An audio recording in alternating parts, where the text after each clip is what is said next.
One moment, existence ceased abruptly. Everything disintegrated. Structures turned to powder. Individuals started dying one after the other. A plague engulfed the planet. Initially, disbelief overtook all. The financial markets collapsed. Worldwide fear ignited rapidly. Reports circulated everywhere. This was humanity's demise. Conflicts ignited. Countries betrayed each other. Economies fell apart. Hunger devastated the masses. In the midst of deprivation, turmoil escalated. Even a single packet of ramen cost millions of won. Crowds flooded the avenues. They begged. They rioted. It was an apocalypse of incomprehensible proportions. Yet humanity wasn't responsible.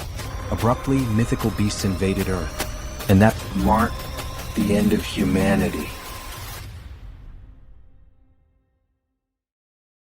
Like a fable, as soon as these beasts emerged, people began acquiring extraordinary talents. They transformed into superhumans. Digital alerts started materializing, providing resources to confront these entities. At first glance, it mirrored a recognizable scenario. But here was the deviation. Despite newfound skills, the creatures were pure nightmare fuel. The soul-labeled superhuman abilities were nearly ineffectual. The beasts annihilated humans as if they were insignificant. In under 72 hours, the planet was nearly eradicated. 3 days after the beginning of the apocalypse, the scene shifts to the introduction of a building amidst destruction, surrounded by rubble but intact. The building stands out, a solitary structure amid the wasteland, bearing witness to the chaos that has unfolded. Inside this building there is a man, the protagonist, who is eating some snacks. He reflects while eating that the world has not completely ended, and that is the reason he is still living normally. The taste of the snacks is a small comfort, a semblance of the mundane in a world turned upside down. However, he also reflects that, despite being alive, he is alone in his apartment, without the company of any other survivor, locked in an environment of 100 square meters. The silence of the apartment is deafening, reminding him constantly of his isolation. His mother, father, grandfather, and grandmother are all outside, somewhere in the vast expanse of the destroyed world. He also thinks about the high cost of acquiring the building he is in, stating that it cost 200 million wons, arising from the bank account, and another family belongings totaling 200 million wons. The memories of the sacrifices made to secure this refuge weigh heavily on his mind. The reason he is in this apartment now and alone is explained as being the need for someone to live in the apartment for 2 years to benefit from the purchase taxes. This seemingly trivial bureaucratic requirement now feels like a cruel twist of fate. This is the reason he is living there and ended up being suddenly locked inside due to the apocalypse. While lamenting, he also realizes, to his greater sadness, that his internet connection is very weak. The weak connection is a frustrating barrier, cutting him off from what little interaction he could have had with the outside world. He takes a deep breath, trying to relax, but a strange noise catches his attention. The sudden sound is jarring, pulling him out of his thoughts and back into the harsh reality of his situation. When he looks, he sees a creature flying towards the building and making noises. The sight of the creature fills him with a mix of fear and curiosity. Then, as soon as it gets close to his apartment, the creature violently crashes into the window with enough force to knock down the protagonist even without hitting him. The impact shakes the building and he feels the vibrations through the floor. The creature soon attempts another strike against the structure, and the protagonist protects himself. He braces for impact, his heart pounding in his chest. While he tries to defend himself against a possible monster invasion, the system informs him that it has denied the entry of the creature trying to penetrate the demarcated area. The cold, mechanical sound of the system is a stark contrast to the chaos outside. Thus, the ultimate shut-in system is presented, showing the declaration of the house, stating that no one can enter without the permission of the owner and set perimeter rules. The protagonist, then relieved, remembers that this condition is not new to him. As he gets up, he recalls that this is the reason he is alive and safe. The ability protects him from any creature invasion. The sense of security, however, is fleeting. However, he also remembers, while trying to unlock the door, that not only is the entry blocked but also the exit of anyone within the perimeter of the apartment. The realization hits him like a ton of bricks. Enraged, he tries to open it with brute force, kicking the door. Each kick echoes in the empty apartment, a futile attempt to break free. On this third day, where the world succumbs to destruction, he is grateful for the ability protecting him but also laments being completely trapped inside the apartment. Sometime later, sitting and watching the system window, he continues to reflect on this condition of being trapped. The cold glow of the screen is his only company. Irritated, he laments not having the power to do anything about it. The feeling of helplessness is overwhelming. As he looks to the side, he notices that all his supplies are running out and that his refrigerator has lost power since the previous day. The ticking clock of his survival is a constant reminder of his predicament. His only source of energy is some food cooked in pans, which will not last much longer. The realization sets in, deepening his sense of urgency. Suddenly, the system shows a new notification. The unexpected beep of the notification is a jarring interruption. He has hunted a Calican, level 23, and gained a significant amount of XP and some new skills have been added. The notification is a glimmer of hope in the darkness. His attention is entirely focused on the system as he analyzes the reason for this unexpected notification. The details on the screen are a puzzle he needs to solve. Looking out the window, he sees the ground floor, where the bird that had hit his window is lying on the ground lifeless and being attacked by goblins. This makes him realize that the death, even not caused by the animal's impact on the window, made him gain experience after the monster's life ended. The macabre scene outside is a grim reminder of the new rules of this world. The system continues to notify him, saying that a new skill has been unlocked, and resources have been acquired from the surroundings, and these resources are being calculated. The protagonist also notices a change in the goblin's behavior and wonders why.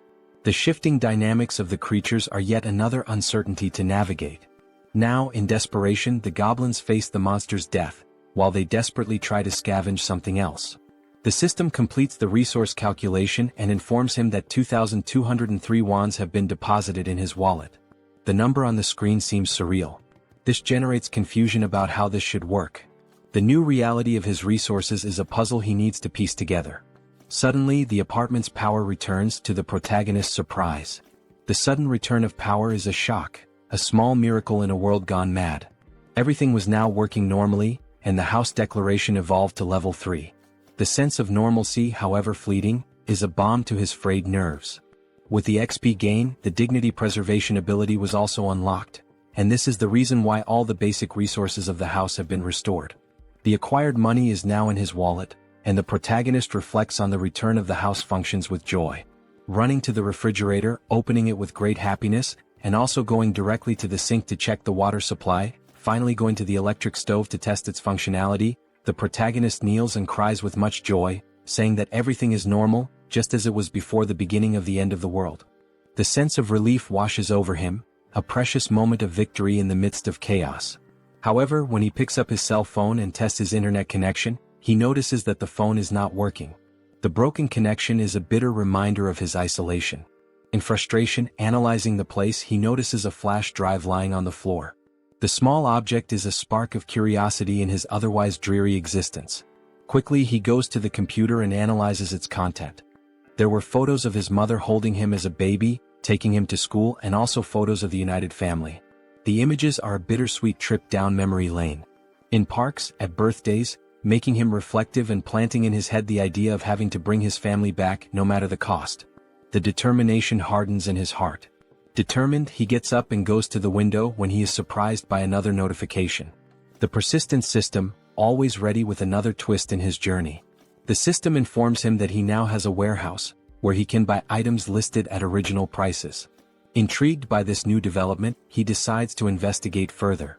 Going to check what this store is about, he sees the acquired values being made available and concludes that the confined wallet is directly linked to the values available for use in this store. This realization brings a glimmer of hope. Perhaps this store could offer a way out or at least provide better tools for survival. Thinking about some change in his condition, he goes to the window and laments that he is still confined within the apartment. The view outside, a constant reminder of his isolation, deepens his frustration. Nothing has changed regarding the permission to leave the perimeter, even though his skills and levels have increased. The invisible barrier remains as imposing as ever, a prison wall he cannot breach. However, one thing is certain, increasing levels can unlock skills that may help him get out of this condition. This thought fuels his determination. For that, he needs to hunt monsters. But then the question arises, how will he hunt these monsters? The memory of his past struggles makes him doubt. It will be very difficult for something like before to happen again, where simply a monster hitting the window, falling, and dying would allow him to gain experience and the rewards related to the monster's death. Looking once more at the bottom of the building through the window, he notices that there is a possibility of annihilating some goblins. This discovery ignites a spark of hope. The young man then takes a bottle to test if it will pass through the barrier that prevents him from leaving the apartment. With a mix of anticipation and anxiety, he prepares to throw. As he throws it, he realizes that he succeeded in launching the bottle. The barrier does not impede objects. Thus, he concludes that anything he throws will be useful for his hunt. In this case, he picks up a dumbbell and will try to use it as a weapon. Its weight and solidity give him confidence. Looking through the window searching for potential targets, he notices a bunch of goblins still collecting parts of the previously slain monster. Seeing that some are leaving with parts of the monster, he shouts for them not to go away. His voice is urgent, a command born of desperation. Seeing the urgency, he then throws the first dumbbell through the window. Throwing it and hoping it hits a monster, he watches as the dumbbell falls and accurately hits one of the goblins, killing it. The other goblins around, surprised, cannot comprehend what just happened. The goblins' perception of one of their companions being killed causes the young man to feel frightened, fearing possible retaliation. His heart races, the adrenaline pumping. Realizing that only one dumbbell remains, he reflects on other possible artifacts that can be used in his hunt. He needs to be creative. Artifacts that are strong enough to perform a kill when thrown, even considering throwing the TV or computer. His mind races with possibilities. The goblin screams on the ground floor of the building catch the protagonist's attention, who becomes scared as they howl more and more with the intention of making some kind of counterattack. With the goblins advancing against the building, the protagonist realizes that this may be a good opportunity, as they are now closer, and he will be able to hit his targets more easily. The proximity could be an advantage. To solve the shortage of throwable artifacts, he goes back to the store and activates the function to list items, picking up his last dumbbell and registering it in the store to test the functionality. While scanning the dumbbell, he receives a notification of the artifact's characteristics and also the price registered in the store for the item acquisition. Surprised, he compares the listed price with the price he paid to buy this item online previously, concluding that the price of the items he registers will indeed be the same as normal stores from the period before the end of the world. This realization reassures him. With the item ready and scanned, the system suggests buying the item he just registered. Confirming the purchase, the dumbbell is projected and materialized in front of the young man. He now shouts with joy, considering that everything worked as expected. His plan is coming together. Now the second part, testing the purchased items by throwing them through the window to hit more targets. In the first throw, there is already success as the dumbbell hits a goblin. The thrill of the successful hit fills him with confidence. The system confirms the hit by showing the EXP obtained and the ones from the goblin's death. Meanwhile, the group of goblins watch the lifeless body. Not having much time to lament, they are surprised by more dumbbells falling from the sky, literally, a rain of dumbbells. Some, now smart, try to run to avoid being hit, causing the protagonist to become irritated with the situation and decide to take other strategies. He cannot afford to waste any more time. Buying now 3 dumbbells at once, he quickly uses them, generating more hits and gaining more XP and more one. Now happy, the protagonist is surprised by another notification from the system. The messages keep coming. Now the store would also function as a warehouse, where he can store items for later use. While opening his warehouse, he activates the function to store one of his acquired dumbbells. The ability to store items opens new tactical options. Realizing the perfect functioning of the tool, he rejoices and then thinks of a new strategy to make kills in a more optimized way. His mind races with new ideas. He can now summon items from his warehouse and place them anywhere he wants. Soon, a brilliant idea comes to mind. He will summon the dumbbells outside to fall directly on the goblins. The precision and efficiency of this method are compelling. Opening the warehouse with a large quantity of dumbbells, he watches as all the dumbbells fall towards the goblins, performing an absurd sequence of hits and a flood of system messages with all the kills and ones acquired. The system notifications are a testament to his success.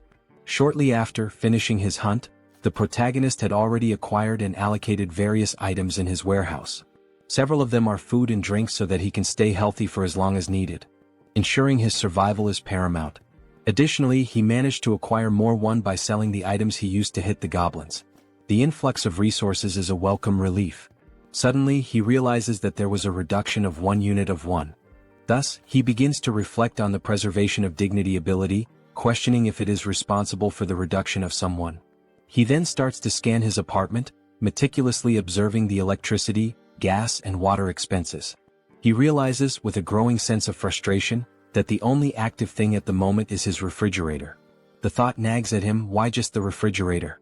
Could it be this is what's consuming the precious resources he so desperately needs? In frustration, he recalls his hunt against the goblins, a memory that brings a fresh wave of irritation. He reflects on how, later, several goblins fled, abandoning their former home, and since then he had managed to hit only 2. His efforts had yielded such meager results, leaving him to wonder if all this exertion was worth it. His mind races as he then wonders if there are other creatures he can hunt out there. Remembering the previous flying monster, a formidable foe that had tested his mettle, he recalls that no similar creature appeared near the apartment since then. This reflection leads him to ponder seeking other methods for his hunt, different strategies that could yield better results. He also wishes to be lucky enough for another flying monster, whose name is Calican, to fly nearby. A beast that had once promised a bounty of rewards if only he could master the tactics to bring it down. Then, almost like a miracle, he notices a Calican flying around the area. His heart races with a mixture of fear and excitement. This could be the opportunity he has been waiting for. Seeing the monster's presence, he then begins to act quickly, thanking God for not abandoning him in this dire time of need. With a metal structure and a mirror attached to it, he uses this makeshift tool he created to attract the Calican's attention. He focuses, aiming carefully, hitting the monster's vision with a precise beam of light. His strategy works, drawing the monster's attention, which advances toward him fiercely. The beast's sudden violent approach, hitting the barrier and knocking him down with a gust of wind, reminds him all too clearly of the previous attack.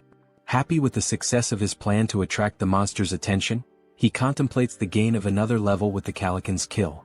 The monster, undeterred, then launches an attack with its powerful wings, hitting the protagonist with another gust of wind.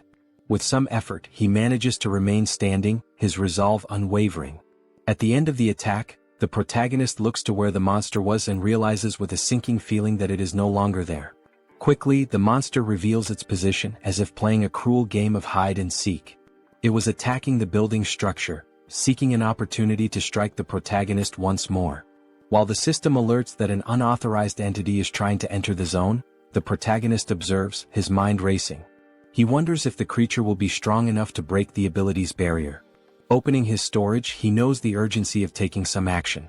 Each second feels like an eternity as he methodically scans his list, reflecting on the calculation of the spoils. He understands that if the spoils are not close enough, they will not be counted. This critical understanding dawns on him, as he recalls how several of the spoils that would come from goblins were not counted. The surviving goblins had removed the bodies of the slain ones to an area beyond where the system could make an accurate count. Leaving the young man extremely frustrated with the thought that this cannot happen again, he makes a determined decision. Reflecting on the possibility of killing the monster with just one strike, he scrutinizes his list of available items and storage. His attention turns to the canola oil, an unconventional choice but one that sparks a cunning plan. He immediately acquires 10 bottles, thinking through each step meticulously. After the system delivers the bottles, he quickly grabs them and heads to the kitchen, his pace quickening with purpose. He picks up a pan and fills it with the liquid from the bottles, setting it to heat. His goal is to heat this oil sufficiently. While that happens, he ties a cloth to a stick, improvising a tool that will serve as part of his plan. Bathing the stick with the cloth in the boiling oil, he then stores the pan with enough heated liquid in the storage. He knows that timing and preparation are crucial. After pouring all the oil into the storage, the system confirms the listing of the item, and the protagonist goes in search of a lighter, which he uses on his stick to ignite it. His weapon is ready. Now at the window, observing the Calican, the protagonist waits for a good opportunity to invoke the canola oil on the bird. He watches, his pulse quickening as the bird starts flapping its wings against the hot oil. Once it begins to descend, the protagonist sets the monster on fire. The flames engulf the creature almost immediately, a sight that fills the protagonist with a sense of grim satisfaction. The protagonist is pleased with the success of his plan while observing the Calican in its final moments. As the flames do their work and the Calican is indeed dead, the system returns the results to the protagonist. It indicates a level increase in abilities and also the unlocking of a new skill while calculating the spoils. With the calculation complete, an additional 9,347,487 won is directed to the confined person's wallet. He, surprised by the large amount of won, did not expect to receive 10 million in a single kill. This unexpected fortune catches him off guard. Now turning his attention to the gain of the new skill called territory expansion, the protagonist suffers changes in his body, making him wonder what is happening. Now, with black eyes and everything around him being seen differently, almost like an X-ray, he tries to adapt to the change. He notices that his eyes scan the entire building structure, revealing the hidden intricacies and finally leading him to 4 survivors in a room in the building. Clearly a surprise to him, as he did not imagine that there would be surviving neighbors so close. This revelation opens new possibilities and uncertainties, his mind racing with potential outcomes. Attempting to understand the situation, the young man, still with his eyes blackened, is overwhelmed by feelings of despair, confusion, and doubt. Suddenly, his eyes perceive the presence of people inside the building in a strange manner, leading him to a single question. What is happening?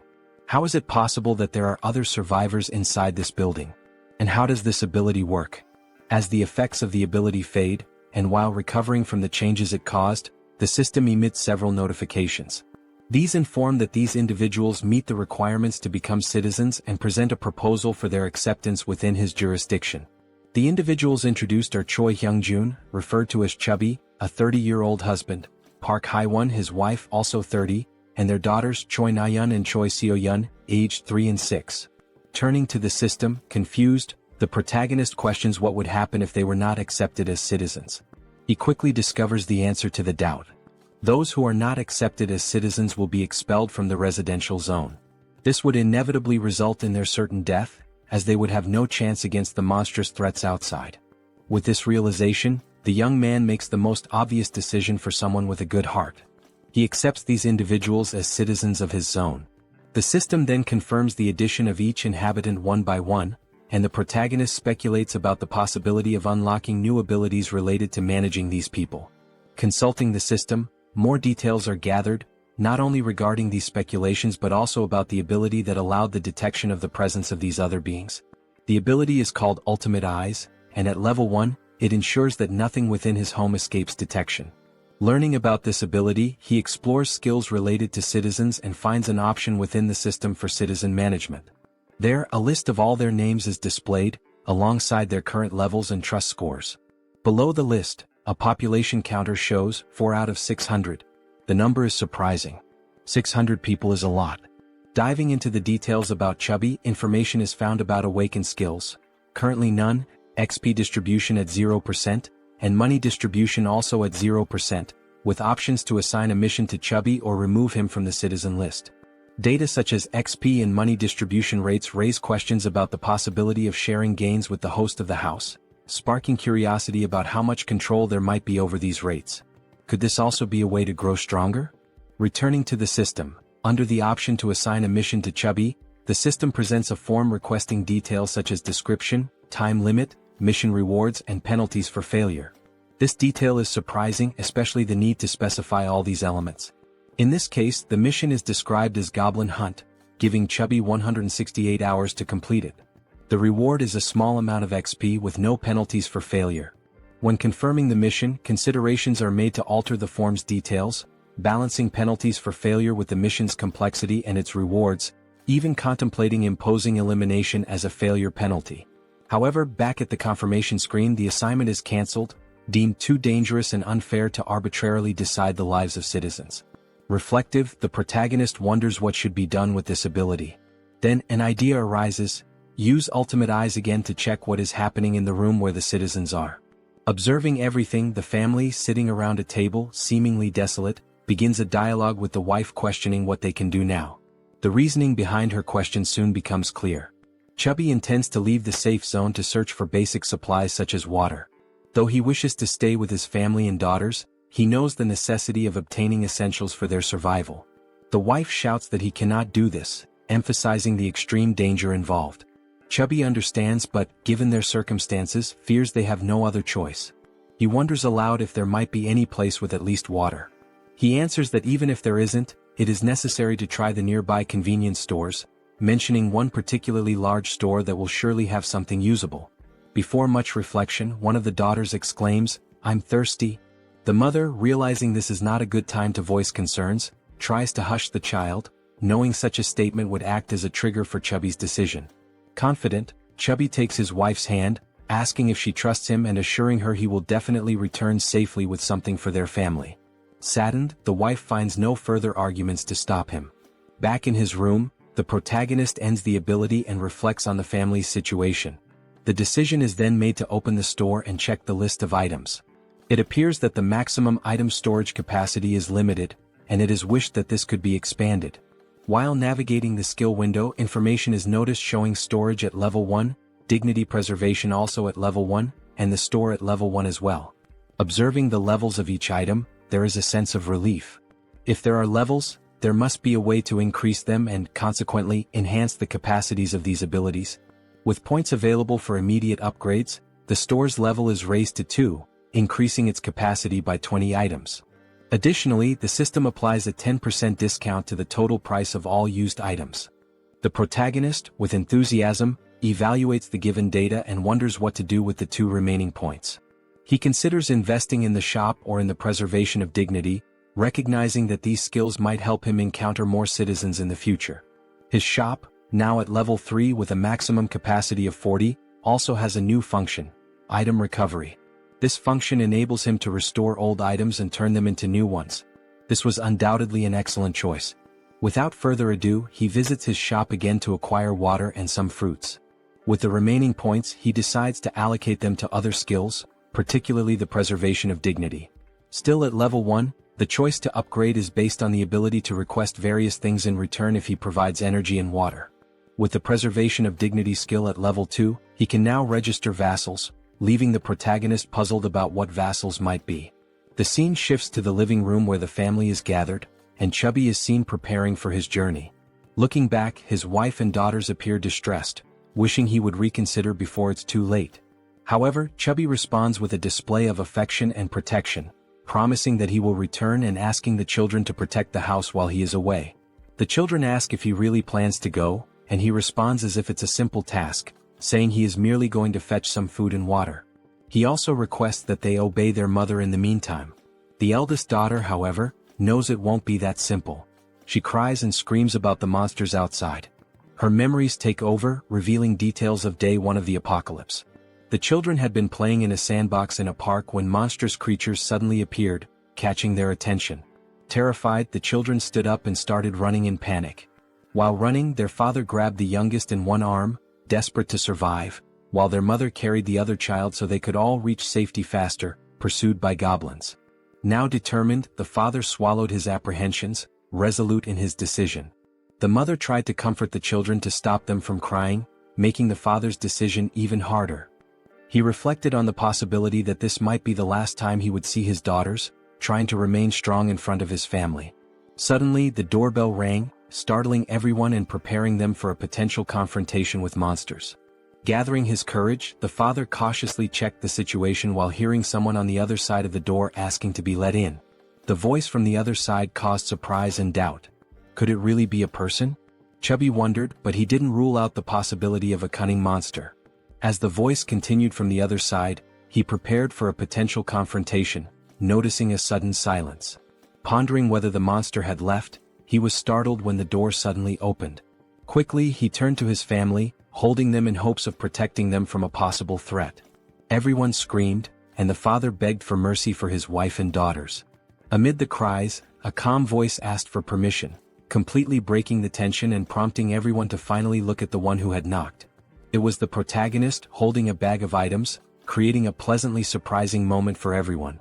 The question, "Who are you?" arose naturally. Then the protagonist's real name, Kim Jaehyeon, was revealed, although he would henceforth be known as June.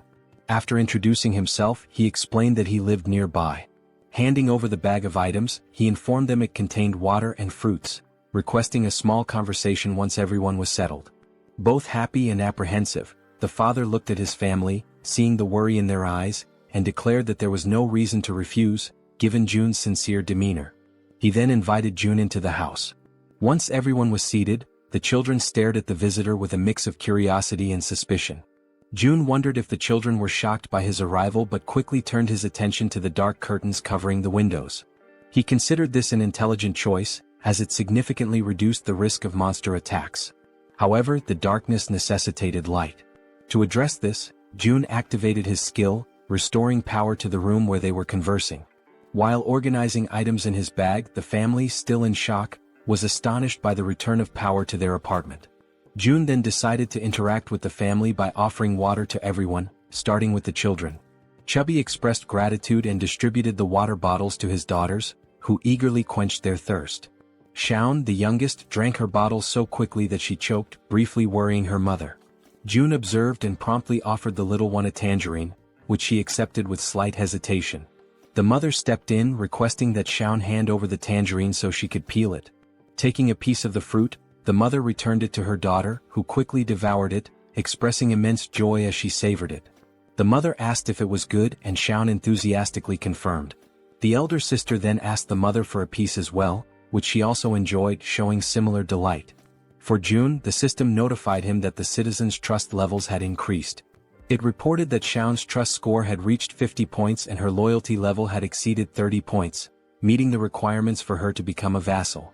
Now at level 2, Shaun, with 57 trust points, no skills and no XP or money allocated, had new options available for missions to be assigned by June. He then reflects that this little girl has met the requirements. However, she is still too young to receive missions.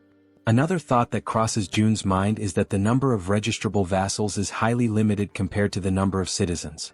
Therefore, he needs to be very cautious in selecting vassals to avoid filling these slots carelessly. Looking at Chubby, whose trust level is at 31, June realizes that this score must be raised further. While contemplating, he is interrupted by Chubby, who asks if there is a way to repay June for his actions toward the family. June invites Chubby to talk in the hallway. Surprised, Chubby agrees and both move outside the room. Once outside, June asks Chubby if he received the invitation to become a citizen. Chubby checks his notification window and confirms that the entire family received this notification about 30 minutes ago. June then inquires if anything strange or unusual occurred during that time. Chubby confirms, explaining that they were immobilized for a short period. June understands the situation and assures Chubby that soon his life will return to normal. Shocked by this statement, Chubby questions whether such a thing is possible. June confidently replies that it is entirely possible, thanks to his ability. Chubby processes this information and then remarks that he knows such actions would never come without a cost. He asks what he should do. June explains the possibility that while on the mission given to him, Chubby might lose his life, and he asks if Chubby is truly willing to proceed with what is being asked. After a brief moment of reflection, Chubby firmly confirms his readiness to do whatever is necessary, stating that he had already been considering stepping out of his comfort zone to seek food and water before June's arrival. Chubby declares that he was already prepared to risk his life. Suddenly, June interrupts to ask about the golf club Chubby is carrying, curious about its cost. Confused, Chubby replies that the club cost around 400,000 to 500,000 won. Reflecting on this price, June considers it expensive and realizes the importance of saving money for future acquisitions. Chubby, still puzzled, questions the abrupt inquiry. June dismisses it as unimportant and shifts the conversation, asking if Chubby remembers the day the monsters first appeared. Chubby recalls the weekend when the monsters emerged, chasing them, and recounts the horror of that moment. June reflects that those who stayed inside their homes might have survived the attack. Considering that goblins are not very strong and their conditions are unfavorable compared to those of an adult man, June notes their primary advantage lies in their strategy of always attacking in groups. However, humans also have the strategic capacity to form armies, and an army is precisely what June intends to build from this point forward. Starting with Chubby, who will be the first member and will join June in finding other survivors. Sometime later, back in his apartment, June analyzes the system, which notifies him that his trust level with Chubby has risen further. Checking his list of citizens, the system displays Chubby's trust level at 40 points. Reflecting on having an entire family as citizens, June considers the possibility of his own family being added to this list as he continues to develop the system. Suddenly, a goblin screech catches June's attention. He gets up and goes to the window to investigate the commotion. Looking down, he is surprised to see other people fighting against a large number of goblins. Contemplating how he could assist and how challenging it would be, June formulates a plan while observing the goblins' assault on the group of humans. One individual, armed with a baseball, prepares a powerful throw at one of the attacking goblins. The ball strikes the goblin's face, knocking it out instantly. The attack's force sends the goblin flying, its skull bursting into a fountain of kaiju-like blood. The sheer power of the blow leaves June, watching from above, utterly astonished. Meanwhile, another member of the human group, a young woman, fires 2 arrows simultaneously from her bow, each striking the chest of a different goblin. Beside her, another man wields a baseball bat, targeting the goblin standing between the 2 struck by the young woman. The man leaps and smashes the goblin, reducing its body to a green pulp. The remaining goblins, fearing for their safety, decide to flee, realizing the group's overwhelming strength. The archer, still on alert after the battle, notices something strange moving and quickly aims her bow at the object. She soon realizes it is a food package, causing her confusion. June, shouting from the building's top floor, finally catches her attention. She looks up, noticing the man frantically gesturing and yelling to attract the group's notice. Suddenly, someone knocks on June's door. Looking through the peephole, he sees that it is Chubby carrying a box. June invites Chubby to enter the apartment with the box. Following June's instructions, Chubby approaches the entrance but discovers that the system's barrier prevents him from entering. The system makes it clear that Chubby is not qualified and therefore cannot access the apartment. Chubby questioned what it meant to be not qualified.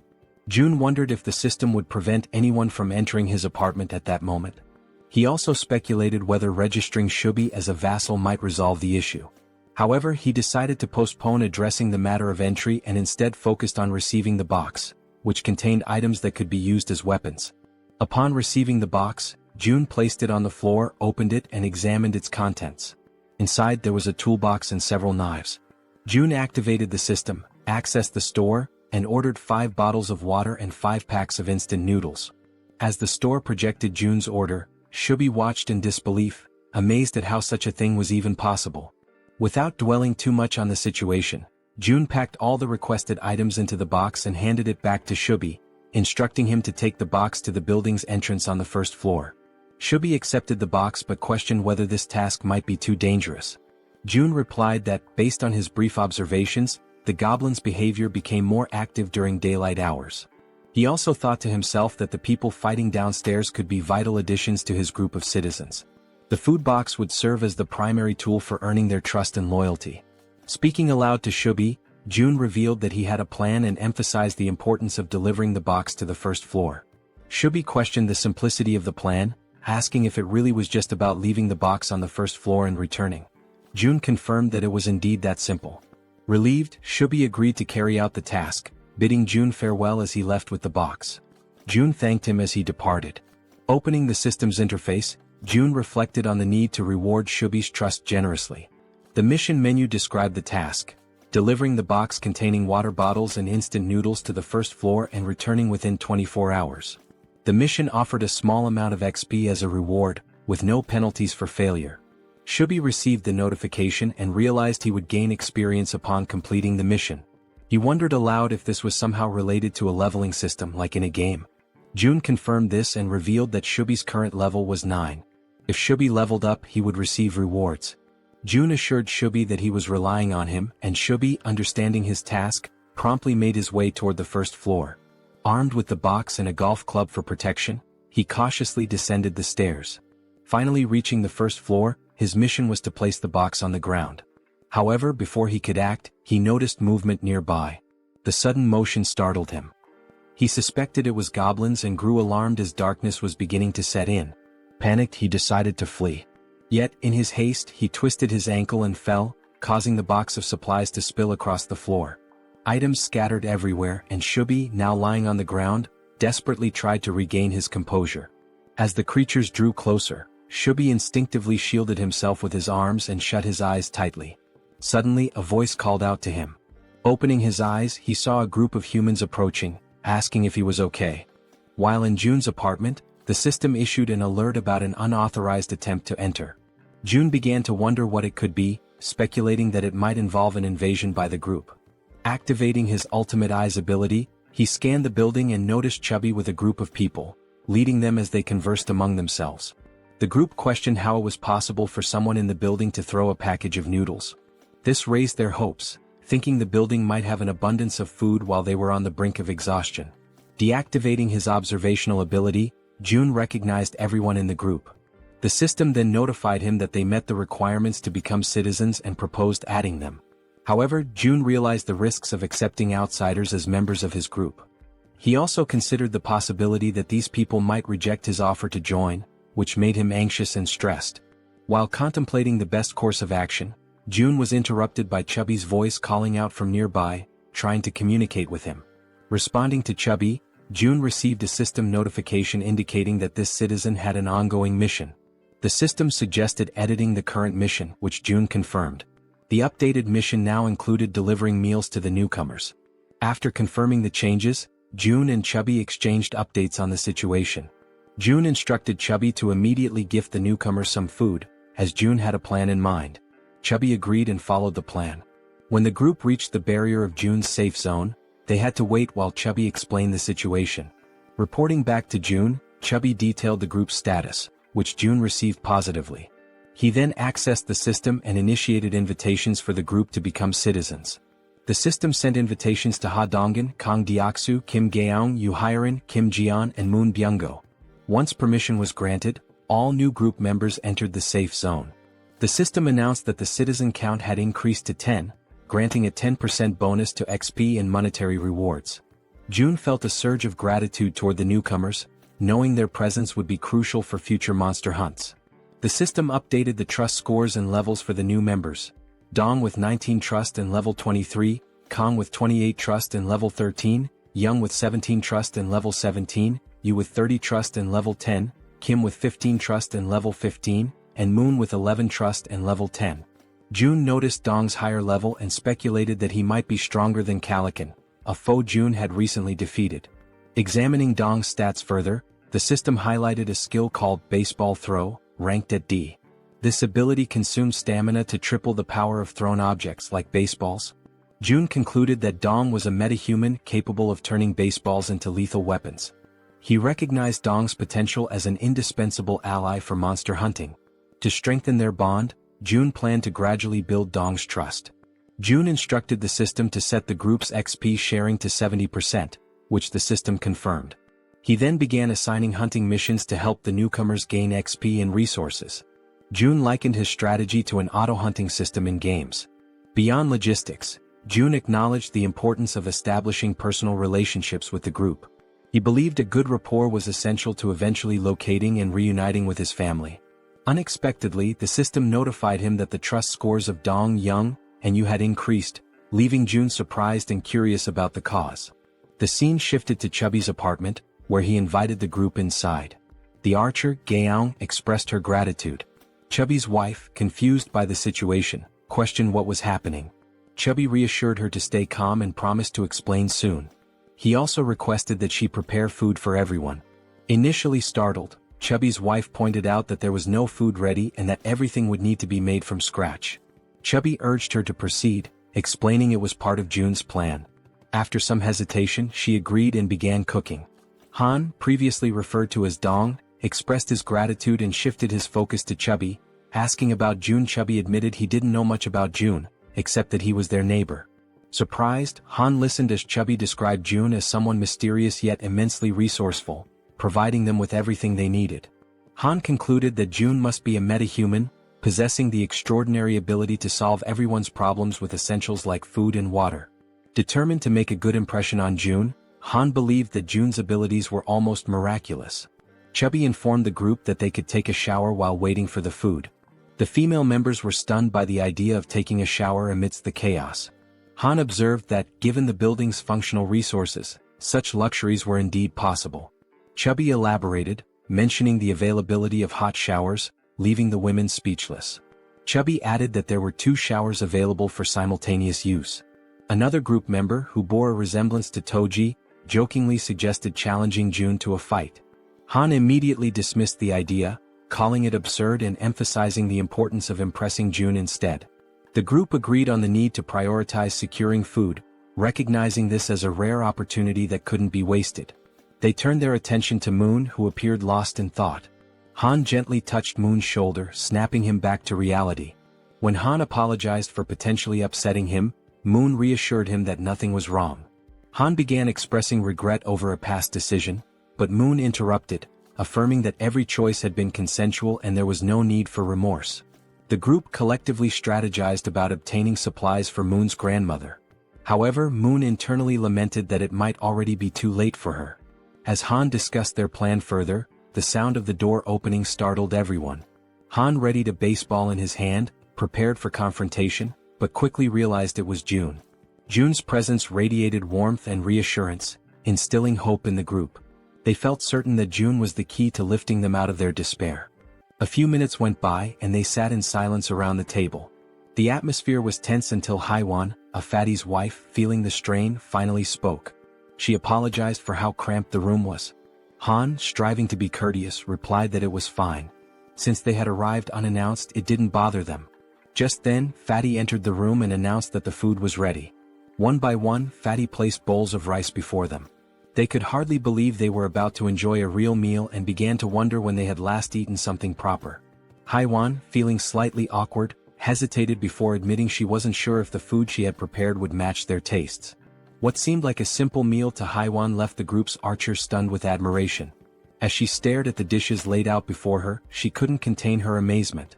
She told Haiwan that the food was incredible, confessing it had been a long time since she had eaten something so delicious.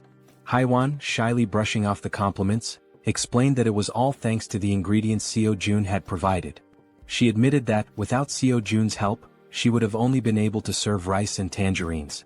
Meanwhile, Seo Jun noticed that Haiwan's trust level had reached 50. He smiled quietly to himself, reminded of his mother, who always beamed with joy when guests praised her cooking. But as the thought lingered, he realized with some surprise that Haiwan's trust had surpassed Jun's. Later on, they all started eating, expressing their gratitude to Haiwan for the meal. Haiwan and Fatty watched as their guests eagerly enjoyed the food, eating as though they hadn't had a proper meal in ages. The archer couldn't stop complimenting the egg roll, while another girl remarked to Haiwan that the style of the egg seemed Japanese. Haiwan smiled warmly, agreeing and politely encouraging her to enjoy the meal. At that moment, Haiwan's youngest daughter called out to her, capturing her attention. The little girl wanted to eat the egg rolls too, but Haiwan gently explained that she would make more for her after the guests left. This made her daughter a bit sad. Noticing this, the archer asked Haiwan's daughter if she'd like to share the egg rolls with her. The child's face lit up immediately, her excitement brightening the room. She quickly ran over and climbed onto the archer's lap, her happiness obvious. The archer smiled warmly, delighted by the little girl's enthusiasm. The child eagerly announced she was ready, and the archer picked up a piece of egg roll, softly asking Seoyin to open her mouth. As the archer fed her, Seoyin beamed with joy, her smile lighting up the moment. Seo Jun then suggested that Fatty and Haiwan join them, assuring them there was enough food for everyone. The two exchanged a hesitant glance, unsure at first, but eventually smiled and agreed, happy to join the gathering. As they all shared the meal together, the room filled with laughter and cheerful conversation. Seo Jun took a quiet moment to reflect on the warmth of the scene. The lively noise reminded him of how long it had been since he had experienced something like this. His thoughts drifted to memories of his mother and the care she had always shown. A soft smile spread across his face as he silently hoped his family was safe and well. Time passed and soon the food was gone, leaving behind only empty dishes. Haiwan's youngest daughter, now tired, mentioned she wanted to rest. Haiwan gently lifted her and asked her eldest daughter to follow her to their room for bedtime before leaving the table. Moments later, Seo Jun decided it was the right time to get back to business. He turned to the guests and suggested they continue their earlier conversation, questioning why they couldn't reach the grandmother's house despite its close proximity. Han, his expression serious, explained that it was due to the goblins. Seo Jun raised an eyebrow, doubting whether it was truly goblins, recalling his own struggles when he had first encountered them. Han nodded, affirming it was true. He elaborated that the goblins had discovered an underground parking lot and had turned it into their base, hiding there. Seo Jun's curiosity deepened, and he asked if they had any idea how many goblins were down there. Han, with a somber look, answered that there were several thousand goblins in the underground area. Seo Jun paused, thinking carefully. He realized that his abilities only worked effectively from ground level to level 30, meaning they wouldn't be as useful in the underground parking lot beneath the building. Suddenly, it all made sense to him.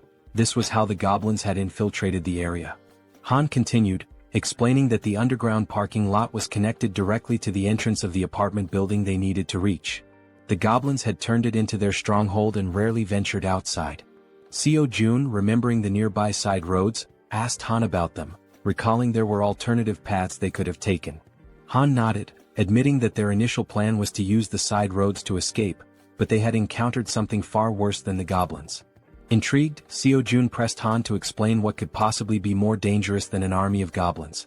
Han recounted seeing a massive shadow, describing it as resembling a bear. He explained that they had managed to escape the apartment building because the bear had been fighting the goblins, providing a brief window for their escape. Seo-jun, considering how to deal with such a large creature, asked Han for more details. Han confessed that he wasn't entirely sure it was a bear, as the darkness had obscured his view. Seo-jun stated decisively that eventually, they would have to face both the goblins and the shadowy figure. Han agreed but looked down, acknowledging that their group had limitations and wasn't equipped to handle both threats simultaneously. Seo-jun, curious about these limitations, asked for clarification. The archer spoke up, explaining that both she and Han relied on items like arrows and baseballs for combat, but they were running low and couldn't replenish their supplies easily. Despite the challenges, Han remained composed and suggested he could find a solution. He asked to inspect their current weapons, the arrow and baseball. Without hesitation, the archer handed over her equipment. The system then prompted Seo-jun, asking if he wanted to list the new items. Seo-jun agreed and the system began scanning them. Moments later, it displayed the cost to replicate the items. When asked if he was certain, Seo-jun confirmed. Seo-jun glanced around the table and asked if everyone could use the archer's weapon. The group nodded silently, understanding there was only one available. Seo-jun took their silence as agreement. Turning back to the system, he requested 5 sets of the archer's weapon and arrows. The newly created items appeared on the table, and Seo-jun addressed the group, encouraging anyone unfamiliar with weapons to take this opportunity to learn. "These will be your primary weapons from now on," he stated firmly. As the items materialized, the system notified Seo-jun that several members of Han's group had increased their trust in him. Meanwhile, Moon's gaze was fixed on the weapons. He couldn't help but marvel at Seo-jun's resourcefulness, realizing that with Seo-jun on their side, they might actually save his grandmother.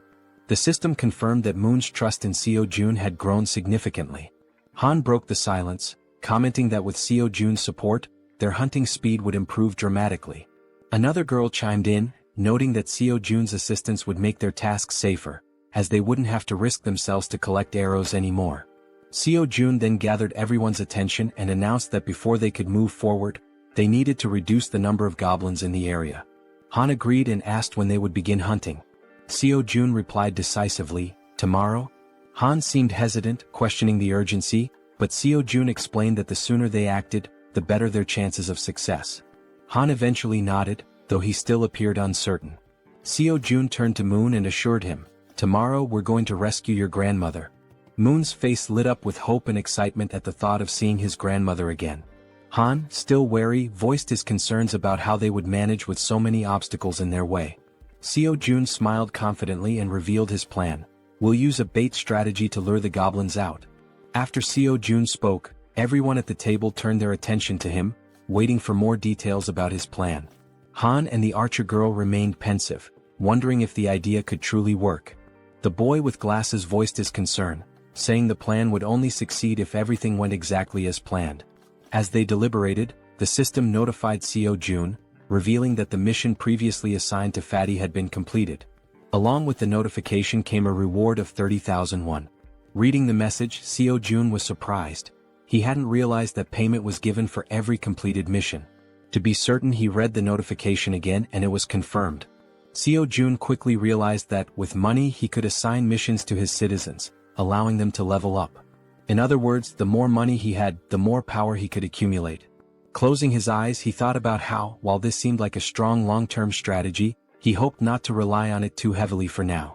The system also informed Seo-jun that Jun's trust had increased to a total of 50 points, unlocking a new status, loyalty, which surpassed 30 points. Meeting the minimum requirements, Fatty transitioned from being a simple resident to becoming a vassal. The system displayed Jun's updated stats and attributes. He was now at level 9 with a trust level of 51 points and loyalty at 62. However, he had no awakened skills and 0% shared XP or money. After carefully analyzing the information, Seo-jun decided to register Fatty as his first vassal. As a result, a blue aura began to emanate from Jun, who started feeling sudden changes in his body and broke into a sweat. The system notified that the first vassal registration was successful, unlocking a new skill for Seo-jun called Summon Vassal. This skill allowed Seo-jun to summon the vassal within his house, although it came with a cooldown of 2 hours after use. The system updated Jun's stats again, revealing that he had reached level 20 and gained the title of First Servant. Additionally, he awakened his first skill, Gorilla Strength, a Tier C passive ability that granted him superhuman strength. The system further explained that, thanks to the First Servant title, all XP and gold earned by Fatty through hunting would be shared. Lastly, the system revealed that Seo-jun could use the Ultimate Eyes skill to summon the vassal within a 5-meter radius of his house. Seo-jun noticed a plus symbol beside Jun's level and wondered what it did. Upon pressing it, he discovered it was a feature to increase the vassal's level at the cost of 1 million won. Shocked by the exorbitant cost, Seo-jun exclaimed that it was far too expensive for a single vassal skill. Seeing his expression, the woman at the table asked what was wrong. Seo-jun brushed it off, saying it was nothing, and turned his attention back to Jun, asking how he was feeling. The focus shifted to Jun, who stated that his strength was overflowing, with his veins visibly pulsing. He asked if this transformation was Seo-jun's doing. Seo-jun confirmed with a nod. Jun, looking at his hands, remarked that it felt as though his body had become 10 years younger. Seo-jun smiled proudly and suggested that Fatty join the rescue mission team, handing him a bow. Fatty looked confused by the gesture. Seo-jun explained that the mission was assigned because vassals earned double the rewards of regular citizens. In a commanding tone, Seo-jun instructed Fatty to defeat as many monsters as possible. Fatty nodded in agreement, prompting Seo-jun to smile and express his trust in him. Outside the house, on the first floor, the rescue team began their search for survivors. The boy holding a baseball bat questioned whether it was necessary to search the first floor, but Han reminded him that it was Seo-jun's order. The rescue team embarked on their first mission, to locate all survivors in the building and lead them to the 30th floor. The crucial part of the mission was to draw out a large number of goblins for elimination while rescuing as many survivors as possible. The boy with the baseball bat acknowledged the plan, and the group pressed forward. Han, shouting to keep the team alert, emphasized that goblins could appear at any moment or from any direction. As they continued their search, they had yet to encounter any survivors or goblins. While guiding the team, Han noticed something unusual. Some members of the group couldn't believe their eyes. Several lifeless bodies were sprawled across the floor, victims of the goblins. The sight filled the team with sorrow and rage, intensifying their hatred for the goblins. But they couldn't afford to stop. Determined, they pushed on to the second floor. On the second floor, the situation was catastrophic. Lifeless bodies lay scattered across the ground, leaving the team horrified as they continued to the third floor. Upon reaching the third floor, everything appeared to be calm. The team leader knocked on the doors, calling out to see if anyone was inside. The rest of the team followed suit, hoping to find survivors. After several unsuccessful attempts, the team lowered their heads, burdened by a sense of sadness. However, the boy with the baseball bat refused to give up, encouraging the team to press on to the next floor. On the fourth floor, they resumed knocking on doors, announcing themselves as the rescue team. Suddenly, a door creaked open, revealing a man with a tired expression. He asked if they were truly part of the rescue team, mentioning that he was extremely thirsty and begging for water. Han quickly pulled out a bottle and handed it to him. The man, still skeptical, asked again if they were really from the rescue team. Han reassured him, confirming their purpose and explaining that, as a resident of the building, he was helping to lead all survivors to a safe location. The man seemed surprised to hear this. He closed the door momentarily but reopened it shortly after, revealing 2 others inside the apartment. Introducing himself as Hong Young-soo, he stated that he would rely on the team. Han introduced himself as well, expressing his hope for good cooperation between them. Han then introduced the girls on the team and instructed them to escort Hong Young-soo and his group to the 30th floor before returning to continue the mission. Hong Young-soo hesitated, questioning the safety of the 30th floor and expressing his reluctance to leave. His son, however, admitted he had been hoping for a rescue and suggested there might even be a helicopter waiting for them. The girl clarified there wasn't a helicopter but assured them there was hot food and the chance to take a bath. Hearing this, Hong Jung-soo's daughter became excited, marveling at the idea of taking a bath even in the midst of the apocalypse. The girl chuckled and confirmed it would be a warm bath. The daughter eagerly turned to her father, urging him to stop hesitating and go with them. Reluctantly, the man gave in to his children's wishes. Shortly afterward, the system notified Seo-jun that the total number of citizens had increased to 40. Along with this, their XP and gold had increased to 90%. Sometime later, it is shown that the mission was a success, and they managed to rescue several people. The elderly and children were taken to Fatty's house, where everyone seemed happy. The younger members stayed in the hallways. Han confidently confirmed that there were now a total of 40 people, with no one missing from the search. Seo-jun thanked everyone for their excellent work. Seo-jun then activated his skill, Absolute Eye, causing his eyes to turn black as he carefully observed every movement his citizens were making. He saw them carrying chairs, working with cables on the stairs, hauling ropes, and even climbing the stairs with a very heavy object. After ending the skill, his eyes returned to normal, and smiling he told Han it was time to begin phase 2 of the goblin hunting operation. Now in the hallway, Han, alongside the other members, called for focus and explained the plan and how it would work. Everyone listened patiently as Han detailed how they would lure out all the goblins hiding in the basement. Initially, they would start on the first underground floor, B1. The group would divide into 2 teams with the goal of attracting and clearing out the goblins on B1. Afterward, they would proceed to B2 to eliminate all the goblins there as well. A boy with glasses raised his hand and voiced a question. He asked what they would do if more goblins appeared than anticipated. He also mentioned that if the goblins counterattacked, the bodies on the floor might obstruct their escape. The archer and Han, confident, assured him they could handle all the goblins on their own since they now had plenty of arrows, unlike before. The boy with glasses nodded in agreement and said he trusted them. Suddenly they heard a strange noise. Turning toward the source of the sound, they noticed a small group of 3 goblins ready to attack. Without giving the goblins a chance to make the first move, the archer drew her bow and with 2 quick shots hit the heads of 2 goblins, leaving only one alive.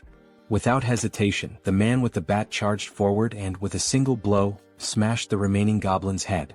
The 3 goblins now lay lifeless on the ground. The boy with glasses questioned the man with the bat, asking why he was using the bat when he had previously said he would need a bow to defeat goblins. The senior admitted they were right. Meanwhile, the archer pointed to the goblin bodies, noting that they were disappearing shortly after being defeated. The newcomer wondered if this phenomenon was also a skill of Seo-jun. Han declared the mission on that floor complete and announced they would now proceed to B1. The newcomer, still lost in thought, remarked that he had expected Seo-jun to have a solution for dealing with the goblin bodies. The system then alerted the group that the citizens' trust was increasing. The scene shifted to Seo-jun, sitting calmly and opening a bottle while a series of system windows appeared in front of him. He found the moment quite enjoyable. He remarked that it wasn't intentional but reassured himself that he was still keeping an eye on everyone. The system sent another notification showing that Moon's trust had reached 50, unlocking loyalty. The loyalty stat had surpassed 30, meeting the conditions for registration. Seo-jun was surprised by how quickly he had achieved these stats. However, he noted that the faster this happened, the better it would be in the long run. Sitting on the floor and staring thoughtfully at the system window, Seo-jun reviewed Moon's stats, 55 in trust and an impressive 88 in loyalty, along with other attributes. Seo-jun was surprised by the 88 loyalty but remained calm, considering it a positive outcome. With an ironic smile, he pressed a button on the system window, declaring that the time for retention registration was complete. Back in the basement on B1, the entire group was fighting fiercely against the goblins. Suddenly, the newcomer began to emit a blue light, similar to what Fatty had done before. Holding his bow, Moon, the newcomer, was stunned as lightning surrounded him. The other group members were equally shocked, questioning what was happening. Even the goblins were confused, unable to see due to the intense glow radiating from Moon. After revealing his red eyes in the darkness, it was also shown that the goblins couldn't withstand the brightness emitted by the newcomer, leaving them momentarily blinded. Han shouted that he didn't know what was happening, but it was an opportunity they couldn't afford to miss. Part of the group quickly ran to create distance, while others stayed behind to eliminate the goblins using their bows from a long distance. Both archers had deadly accuracy, aiming only for the goblins' heads. The archer, visibly furious, performed a swift maneuver that took down several more goblins. Seeing what had just unfolded before them, the goblins became enraged and charged forward to attack. Despite the number of goblins they had already killed, their numbers only seemed to increase. While running, the group realized the sheer aggressiveness of their opponents and remarked how they hadn't expected them to be so relentless. The archer shouted, ordering everyone to retreat to the emergency stairwell, while the man with the baseball bat speculated that all the goblins from the B2 floor had likely converged on their current location. Reaching the emergency stairs, the group ascended frantically without daring to look back. To slow the goblins' advance, Han held the door shut.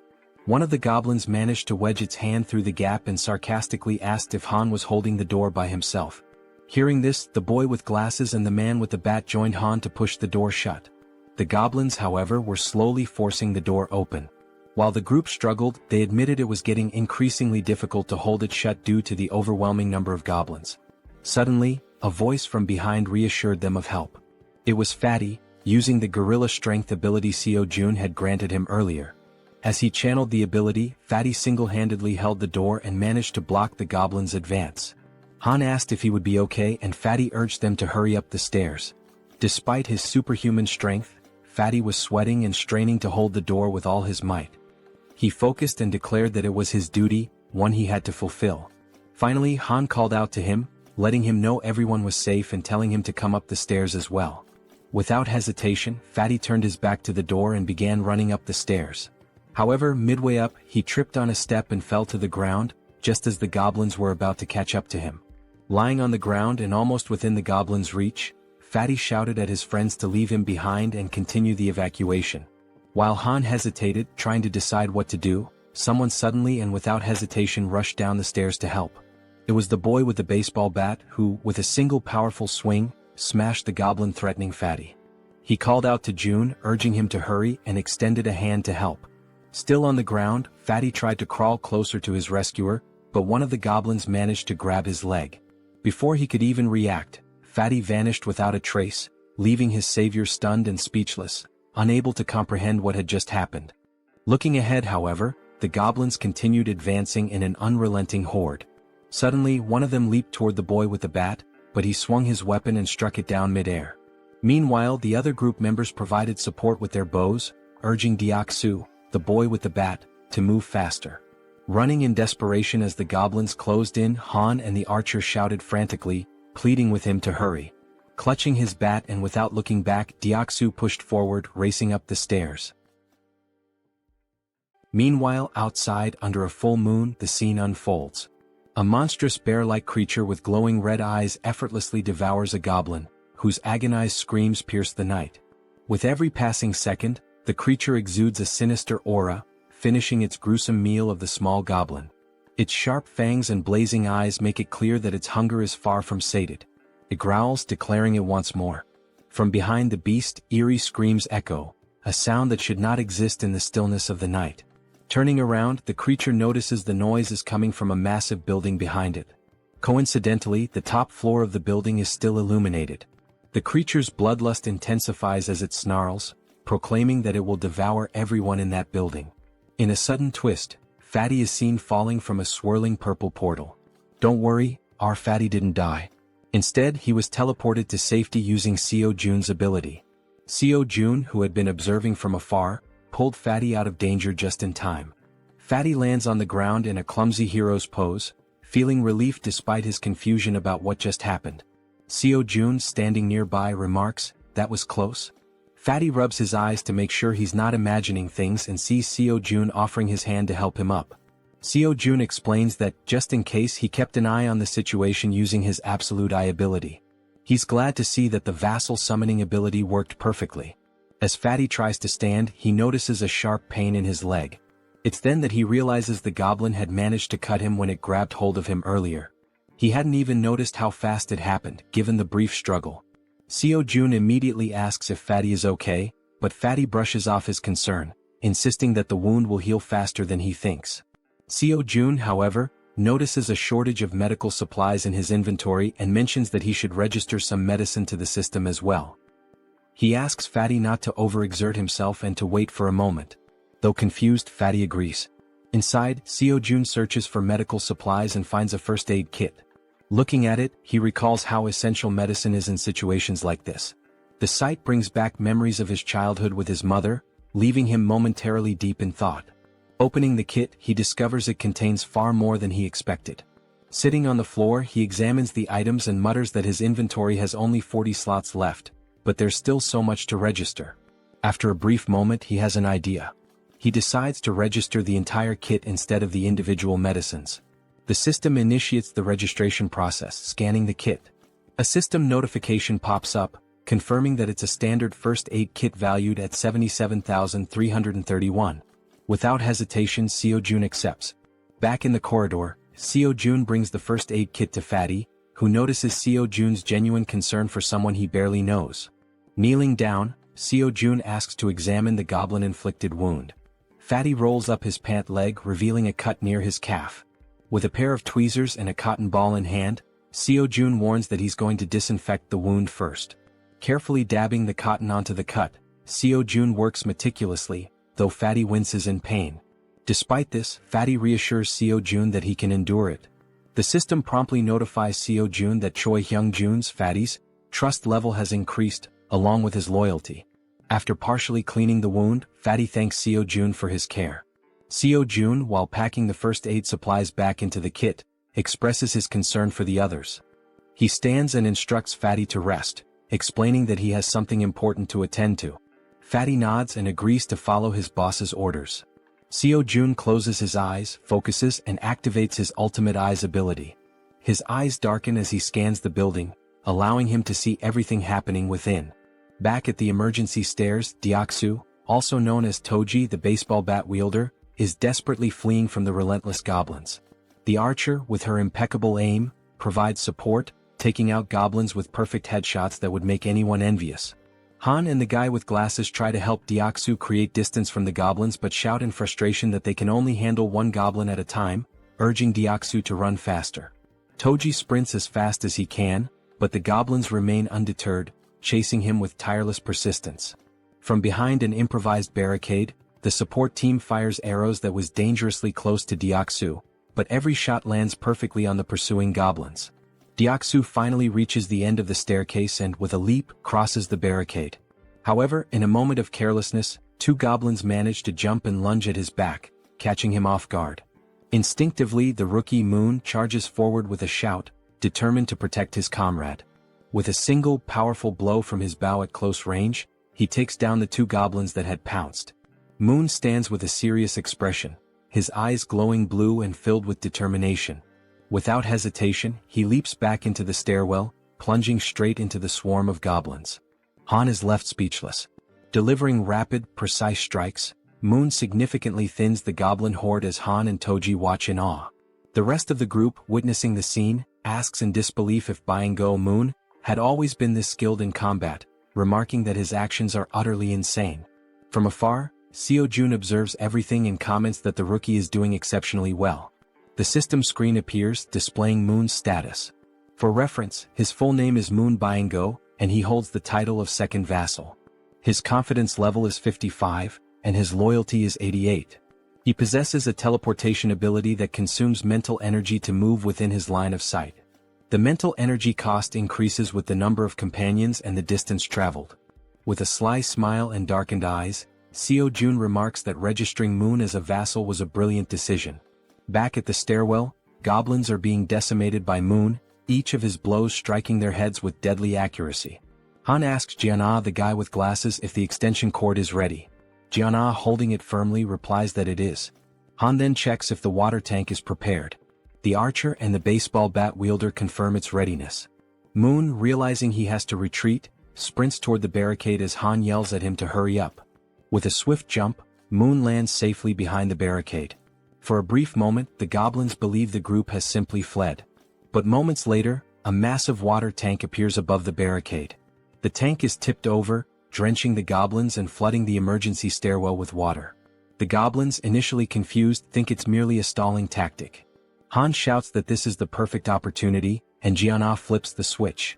An electrical surge travels down the now soaked stairwell through the wires they had previously laid, electrocuting all the goblins that had been pursuing them. Seo-jun's system screen notifies him that he has hunted numerous goblins of varying levels, including some at levels 6 and 7. Another notification pops up, showing that Seo-jun has gained significant XP and earned a total of 334,464 won, which has been deposited into his account. Additionally, his skill level has increased, and a new ability has been unlocked. While using his ultimate eyes ability, Seo-jun suddenly feels a strange pressure. A sharp pain begins to spread through his body, causing him to writhe in agony. Upon closer inspection, a purple wave expands outward from him, covering an increasingly large area. The purple energy travels through the building, the stairwell, the parking lot, and even the goblins chasing his friends. The purple wave appears to function as a scanning mechanism because Seo Jun's ability screen indicates that hostile entities have been detected. After the scan, the system declares that the hostiles will be eliminated. As the energy wave dissipates, the goblins begin to deform, screaming in agony. In an instant, their bodies explode, vanishing in the blink of an eye. The system notifies Seo Jun once again, confirming that he has defeated numerous goblins, including several at levels 6 and 7. Not long ago, some goblins still hadn't given up chasing the group and continued climbing the emergency staircase. One of the goblins sensed something was amiss. A chill ran down its spine as it realized something was following them as well. Turning around slowly, it was greeted by an enormous shadow, its reaction one of pure shock. As it focused, it saw the silhouette of a massive bear approaching from behind. Before the goblin could even think, the bear, with sharp fangs and glowing red eyes, let out a deafening roar. In the blink of an eye, before the goblin could react, the bear attacked, biting near its neck. The goblin screamed in pain, drawing the attention of all the other goblins, who stopped and turned to see what was happening to their comrade. By then, the bear had already eliminated the first goblin and had begun attacking the others with its enormous claws. The first goblin was struck down, followed by another and then 2 more. The bear was making effective use of both its claws and teeth. Despite the bear's massive size, the goblins noticed they outnumbered it and decided to fight back. They surrounded the bear and launched their attack. Some jumped onto its back while others distracted it from the front. Quickly, the bear used its claws to knock off the goblins clinging to its back, but this left it vulnerable to more attacks. The goblins lunged at the bear, biting it with their sharp teeth. One managed to grip near its eyes while another bit into its back. The enormous beast tried to resist, striking nearby goblins with heavy blows, but their sheer numbers overwhelmed it, allowing them to attack from all sides. Using their sharp claws, they aimed for the bear's eyes, and just as they were about to blind it, all the goblins' heads suddenly exploded in an instant, likely due to Seo Jun's domain expansion.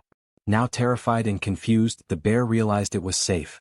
At the same time, a system notification appeared, indicating citizenship had been granted.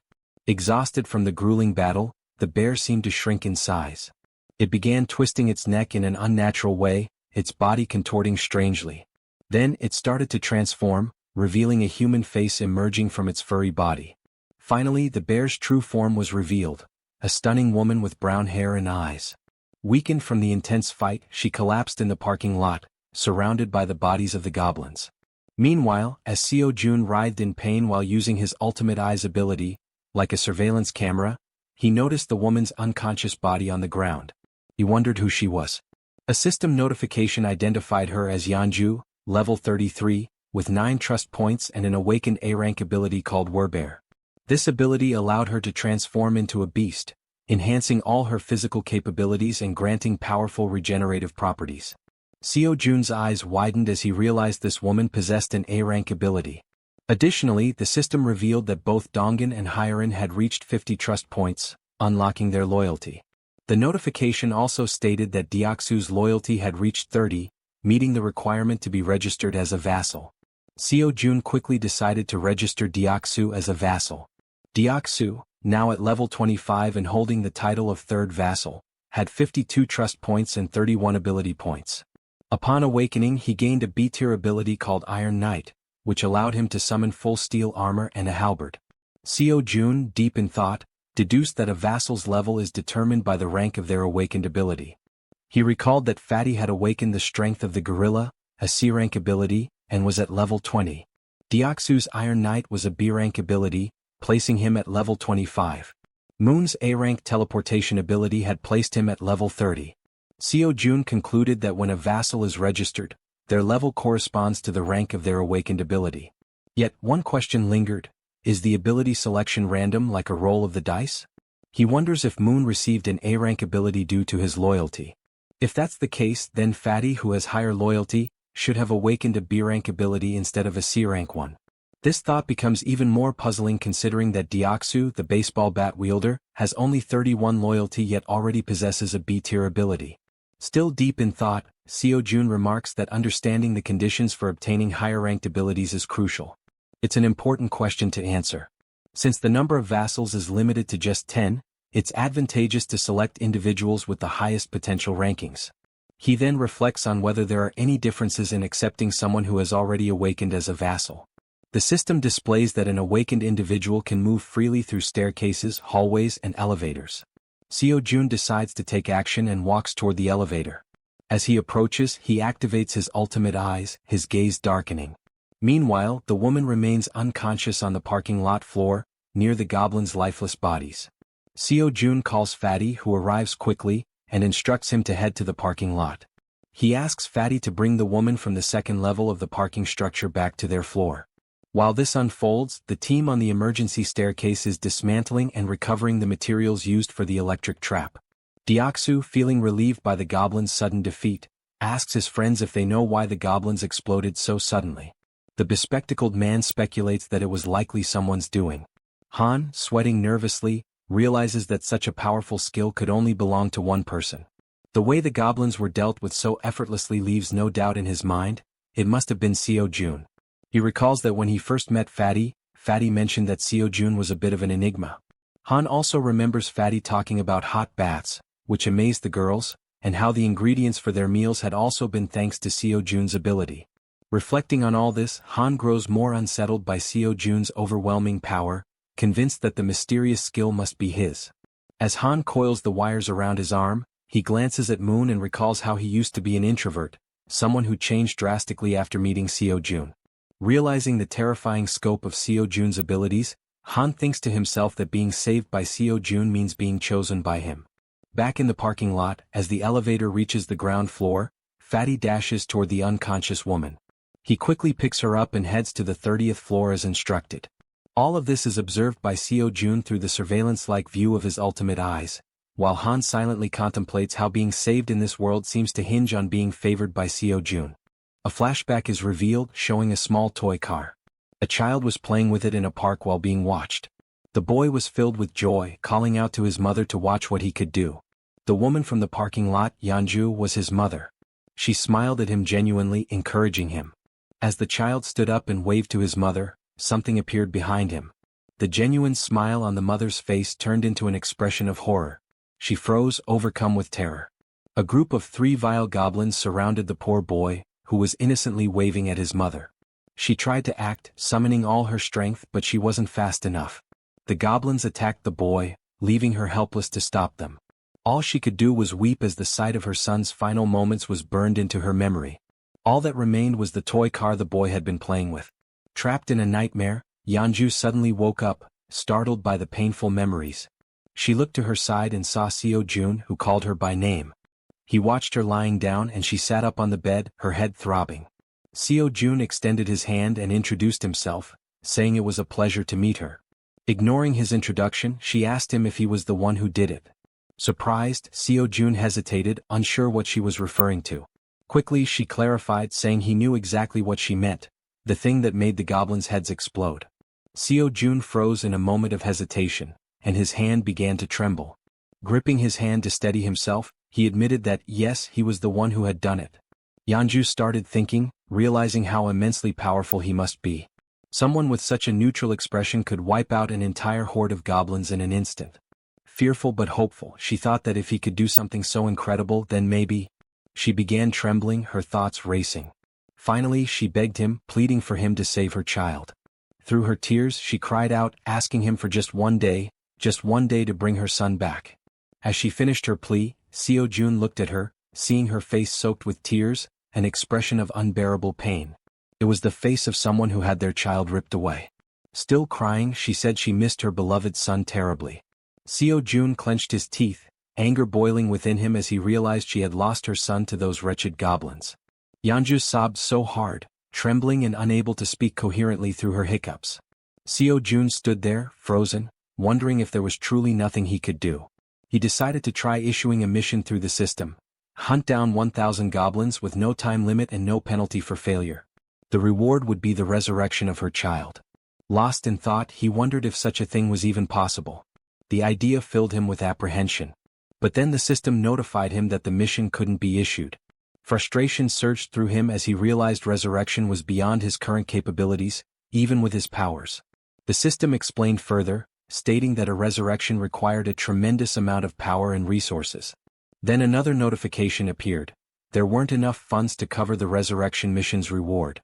It suggested trying again after increasing his funds.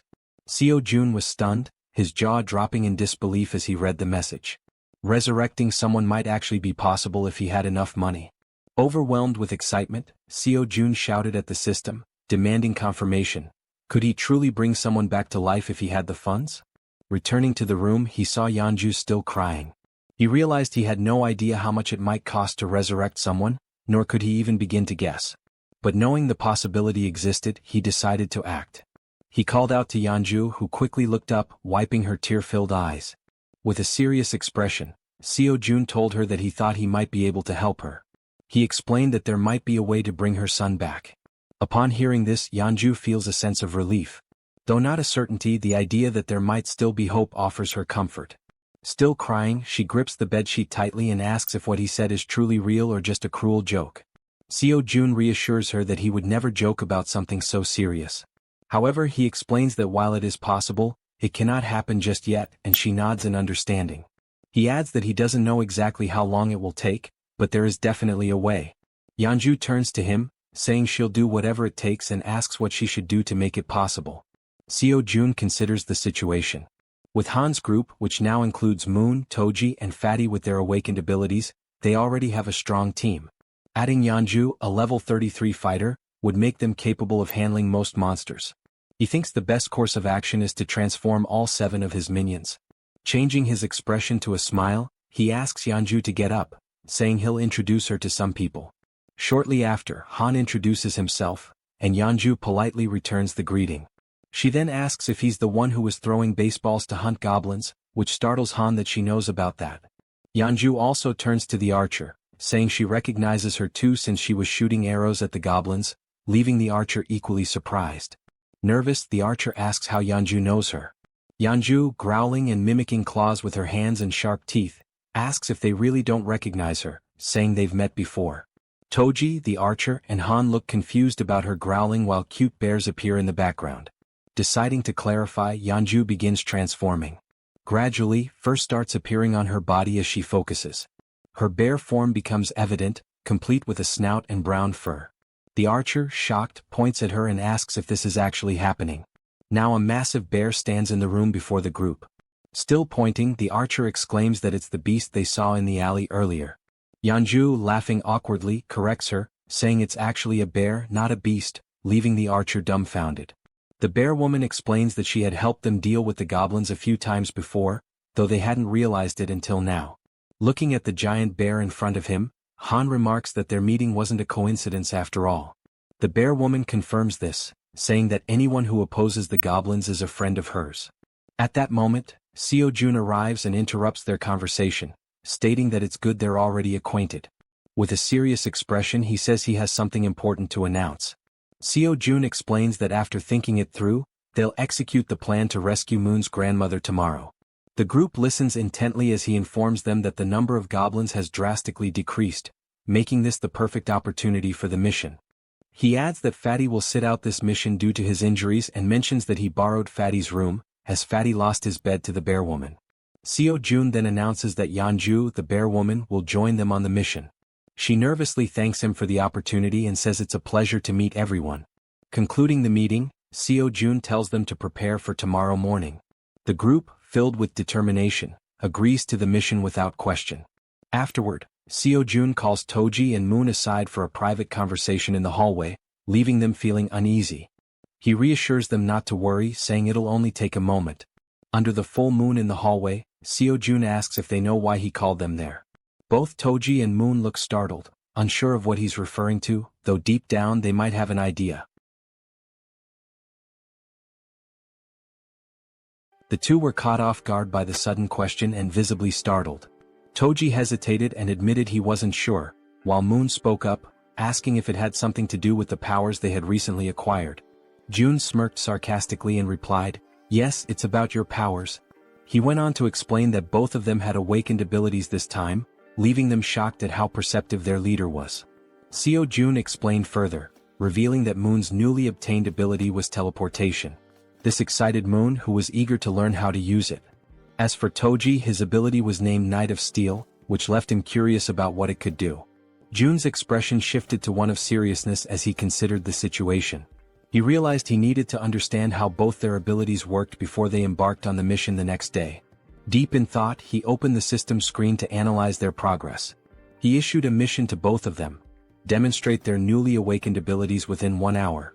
The reward for success was increased strength, while the penalty for failure was having to sleep in the corridor. The system confirmed the mission parameters, and Jun found himself intrigued by these team-oriented challenges. As Jun mulled over the situation, Toji, unable to contain his enthusiasm, called out, asking if it was true that he had awakened a new ability. Jun confirmed with a nod.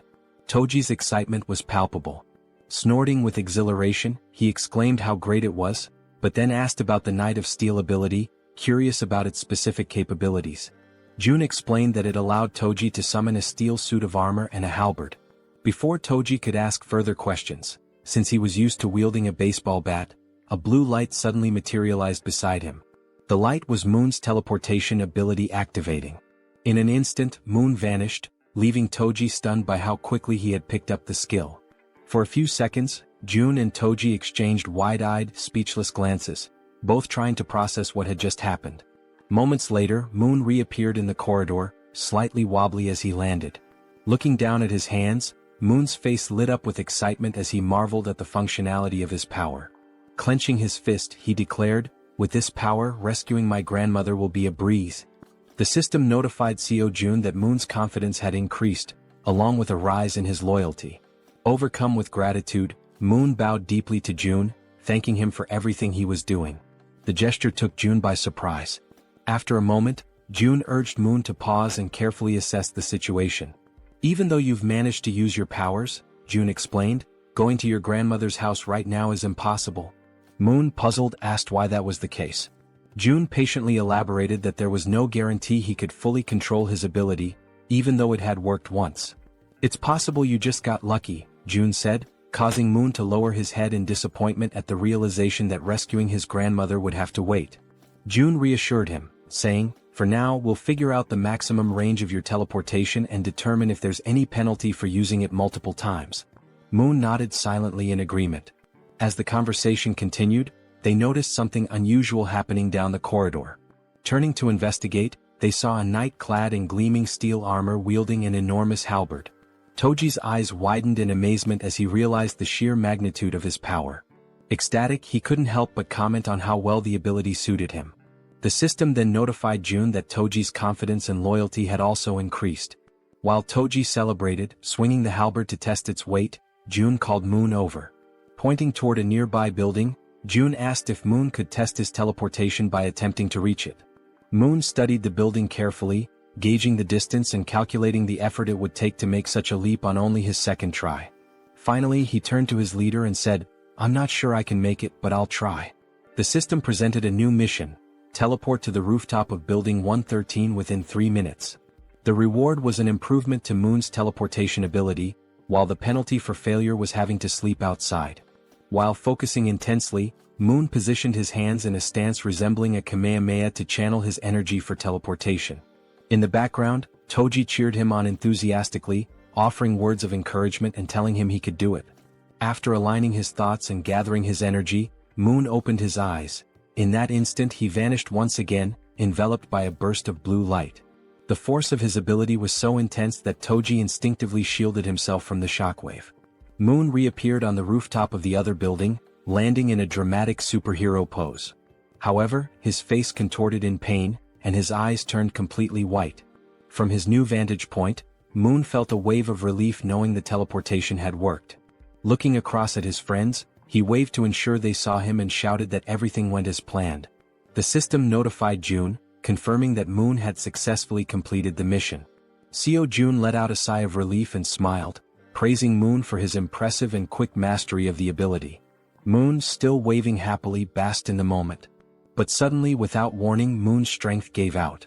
His eyes rolled back and he collapsed unconscious on the rooftop, leaving him vulnerable. Both June and Toji froze in shock, their previous excitement quickly replaced by concern. Everything had been going so well, until it hadn't. Acting swiftly, June used his ability to summon a servant, bringing Moon's unconscious body back to their corridor. Moments later, they laid Moon down in one of the beds to let him recover. "Is he going to be okay?" Toji asked anxiously. June, studying the system's readout, reassured him, "Yes, he's just unconscious. The teleportation ability took a lot out of him." He explained that with enough rest, Moon would be fine. The system confirmed that Moon was healthy and in a deep sleep. June added, "This probably happened because he's not used to using the ability yet." Relieved, Toji sighed and said he was glad to hear it.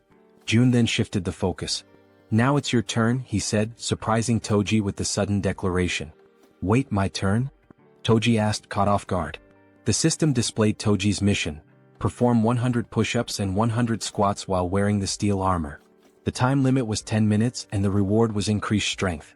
The penalty for failure? Sleeping outside. Without hesitation, Toji began the exercises, starting with the push-ups. Clad in his heavy steel armor, every movement required an incredible amount of effort. Sweat poured down his face and dripped onto the floor as he pushed himself to the limit. Determined, he moved on to the squats, completing the second half of the mission with gritted teeth and unwavering resolve. When he finished, Toji stood tall, exhausted but triumphant, shouting, "Mission accomplished. I did it." The system confirmed his success, notifying June that Kang Deoksu, Toji, had completed the mission. Breathing heavily, Toji leaned against the wall to catch his breath while June observed him, impressed. With a body like his, so athletic and resilient, it's no wonder he has such endurance, June thought to himself. Suddenly, the system displayed a new message, something June had never seen before. "What's this?" June muttered, his eyes narrowing at the unexpected notification. As he studied the screen, Toji asked, "Is that really all for the mission?" June nodded, smiling warmly. "Yes, great job. You can go rest now." The system finished calculating and displayed a notification. Toji's strength had slightly increased. Turning to June, Toji expressed his gratitude. "Thanks for taking the time to help us. I really appreciate it." June, surprised by the sudden notification and watching Toji feel the changes in his body, noticed a new sense of energy radiating from him. Looking at his own hands, Toji clenched them into fists, feeling the power coursing through his veins. "This reward changes everything," he said with a confident smile. The next day, somewhere in a dark alley in Busan, Han screamed in desperation, urging everyone to run. The group scattered, fleeing for their lives as a ferocious horde of goblins pursued them. Toji, however, stopped running and turned around, his fury evident. Assessing the situation, he decided to act. The goblins, focused on their chase, were suddenly blinded by a brilliant light shining in front of them. As they adjusted their vision, they saw a towering figure clad in a steel suit of armor wielding a massive halberd. Without hesitation, Toji charged forward and struck the nearest goblin, impaling it with his halberd in one swift, powerful motion. Then Toji unleashed a flurry of diagonal strikes in rapid succession, cutting down goblins one after another. But the goblins, fueled by rage, refused to give up and surged forward with a determined attack. Expecting a direct assault, Toji braced himself, but the goblins cunningly outmaneuvered him, slipping past to target the more vulnerable backline. In an instant, arrows struck the goblins' heads in swift succession, ending their rampage permanently. Toji turned to see what had happened and spotted Moon wielding a bow and arrow. "Don't worry," Moon called out confidently. "I'll handle any goblins that get past you. Focus on the ones ahead." Gripping his halberd tightly, Toji turned back to the remaining goblins. A smirk spread across his face as he responded, "Got it?" Seeing Toji's renewed focus, the goblins froze, hesitating in their attack. One by one they began to retreat, turning back to where they came from. Frustrated, Toji yelled at them to come back and face him. As the goblins retreated, terror gripped them when a massive shadow appeared before them. It was the bear girl, her glowing red eyes piercing through the chaos. This was her dramatic first appearance, emerging from an ambush prepared for the retreating goblins. The goblins had no choice but to surrender to their fate, collapsing in despair and lamenting their past misdeeds. The group showed no mercy. Moon's arrows flew with precision, Toji's halberd struck powerfully, and the bear girl slashed through the goblins with her razor-sharp claws. Together they defeated the goblins one by one. Seizing the opportunity, Han shouted to Moon, "Now's your chance. Go." Moon, understanding the urgency, broke into a sprint toward his grandmother's house. "Thank you, Han," he called back as he ran, grateful for the opening created by his comrades. Meanwhile, the system notified Seo Jun that the citizen Moon had completed his mission. A pop-up appeared, stating that it was now evaluating the missions Moon had completed. Back in the comfort of his room, Seo Jun sat with his ultimate eyes ability activated, observing the system screen while slurping on cup noodles. The system pinged again, declaring the evaluation complete and awarding him 132,966 won, which was deposited into his Shutin's wallet. Jun paused mid-bite, stunned by the reward. This time it was actual money. Returning to his meal, Jun reflected on the situation. When Toji completed his mission, the reward had been strength, suggesting that additional rewards were now randomized. It makes sense, Jun thought. The missions are getting harder, so the rewards should scale with the difficulty. The system chimed again, confirming that Moon had completed all the missions available to him for the day. It also announced it would begin evaluating the rewards for Moon's completed tasks. The assessment concluded instantly. Still savoring his noodles, Jun grinned and said, "All right, let's see what the reward is." The system congratulated him for hitting the jackpot. For those unfamiliar, it clarified that a jackpot is the maximum prize accumulated in games of chance like slot machines or lotteries. Reading this, Seo Jun froze, momentarily stunned. Paralyzed with anticipation, he stared at the screen, waiting to see what incredible reward the jackpot would bring. Still staring at the system notification, Jun remained frozen in shock, his cup noodles stuck in his throat as he tried to process what the jackpot could possibly be. Then the system displayed the reward, a skill point granted as part of the jackpot. Upon reading this, Seo Jun's lips curled into a satisfied smile. This was perfect. He could choose exactly where to use the point. Back on the streets, Moon sprinted toward his grandmother's house at such an incredible speed that a faint blue aura trailed behind him. As he drew closer, exhaustion crept in, sweat dripping down his forehead. His mind raced with anxious thoughts. What if something had happened to her? Upon arrival, the house came into view, a small, simple home, completely unprotected against monster attacks. There were no barriers, no fortifications, just an ordinary house standing vulnerably amidst the chaos. Moon didn't hesitate. He rushed to the door and pushed it open, but a deep fear clawed at his chest. Frantically, he dashed through the house, checking every room as he called out, "Grandma, where are you?" Then he reached the bedroom. His eyes widened in shock. There she was, lying on a futon mattress, peacefully asleep, far calmer than Moon had ever imagined she would be. Cautiously, he approached, gently placing a hand on her shoulder. "Grandma," he whispered, shaking her lightly, hoping for any sign of response. Slowly, her eyelids fluttered open. Her voice was faint and drowsy as she murmured, "Who is there?" She reached out, her frail fingers brushing against his hand. "Moon, is that you?" And at that moment, ninjas cutting onions must have passed through the room, because Moon's vision blurred as he choked up, his chest tightening with overwhelming relief. Tears streamed down his face. His body trembled as he sobbed uncontrollably, overwhelmed by the sheer relief that she was still alive. Unable to hold back, he threw his arms around her in a warm, desperate embrace, whispering apologies between his sobs. "I'm sorry, Grandma. I'm so sorry it took me so long to come back for you." Despite his tears, the old woman smiled kindly and patted his back. "You're such a brave and kind boy, Moon. I knew you would come for me." At that exact moment, a system notification appeared in front of Seo Jun. Moon's loyalty had reached 100. Moon was now officially registered as a vassal. The number of available vassal slots had increased. Jun squinted at the system window in confusion. What's this? Apparently, reaching a certain level of trust unlocked an additional vassal slot. The system then displayed his current vassals. Choi Hyungjin aka Fatty, level 20, Moon level 30, and Kang Deoksu aka Toji level 25. Scratching his chin, Jun was taken aback. Wait, so I can level them up too? Curious, he decided to check how much it would cost to upgrade Moon's level. He tapped the plus symbol next to Moon's name. A new notification popped up. Insufficient funds to level up. Then another window appeared, showing the required amount. 100 million won is needed to upgrade Vassal Moon to the next level. Jun's jaw nearly hit the floor. His hands clenched into fists. 100 million won? His face twisted in frustration as he rubbed his temples. That's insane. Just for one vassal? With a sigh, he ran a hand through his hair and lightly punched the table. I'm sorry, Moon, he muttered under his breath.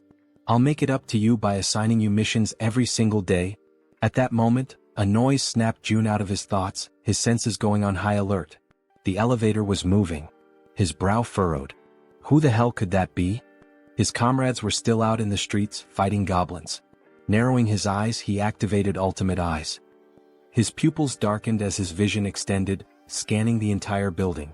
Two people stood outside one of the apartment doors. A man and a woman. The man carried a box on his shoulder, while the woman knocked on the door, asking if anyone was inside. Something felt off. Their expressions weren't exactly friendly, and their dark under-eye circles hinted at exhaustion or something more sinister. June immediately recognized the apartment. Inside was Fatty's wife. From the other side of the door, she hesitated. Hearing the knocking and voices, she called out cautiously, "Who is it?" Assuming it was urgent, she made a quick decision and opened the door. Standing there was the young woman, who greeted her with a bright smile. "Hello," she said cheerfully. "I'm Kim Dabin." Then she gestured toward the man beside her. "And this is my younger brother, Kim Miho." She continues, mentioning that they live in unit number 1701. Intrigued, Fatty's wife asks what brings them there. The girl sighs, explaining that she only came because she desperately needed help, leaving Fatty's wife wondering what kind of help she could possibly need. Then, with a sudden burst of desperation, the girl blurts out, practically shouting, "Would it be possible for you to let me take a shower?" Fatty's wife is completely caught off guard. Her jaw drops. Of all the things she had expected to hear, this was the absolute last. Still trying to process it, she blinks in disbelief and asks if she heard correctly.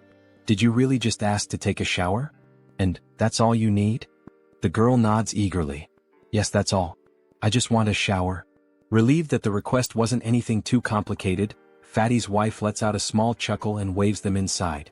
"Well, that's easy enough. Come in." The two enter, expressing their gratitude. The man, still carrying the box on his shoulder, also thanks her before asking where he should put it. Curious, Fatty's wife asks what's inside. As he places it down on the floor, the girl, still grateful, explains that it's just canned food and some miscellaneous supplies. The man opens the box, revealing various types of canned goods, exactly as she had said. Seeing this, Fatty's wife smiles and thanks them, mentioning that they really didn't have to go through all that trouble. The girl waves it off. "It's nothing really. If you think about it, I just walked into a stranger's house and made a pretty weird request." Just as she finishes speaking, something catches her attention from the corner of her eye. She turns her head slightly, her gaze landing on the collection of bows lined up against the wall, alongside Toji's baseball bat. Curious, she can't help but ask, "Do these bows and that bat belong to the owner of this apartment?" Fatty's wife wasn't expecting that question. Still, after a brief pause, she shakes her head. "No, actually. These don't belong to the apartment's owner. The real owners live in another unit, but it's kind of a complicated situation to explain in just a few words." The girl nods in understanding. "I see." Watching everything unfold, Seo Jun deactivates his ability and thinks to himself that so far they don't seem like bad people. He then shifts his gaze toward the window and murmurs to himself, "I'll go check it out later." After a brief moment of thought, he adds, "I also need to talk to them. I want to ask if they'd be willing to help rescue other survivors from the nearby apartments." Before he can dwell on it further, a sudden system notification pops up. June blinks in surprise as the message appears before him. "You have successfully hunted a red tiger." A second notification follows immediately after. "You have gained a large amount of XP." Then another. 39,783,201 has been deposited into the Ultimate Shutin's wallet. And finally, one last message. "Your skill level has increased and you have acquired a new ability." June stares at the notifications, his eyes widening in shock. What just happened out there? He hadn't even been paying attention for that long. How could so much have changed in such a short time? Without hesitation, he forces himself to reactivate Ultimate Eyes, pushing his abilities to their limit despite the strain. Outside, the battlefield is far from calm. Han, the archer, and the guy with glasses are both lightly wounded. In front of them, the corpse of a massive red tiger lies motionless on the ground, and next to it, the werebear is also severely injured, struggling to move. The rest of the group stands frozen, unsure of what to do next. June observes everything, but a strange feeling creeps up on him. his stomach twists, and his chest tightens as a wave of unease washes over him. What the hell just happened? Suddenly, a sharp pain shoots through his body. His muscles spasm, cold sweat dripping down his face as an overwhelming pressure grips his chest. He groans in agony, barely able to keep himself upright. Then the system sends another notification. You have discovered individuals who are eligible to receive citizenship. Through the pain, June barely manages to process the message. There are still people who aren't citizens yet? His breathing is ragged, but he forces himself to speak. System, grant them citizenship. A new notification appears instantly. A list of names flashes across the screen. Citizenship has been granted. And then, another alert. You have officially reached 50 citizens. An additional message follows. The amount of XP and money that citizens can earn has increased by 100%. But the surprises don't stop there. A final notification appears on the screen, revealing something unexpected. As the number of citizens has reached a specific threshold, all citizens have unlocked a new ability, Power of Trust. June stares at the words mind racing. Power of Trust. What does that even mean? Despite his lingering confusion, his thoughts drift back to the battlefield. He clenches his jaw. Did anyone get seriously hurt? Back on the streets, we see Moon, slightly injured and gasping for breath, making a tremendous effort as he carries his grandmother on his back. Everyone else is also wounded, running desperately while providing cover for Toji, who is carrying the injured werbear woman.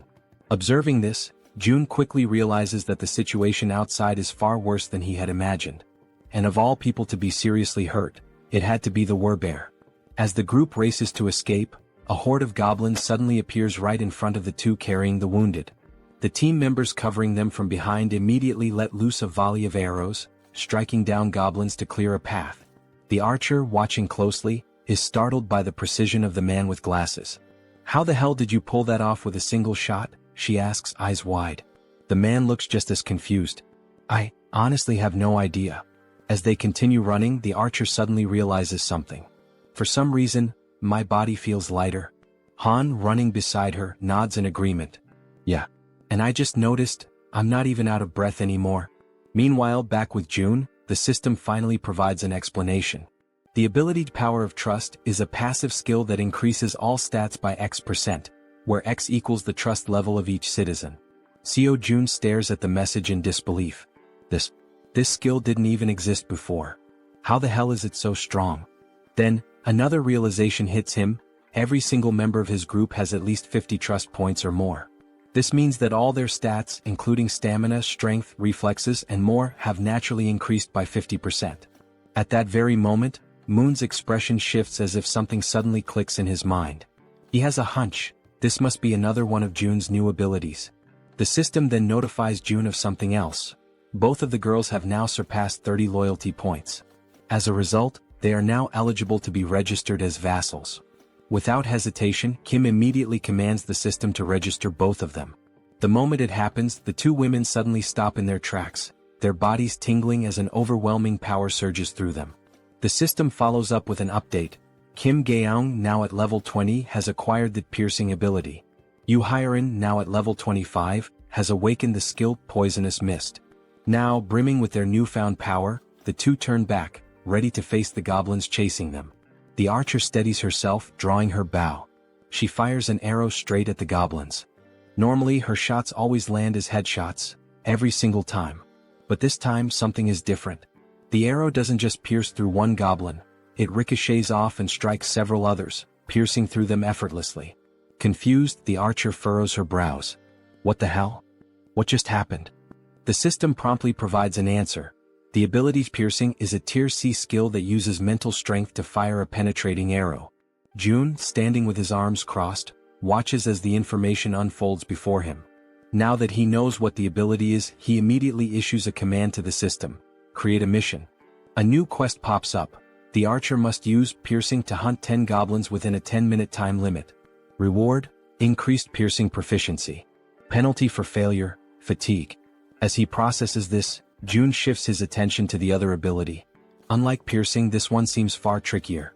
Poisonous Mist is a deadly attack, and while it's classified as a B-rank skill, using it incorrectly could endanger the entire team. June exhales sharply, deciding to deal with it later. I'll figure it out when the time comes. Just then, the system sends another notification. The archer has successfully completed the mission. 10 goblins eliminated. A new message follows. The maximum number of missions available for today has been reached. Evaluating. June sighs, unimpressed. The rewards weren't that great this time. But now that the battle outside has settled, he decides it's time to check on the citizens living on the lower floors. Activating ultimate eyes, he scans the corridors. His gaze locks onto the silhouette of a man walking calmly through the halls, his hands tucked into his pockets. June watches as the man heads toward the bathroom, likely to collect water. Smart. June notes that this man has good survival instincts. He's gathering water before supplies run low. Shifting his focus elsewhere, June spots another pair, a man and a woman sitting together, preparing to eat. He observes them for a moment, realizing something important. They're already capable of gathering food and water on their own. Then, in another part of the building, something unexpected catches his eye. A woman. She's lying motionless on the floor inside a room. Without a second thought, June bolts toward her. The system immediately provides an update. Kim De-jung. Trust level, 18. Ability, healing, awakened. June's heart pounds in his chest. Healing? His eyes dart between the system message and the unconscious woman on the floor. He reads the ability description. She can heal wounds. A surge of urgency floods through him. She's the first healer they've found, and they desperately need her. Without hesitation, June sprints forward. He has to help her, no matter what. After sprinting through the hallways, June finally arrives in front of the door to the room where the woman had collapsed. His breathing is still heavy from the run, but he quickly composes himself and reaches for the doorknob. Slowly, he tries to turn it, hoping to gain access without any trouble. However, to his surprise, the door is locked from the inside. A deep frown settles on his face as he realizes there is no way for him to open it from the outside. The sudden obstacle causes his shoulders to slump slightly, and he takes a step back, frustration creeping into his thoughts. But just as he starts to contemplate another course of action, something unexpected happens. His eyes widen momentarily as a new notification from the system appears before him. By sheer coincidence, or perhaps fate itself, he has just acquired a new skill. The system promptly displays its details. The ability is called Invisible Hand, and it is currently at level 1. According to the description, it allows him to summon and control an invisible hand at will. Reading the notification, a surge of newfound determination fills his chest. His grip tightens into fists as he mentally acknowledges the absurd but undeniable reality of his newfound power. Silently, he expresses his gratitude for this sudden stroke of fortune. Closing his eyes for a brief moment, June focuses his thoughts entirely on the locked door before him. He visualizes himself breaking the lock, willing it to yield under his command. When he finally opens his eyes, he is met with an unexpected yet welcome sight. Right before him, materialized out of shut-in energy, is a lock-breaking tool, a sturdy bolt cutter formed entirely of the same strange energy he has come to rely on. Without hesitation, he reaches forward, taking hold of the newly formed tool. The cold sensation of the manifested object in his grip confirms its existence. Without wasting another second, he positions it against the lock and applies pressure. A sharp snap echoes through the quiet hallway as the lock gives way effortlessly. With a swift motion, he pushes the door open and rushes inside. The moment he steps into the dimly lit room, his gaze immediately lands on the unmoving woman lying on the floor. Now that he is seeing her up close, the eerie stillness of her body makes the entire scene feel unsettling. June quickly kneels beside her, concern evident in his expression. Reaching out, he gently nudges her shoulder, his voice calm yet firm as he speaks. He asks if she can hear him, if she is all right, urging her to wake up.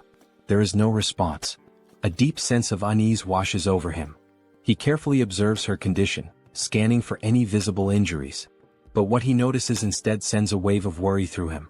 Her face is unnaturally pale, her lips dry and cracked. Severe dehydration. His mind races. Dehydration this extreme could be dangerous. She needs help, immediately.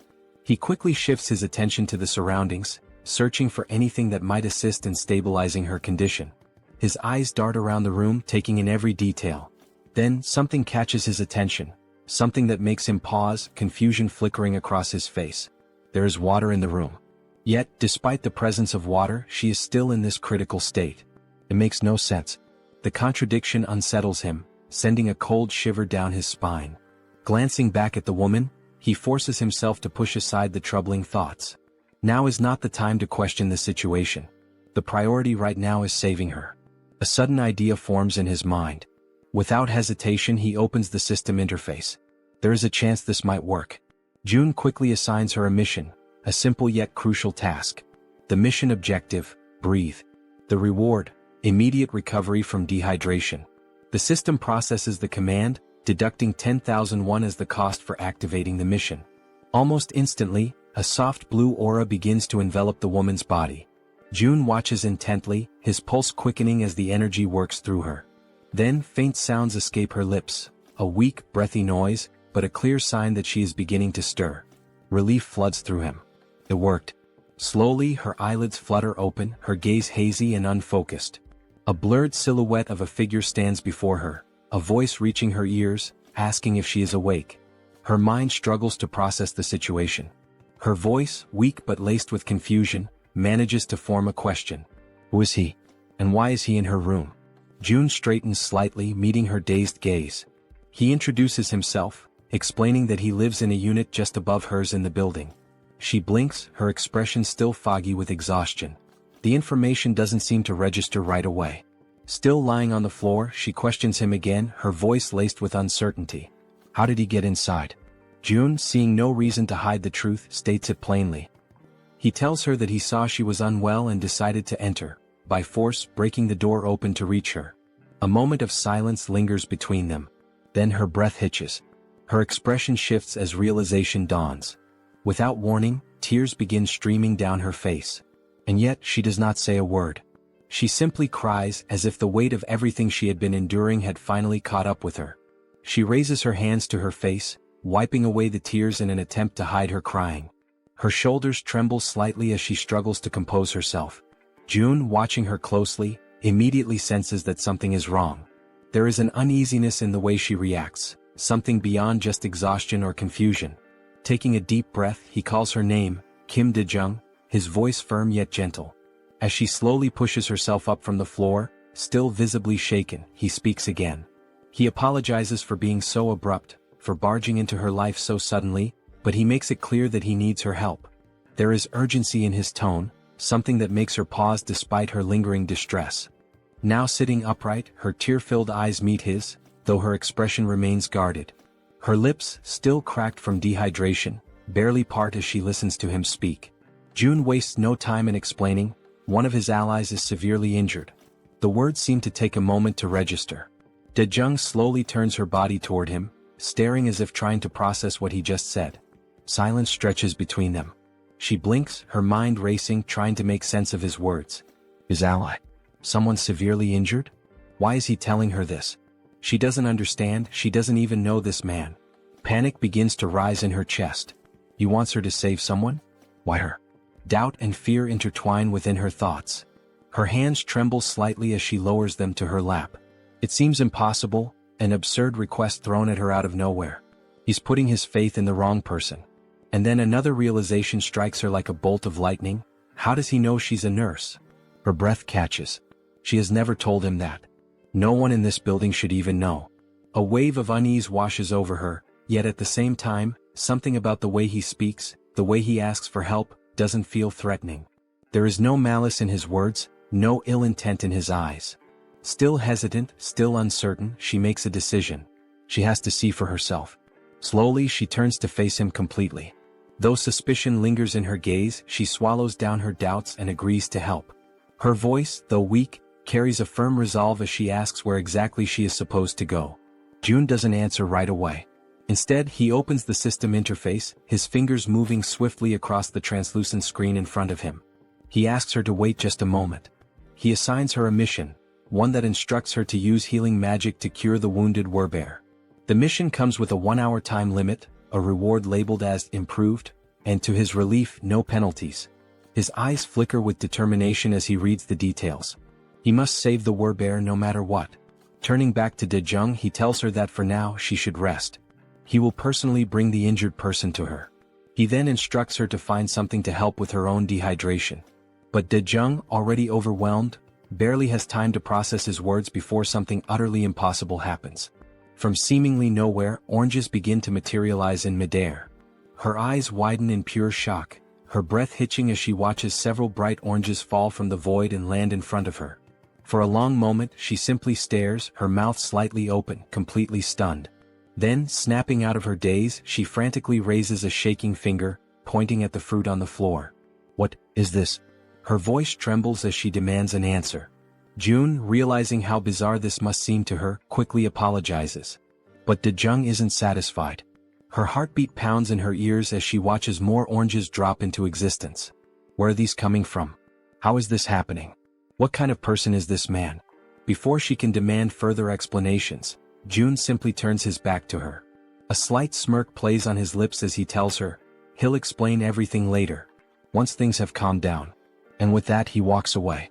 Leaving her still kneeling on the floor, still staring in disbelief, he exits the room with a final request.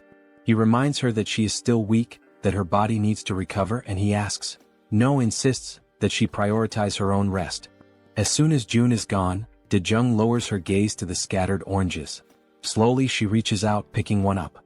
The texture, the weight, the coolness against her fingertips. It all feels real. She squeezes the fruit gently, expecting it to vanish like an illusion, but it remains solid in her grasp. A shiver runs down her spine. What is this? Still overwhelmed, she hesitantly mutters to herself, wondering if she's dreaming. Because never, in her life has she seen anything like this before. Meanwhile, June wastes no time. He rushes back to his shut-in apartment, moving with quick, determined strides. His mind is already focused on helping his allies outside as fast as possible. The system chimes with a notification. The healer's trust level has increased. He stops for a brief moment, narrowing his eyes at the message. She hadn't trusted him before. That much was obvious. But now, it seems like her perception of him has changed, even if only slightly. Still, it isn't enough for him to let his guard down.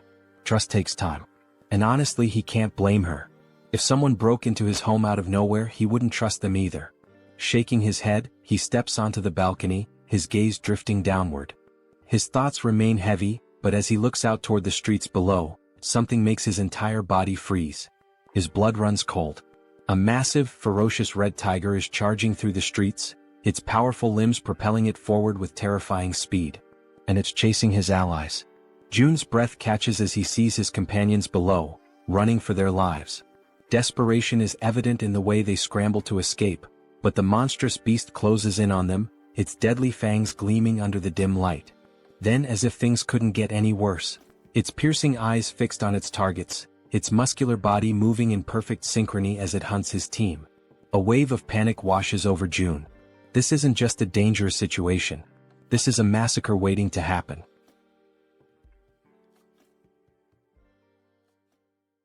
June stood frozen in shock as he took in the sight before him. There wasn't just one red tiger. Another had appeared, a second ferocious beast, separate from the one that had already fought the Werbear woman and left her gravely wounded. Down below, chaos continued to unfold. The massive red tiger prowled menacingly, striking fear into the hearts of the remaining group members, who were now running desperately, not daring to look back. Fear gripped them entirely, their survival instincts pushing them forward. Amidst the frantic escape, Harem, the girl who had received the power of poison, misstepped. Her foot twisted unnaturally, and pain exploded through her leg as she collapsed onto the hard ground. A sharp, involuntary cry of agony tore from her throat. Both the archer woman and Han immediately stopped in their tracks, their faces contorted with panic. Their eyes darted back to her, calling out her name with pure desperation. Gritting her teeth, Harem struggled to push herself up, trying to fight through the pain. But her body was already beyond exhaustion, her limbs heavy, refusing to obey her will. No matter how much she willed herself to move, she couldn't. The archer's voice rang out through the air, a raw scream of distress. Because the enormous red tiger was already preparing to strike. Its muscles coiled, eyes locked onto Harem like a predator savoring its helpless prey. It was ready to devour her, its powerful body lunging forward just as she finally managed to stagger back onto her feet. But she had yet to realize how dangerously close the beast truly was. Her mind was occupied by something else, perhaps a last-ditch plan or sheer disbelief at her predicament. Then at last she turned her head. And in that instant she understood. The beast was right there. The realization hit her like a tidal wave, crashing down and swallowing her whole. A cruel truth settled into her bones: there was no escape. For a brief, soul-crushing moment she stopped resisting. The fight drained from her eyes and she surrendered to the inevitable. She stood still, bracing for the end, waiting for the red tiger's jaws to clamp down and rip her apart. And then, in a sudden flash of light and violet smoke, she was gone. The tiger's gaping maw snapped shut on empty air. A growl rumbled deep in its throat, confusion flickering through its burning eyes. It didn't understand what had just happened. A heartbeat ago, its prey had been right there. And now, vanished. The frustration of the failed kill sent the beast into a deeper fury. At the same moment, Harem reappeared, disoriented, drenched in sweat, her breath ragged and uneven. Her mind reeled as she tried to comprehend what had just occurred. Had she died? Was this the afterlife? Pain surged through her limbs, sharp and unrelenting, reminding her that she was still very much alive. That was when she saw him. June. He was standing there watching her closely. It had been too close. A fraction of a second later and she wouldn't have survived. The weight of that realization pressed down on him. Harem, still trembling, looked up at him, but no words came. She was too exhausted, too overwhelmed to speak. Meanwhile, outside, the others were still running for their lives. June took a deep breath, his mind racing. At the very least, he had bought them some time. One less person in immediate danger meant the group below had a slightly better chance of escaping. Then, his system screen flashed with a new notification. He had discovered individuals who met the criteria to be granted citizenship.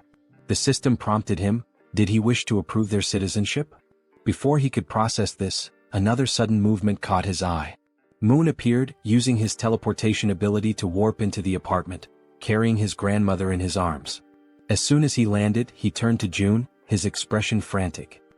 His breathing was unsteady, but his grip on the elderly woman remained firm as he pleaded for June to take care of her. June glanced at Moon, then at the frail woman in his arms. The concern in Moon's eyes was unmistakable, but June's mind was already occupied with something far more urgent. Raising a hand, he told Moon to wait. There was a bigger problem right now. Moon parted his lips, ready to argue, ready to demand an explanation. But then he looked at June's face, at the seriousness in his expression, and he understood. Whatever June was dealing with, it was far worse than he had realized. Without another word, Moon nodded. He could tell that, at this moment, his grandmother was not the priority. Down below, the relentless red tiger was still in pursuit, refusing to let up. It chased the remaining group members without mercy, its predatory instincts fully awakened. June clenched his fists, forcing himself to focus. He needed to act. Activating his new ability, Invisible Hand, he made a decision. That tiger needed to die, and he had to find a way to kill it. Down in the streets, the archer, Han, and Togi, who was still carrying the injured werbear, kept running. But no matter how hard they pushed themselves, the red tiger was catching up. Han risked a glance over his shoulder, his stomach twisting with dread. If this continued, they were all going to be devoured. He had to do something. Instinct took over. Without a second thought, Han skidded to a stop, planting his foot firmly on the ground. His fingers tightened around one of his baseballs. His heart pounded in his chest as he raised his arm, channeling everything he had into one throw. A faint blue glow began to radiate around him, intensifying with each passing second. He poured everything into it. Then, he hurled the ball with all the force he could muster. It soared through the air, cutting through the night like a bullet. For a moment, hope flickered. Maybe, just maybe, it would hit. But in the blink of an eye, the tiger dodged. The ball shot past it, colliding uselessly with the ground. A low, guttural growl rumbled through the air. Then, the red tiger threw back its head and roared, a deafening sound that reverberated through the city streets, a declaration of its dominance. The archer's voice rang out in terror as she screamed for Han, begging him to run. But it was too late. The red tiger, eyes gleaming with lethal intent, lunged at him. Teeth bared, claws outstretched. Han gritted his teeth, knowing he was out of time. There was nothing he could do to stop it. But there was one thing he could still do. A single desperate choice. He turned his head and shouted for his friends to keep running. Then, without hesitation, he broke into a full sprint in the opposite direction. If he could lead the tiger away, even if it cost him his life, then at least the others might make it out alive. His chest heaved. His legs burned. Every step was fueled by sheer willpower. But deep down he knew. This could be the end for him. And still he ran. As he approached a parking lot, hoping against all odds that goblins or some other kind of monster would appear to distract the red tiger. Han continued to run with all the strength he had left. But once again the relentless beast was far too close behind him. It was undeniable now, this was truly the end for him. While sprinting, he risked a glance over his shoulder, his breath catching in his throat as he took in the sight of the enormous glistening fangs of the red tiger. They were massive, sharp, and deadly, a testament to the inevitable doom that awaited him. At that moment, his gaze locked with the tiger's, and an unspoken understanding passed between them. This was it. There was no escape. His fate was sealed. Just when all hope seemed lost, when every fiber of his being prepared to accept his tragic demise, something unexpected happened. A strange, pulsating purple force suddenly materialized and coiled tightly around the red tiger's neck. It appeared out of nowhere, wrapping around the beast with a speed and intensity that defied comprehension. In an instant, the force pulled downward with such overwhelming strength that the tiger's head was violently slammed into the ground.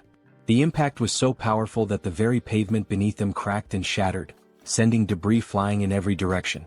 The tiger let out a guttural snarl of frustration, struggling against the mysterious force. Its powerful limbs instinctively clawed at the ground, attempting to regain stability, but the unseen energy was relentless. Slowly, its paws began to lift off the ground, its body suspended as if an invisible hand were hoisting it up.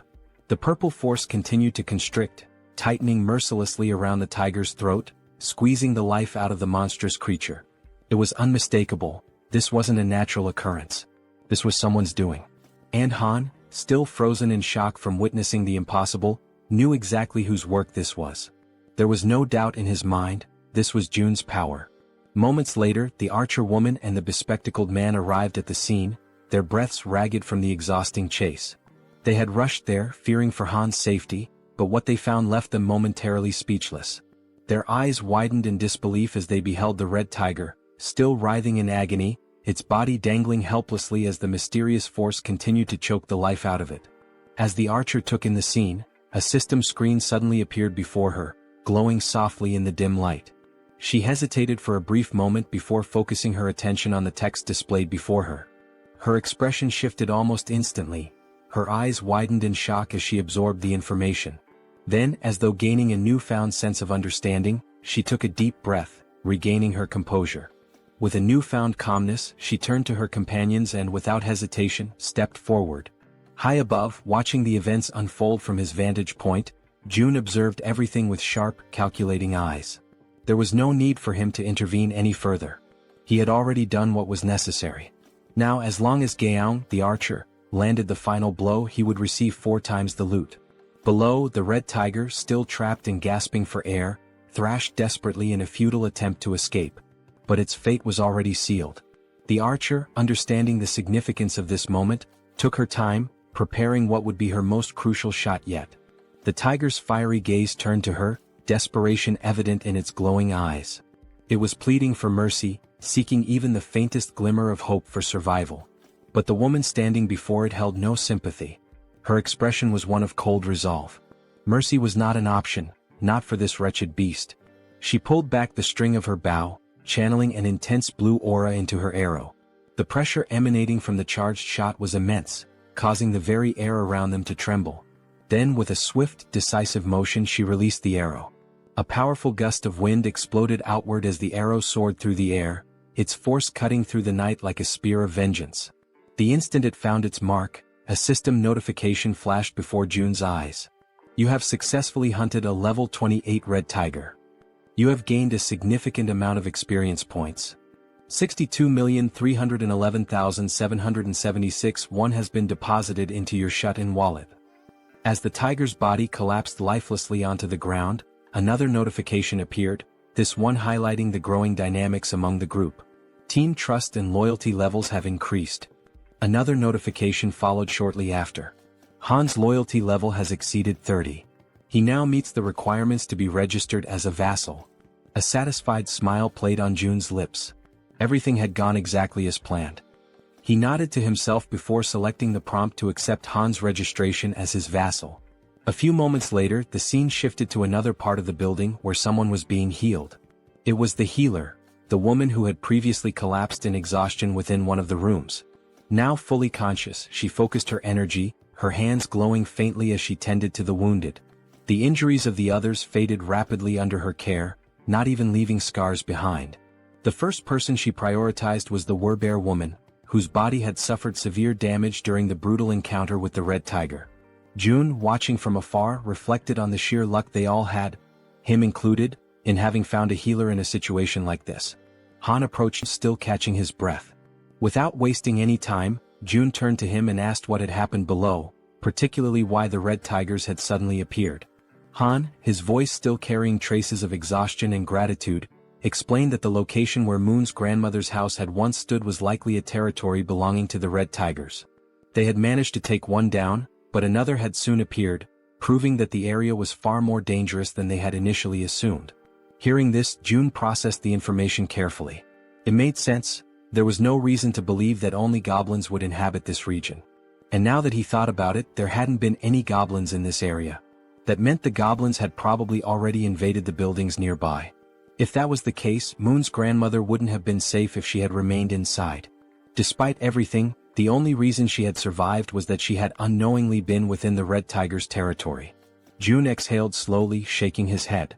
The sheer luck involved in this entire ordeal was truly something extraordinary. Just then, another system notification appeared before him. Healer's performance is being evaluated. 73,312 has been deducted for the mission. The healer let out a relieved sigh upon realizing that her task had been successfully completed. Seeing her reaction, June stepped forward and acknowledged her efforts, telling her that she had done a great job.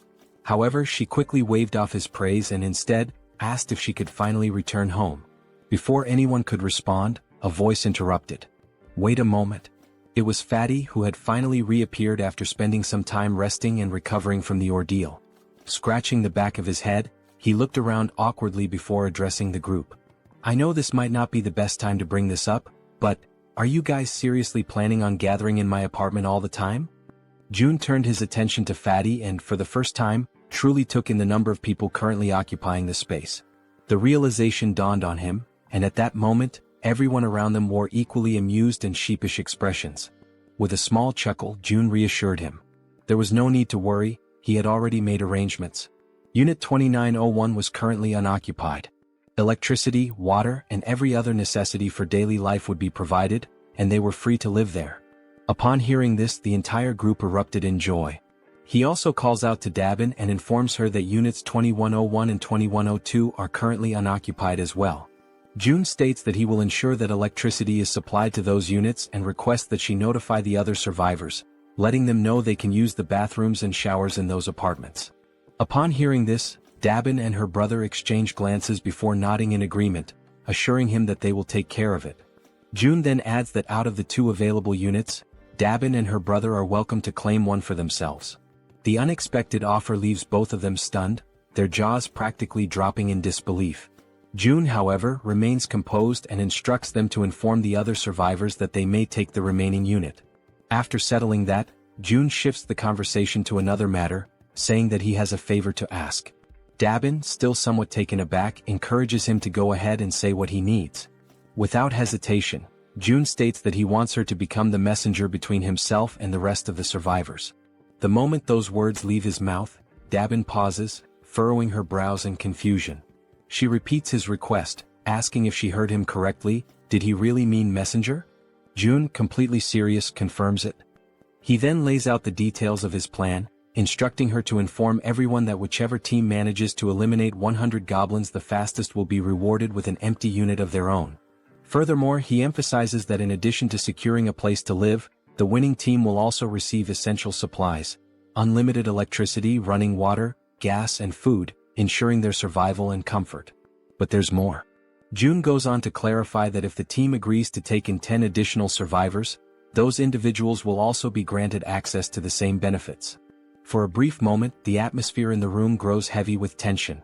The weight of June's words settles over them, and everyone seems to grasp the implications of what he is proposing. Then, as if anticipating concerns, June adds one final note. He instructs Dabin to make sure she informs them that the distribution of these benefits may take longer depending on which floor their new residence is located. As he watches their reactions, June contemplates his next move. From this point forward, he realizes, every decision will be like moving pieces in a strategic game of chess. Only those who prove their worth will receive the resources they need. At that moment, a system notification appears before him. A new quest materializes, an official mission to hunt down goblins. The quest has a strict time limit of 168 hours, a modest reward of experience points, and a harsh penalty for failure, being barred from using any shared facilities. A final message flashes before his eyes. Will you grant this quest? Yes or no?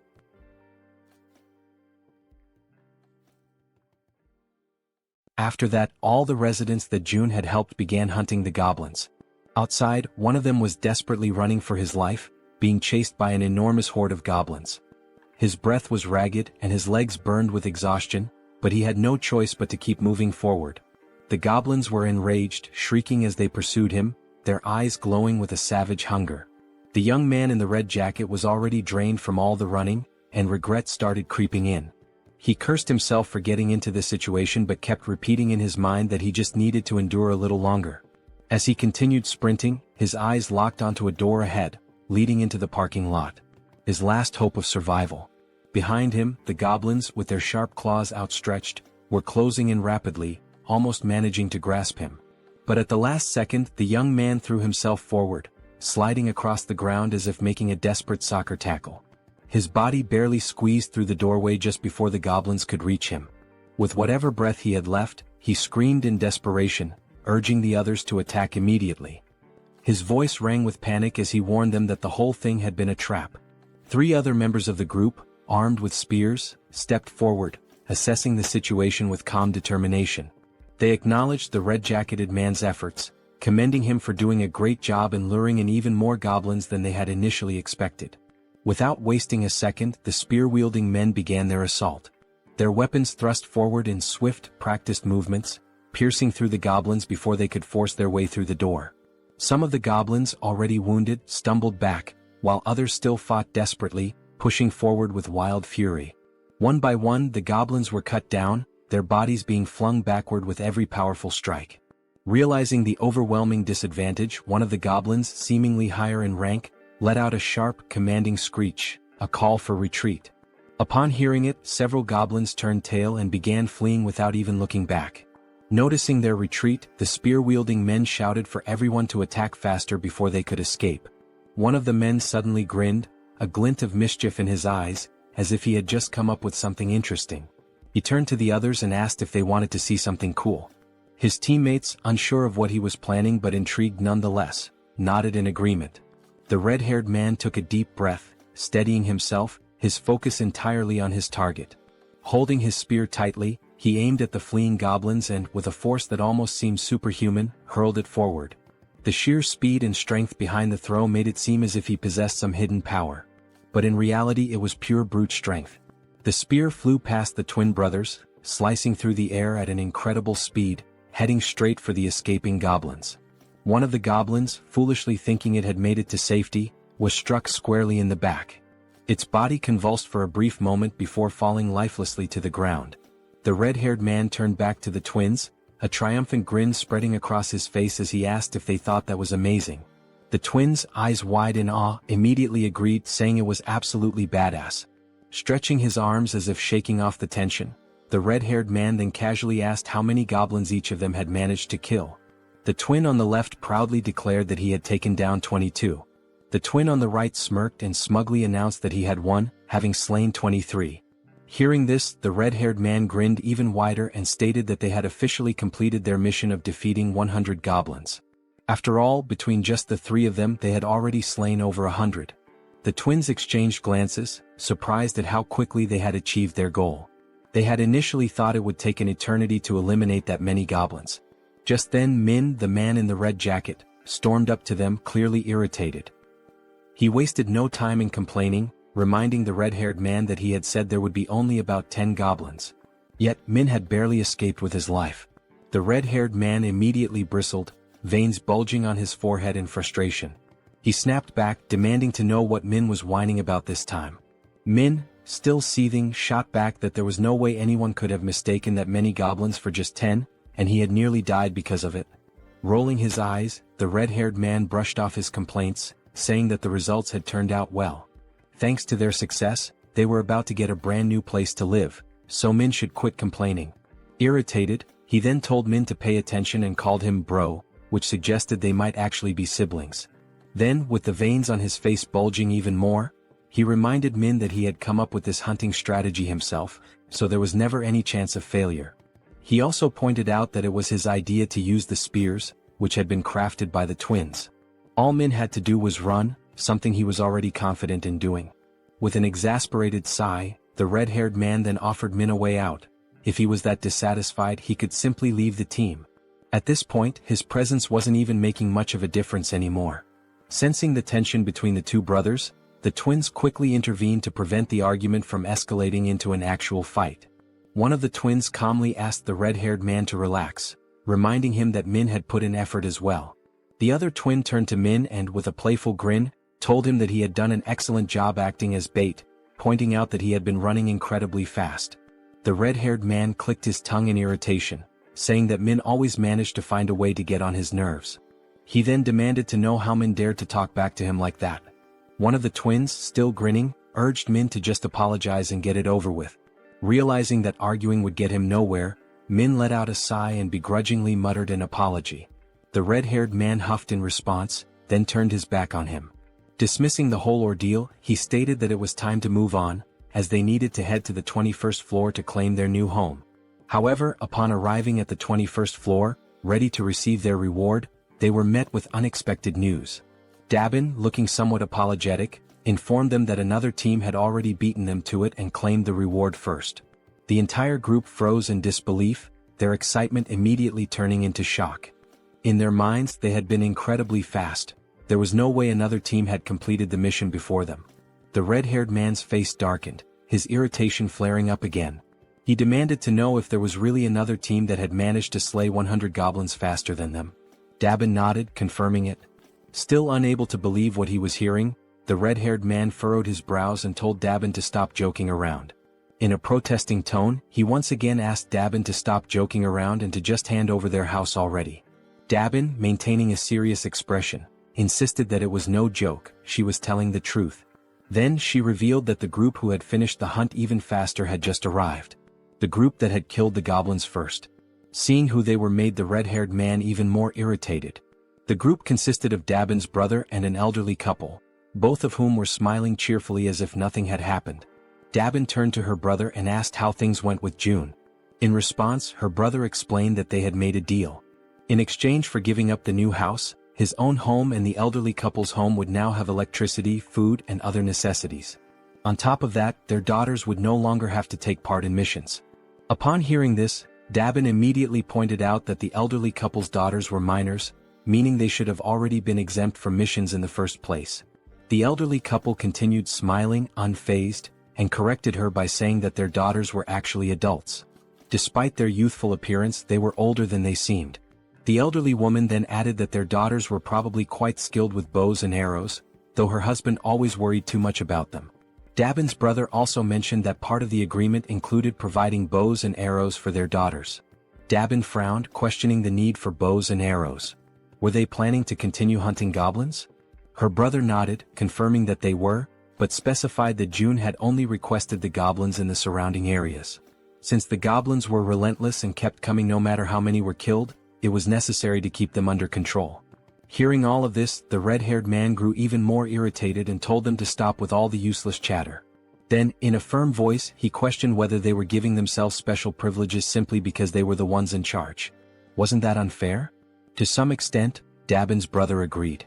That's why, to balance things out, he explained that June had ordered the second and third groups to kill 100 goblins and head to the 30th floor to receive their rewards.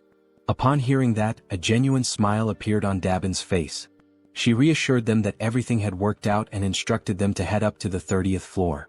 Dabin then added that Seo Jun would be waiting for them there, while the red-haired man, still visibly irritated, remained bitter about not being the first group. As they ascended in the elevator, the red-haired man suddenly asked if the guy's name was really Jun, since he looked younger than all of them. Then, laughing with clear sarcasm, he commented on how ridiculous it had been to hear Dabin speak so respectfully about this June. One of the twins joined in on the sarcasm, joking that maybe Dabin saw June as some kind of god or something. The other twin laughed as well and scoffed, saying, "God my ass. At most he's just the leader of some cult." Then, as if pondering the idea, he questioned whether this Seo Jun guy was even sane in the first place. Min, who had been listening to all of this quietly, murmured under his breath that all of them were being protected thanks to Jun's abilities. Therefore he suggested that maybe they didn't have the right to speak about him like that. The moment those words left his mouth, the atmosphere inside the elevator changed. Everyone else became visibly irritated. The red-haired man, looking more annoyed than ever, questioned if all of them were just trying to get on Jun's good side. That single remark filled the elevator with a tense silence. Everyone was now staring at Min. As expected, the red-haired man, frustrated beyond belief, cursed at Min under his breath. Then, glancing over his shoulder with a menacing expression, he warned Min that they would have a little talk later. At that moment the twins noticed something strange. Jun was approaching, walking at a calm and leisurely pace, one hand tucked casually into his pocket. As he neared them, he gave them a small, relaxed smile and simply said, "Hello." That simple greeting, combined with the way Jun carried himself, sent a wave of shock through all four members of the group. Feeling a sudden nervousness creeping over him, the red-haired man extended his hand hesitantly, introducing himself as Baek Sunjiob. Jun shook his hand in a firm yet casual manner, acknowledging him before commenting that he had observed how Sunjiob and his team had hunted. He noted that they had made excellent use of the barrier and that their strategy had been quite effective. Hearing that sent another chill down Sunjiob's spine. His voice slightly unsteady, he asked how Jun could possibly know that. Jun completely ignored the question. Instead, he simply smiled and stated that from now on, he would be providing electricity, water and gas to units 1301 and 1502. Sunjiob, still trying to make sense of what was happening, managed to thank him but couldn't hold back another question. How was any of this possible? Once again, Sunjiob asked how Jun was doing all of this, how exactly he was making it happen. And yet, for the second time, Jun ignored him. Instead, he casually reminded them that since they had successfully hunted 100 goblins, they were now qualified for these benefits. Then, as if the entire situation wasn't unsettling enough, Jun's expression shifted into a disturbingly eerie smile. With a tone that sent chills down their spines, he added, "By the way, I'm not some cult leader." His eyes glinted with amusement as he continued, "And I certainly don't have any intention of becoming a god." The weight of those words left the entire group frozen in place, completely paralyzed with fear and unable to react. Then, with that same eerie and slightly devilish smile, Jun raised his hand near his mouth, as if about to share a secret. "There's just one more thing." His voice carried an unsettling undertone as he announced that he had a request to make of them. Sometime after that, the new group is seen running at full speed, desperately fleeing from something. When the scene shifts to a front view, the four members are revealed to be escaping, but this time, it's not from goblins, it's from massive, bloodthirsty orcs. Their feet move swiftly as they turn a corner, frantically trying to put more distance between themselves and the monsters. As they round another street, they shout desperately for someone to hurry up and throw things at the orcs. Standing in front of them is Han, holding several spears in his hands. With a subtle smirk, Han tells them they did a good job. As the orcs remain distracted by the fleeing group, Han channels his energy into one of his spears, causing a blue aura to radiate from its blade. A system notification appears, displaying Han's stats. Level 33, holding the title of the 6th Knight, with 70 points in trust and 78 in loyalty. His awakened ability is throwing. Han's throws were already powerful, but now, by consuming mental energy, he can amplify his attack power up to 5 times. As he focuses on his throw, energy visibly gathers along the blade of his spear. The system further indicates that his physical abilities increase by a percentage based on his loyalty, that the experience points and money dropped by monsters are tripled, and that knights can grow at an accelerated rate. Then, with immense force, Han hurls the spear, striking one of the leading orcs directly. Upon witnessing its companion fall, another orc becomes enraged.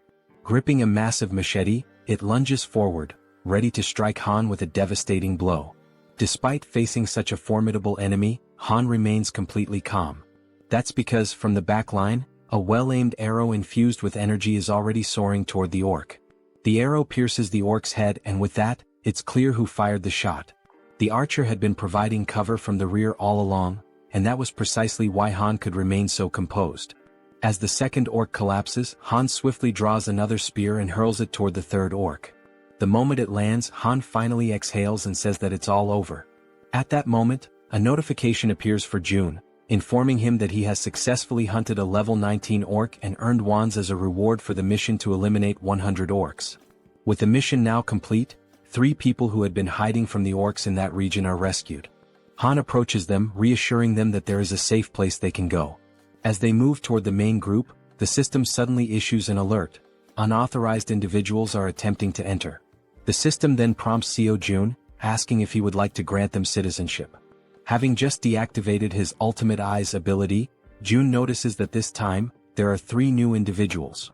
When he looks at the system's interface, he realizes that by accepting them, the total number of citizens under his care has now reached 200. A new system notification appears, confirming that citizenship has been granted to the 3 newcomers, bringing the total to 200. The system further reveals that as the number of citizens reaches certain thresholds, new abilities are unlocked. This time the ability Tax Collection has been activated. This newly unlocked ability allows him to collect 10% of all the money his citizens possess. However, it comes with a cooldown period of 30 days. Realizing this, Jun understands that the tax collection ability essentially returns a portion of the citizens' money to him.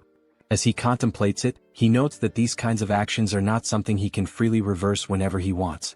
Biting his finger anxiously, he acknowledges that he will have to wait for a long time before he can actually benefit from it.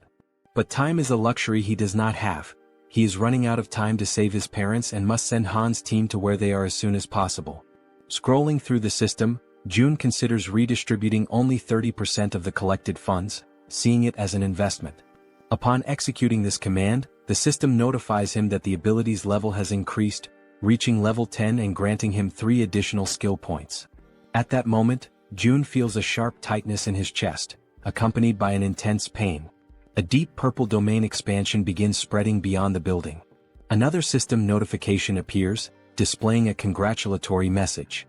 It states that with this expansion, an official declaration has been made across every corner of the apartment complex. Additionally, a fund of 1 billion wands has been deposited into his wallet. Furthermore, the construction function has been activated. Still clutching his chest from the lingering pain, Jun looks at the system screen, reading the new notification. His mind immediately starts racing, questioning what exactly this construction function entails. The system then displays a list of available facilities that can be built, along with their respective costs. It also shows the value of the fund and an annual production revenue of 30 million wands. The available construction options include a solar power generator, a store, and a training facility. As he reads through the details, Jun is visibly shocked. The annual revenue is only 30 million wands, yet installing a solar generator alone costs 130 million wands. That means he would need to maintain the solar power system for nearly 5 years just to break even. Following this realization, the system asks if he would like to proceed with installing the solar generator. For now, Jun declines, stating that his current priority lies elsewhere. The money needs to be allocated toward more immediate necessities, such as increasing the levels of his vassals. At that moment, Jun notices something different, something unusual. The system displays the total amount in the fund, exactly 1 billion wands, the same amount he had received upon leveling up. After investigating further, the system clarifies that this amount is exclusively available for construction purposes. Trying to process what he was reading, it takes Jun a moment for everything to click. But when it finally does, he smiles, realizing just how significant this is. This money is entirely separate from the funds in his personal wallet. Seeing this as an extremely positive thing, Jun quickly understands that there's no reason to hold back from using it all. Without hesitation, he accepts the installation of the solar power system. The system then informs him that the process will take 24 hours to complete and updates his remaining balance, which now stands at 867 million wands. Looking at the cost, Jun realizes that it was surprisingly cheap. This leads him to ask whether the system is capable of installing an additional solar generator. The system responds that only 1 solar generator can be installed per apartment building. With that in mind, Jun shifts his attention to the store option. As he selects it, he is met with an unexpected but pleasant surprise. The feature is far more impressive than he had initially thought. This store is directly linked to the one he already owns, allowing him to sell registered items to his citizens. However, what truly makes this ability unique is that it is not a physical store. Instead, the system produces items in real time, and as long as there are funds available, the system itself will handle the transactions. Up until recently, managing and distributing supplies had been a tedious and time-consuming task, with Dabin having to handle most of the distribution. But now, with a system-operated store in place, the citizens will be able to purchase what they need on their own. As he reflects on this, Jun realizes that he can personally set the prices, increasing overall liquidation rates even further. Without hesitation, he issues the command to install the store immediately. The system prompts him to select a location for the store's installation. He carefully considers the available locations before deciding to place it on the 101st floor. The system then displays the remaining construction time, 48 hours until completion. Finally, the third option, the training facility. The system notifies him that this training facility will allow citizens to improve their strength and endurance through basic training exercises, with a 200% efficiency boost. Additionally, for those below level 15, an extra 300% efficiency bonus will apply. Reading this, Jun feels a surge of excitement. He already knew that leveling up through training was possible, but with these additional boosts, progress would be significantly faster, making it even easier to reap mission rewards. The system also prompts him to choose a location for the training facility. Jun decides to install it across the entire second floor, converting the entire level into a dedicated training center. The system then updates, displaying a 72-hour countdown for its completion. Lastly, there are also the 3 skill points he had acquired. However, something new has also been unlocked, the itemization feature. This allows registered products to be purchased in different sizes and quantities. Intrigued, Jun taps on the system interface to learn more details. Until now, package deals were available, but individual purchases had only just become possible. Looking through the list, he sees various liquid-based items and notes that while not everything is there yet, the range of available options has expanded significantly. There are now different types of food and additional product variations. Now, with a slightly mischievous smile and a new plan forming in his mind, Jun realizes just how useful this could be. Meanwhile, back on the battlefield, Toji is clad in his knight armor, engaged in combat against an orc wielding a large knife. The orc lands a strike, but Toji's armor absorbs the impact, leaving him completely unharmed. Spotting an opening, Toji seizes the moment and delivers a decisive blow, eliminating the orc with a single strike. After defeating his opponent, Toki sighs in relief, muttering that it was a close call and that this battle is far more exhausting than expected. From behind him, Han calls out to Toji and poses a question. What would happen if he threw the halberd he was holding? Looking down at the weapon in his grip, Toji admits that he has never actually considered that possibility before. Han then asks him to hand over the halberd for a moment, wanting to try something. As soon as Han takes hold of it, a familiar blue aura begins to radiate from his hands. Focusing intensely, he prepares himself before hurling the weapon with all his might. The halberd soars through the air at an incredible speed, vanishing into the distance with overwhelming force. Toji, wide-eyed in shock, watches in disbelief before finally speaking. He had assumed Han was joking when he mentioned throwing the halberd. Now, however, the weapon was far beyond their reach. Crossing his arms, Han simply responds that he has already thrown it. Now he suggests that Toji deactivate the weapon's summoning and call it back again. Only then does Toji finally understand what Han had been thinking when he proposed the idea. Focusing, Toji channels his energy and cancels the summoning of the halberd before reactivating it. Instantly, another halberd materializes in his hands. Toji stares at the weapon in awe, his surprise quickly turning into exhilaration. Overcome with excitement, he turns to Han, calling him a genius. Han, however, remains modest and tells him not to exaggerate. Just then the female archer arrives looking somewhat tense. She informs them that they need to leave as her supply of arrows is running low. However, just as she finishes speaking, something completely unexpected catches her attention. Glancing down at the ground, the archer spots something unusual. Confused, she asks what it is, because right before their eyes, a fresh quiver filled with new arrows is materializing out of nowhere.